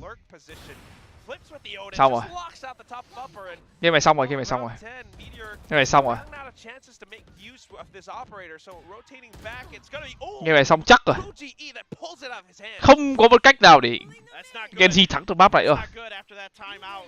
To lose that round, to lose the op, to lose the economic advantage, or not advantage, but economic stability that you had. And it's a good paranoia there from Sylvan, but EJ just holding an angle, able to just spray that door, kind of expecting him, and right away 2GE says, let's go. Yeah, we know we don't want that op, and we know exactly where it is. Đi chuẩn rồi. Shut it down if we get ahead. Map 3 rồi, chúng ta được xem Ascent rồi. Fuck, man. It can't, not, it can't. Nah, TS surely.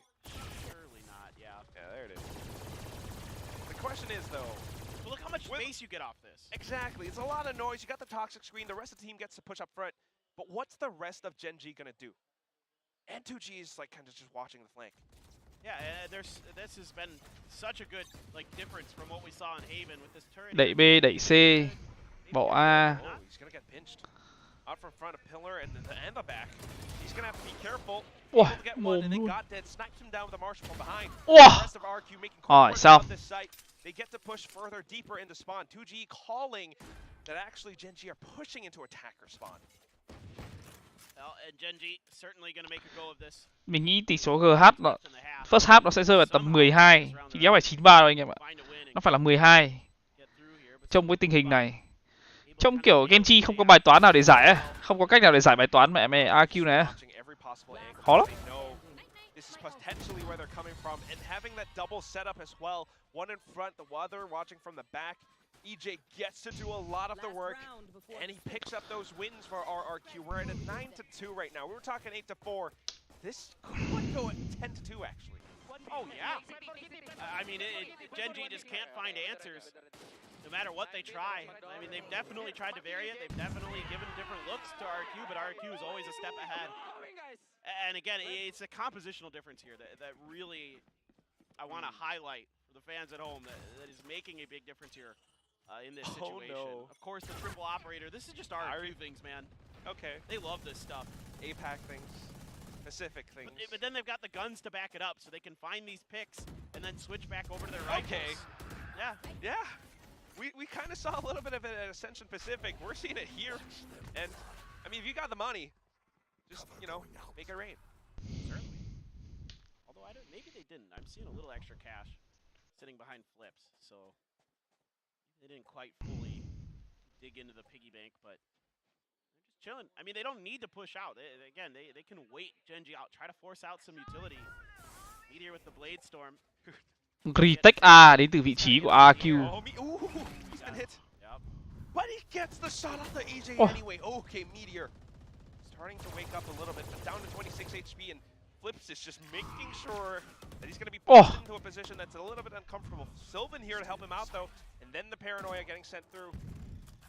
Gen G for a second, we're like, how many operators did you guys have? Now Meteor just floating upwards for a couple more seconds.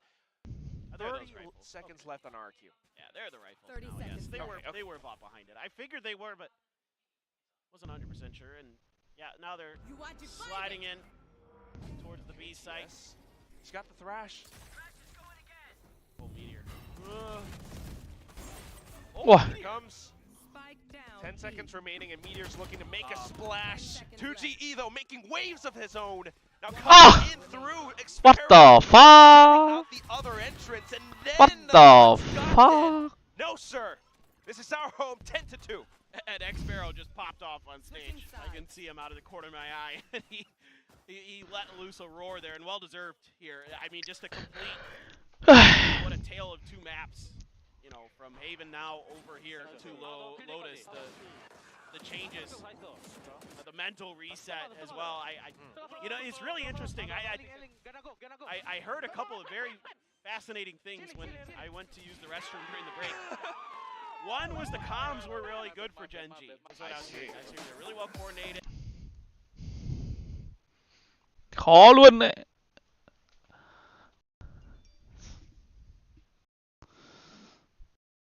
Ascen cũng 50-50 đấy. Ascen Genji cũng mạnh, mà AQ cũng mạnh. Đúng là kiểu mảnh nhánh dưới rồi ấy, xem trận nào nó cũng căng thẳng vì nó là kiểu không có cơ hội làm lại. Chốc kiểu này ghi map 3 Genji cút cũng hên xui bạn ạ. Hình như map 3 là eco và bắn thì phải. Nếu không nhầm.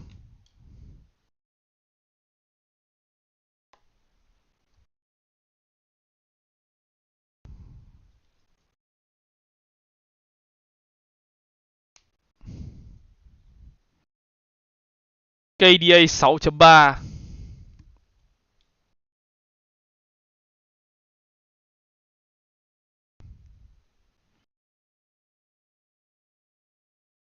Em bảo thấy rồi 21 AQ thì anh từ đầu anh bảo là AQ thắng mà, anh có nói gì đâu. Mọi người hỏi anh Genji AQ thì anh bảo AQ thắng mà.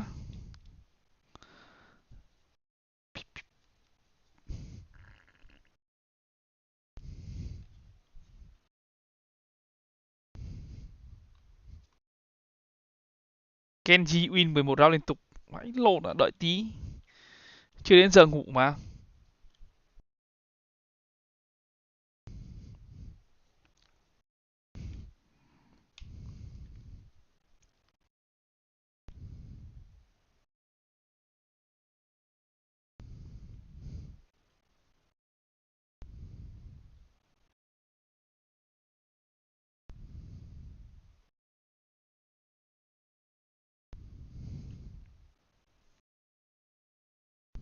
Both of these teams on that map, and you know, I don't think it'll be a 40 round affair like we saw with Zeta, but Oh, wow. Izzy and Dash into sight. well, again, this should be the better side of the map for Gen G. Boy. Wow. Well, Elmi more able to get his one. That's about it. Meteor coming through. Bọn này rất có hai cái kiểu là đẩy một hướng nhá. Lúc nào nó chiếm là sai xong chúng nó cũng đẩy một hướng cùng nhau. Lấy lợi thế. Chuyên gia luôn. Lại rút đồ.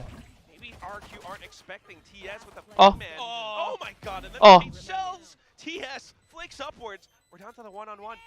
Paint shells refreshed though, and it's EJ! Spots him out of the nebula. Instant flick. That paint shells just ended Genji's hopes of winning this round. Or winning this map, I mean. The round and the map, both. I mean, they gotta force this. Yes. 100% they're forcing here. I already see a Bulldog in. It's a good start. Meteor, great awareness for that corner. But that paint shells, I think there's maybe a gravity well or something in there, a Nova Pulse. I couldn't quite catch it. But something to weaken him up. Looks like it, yes.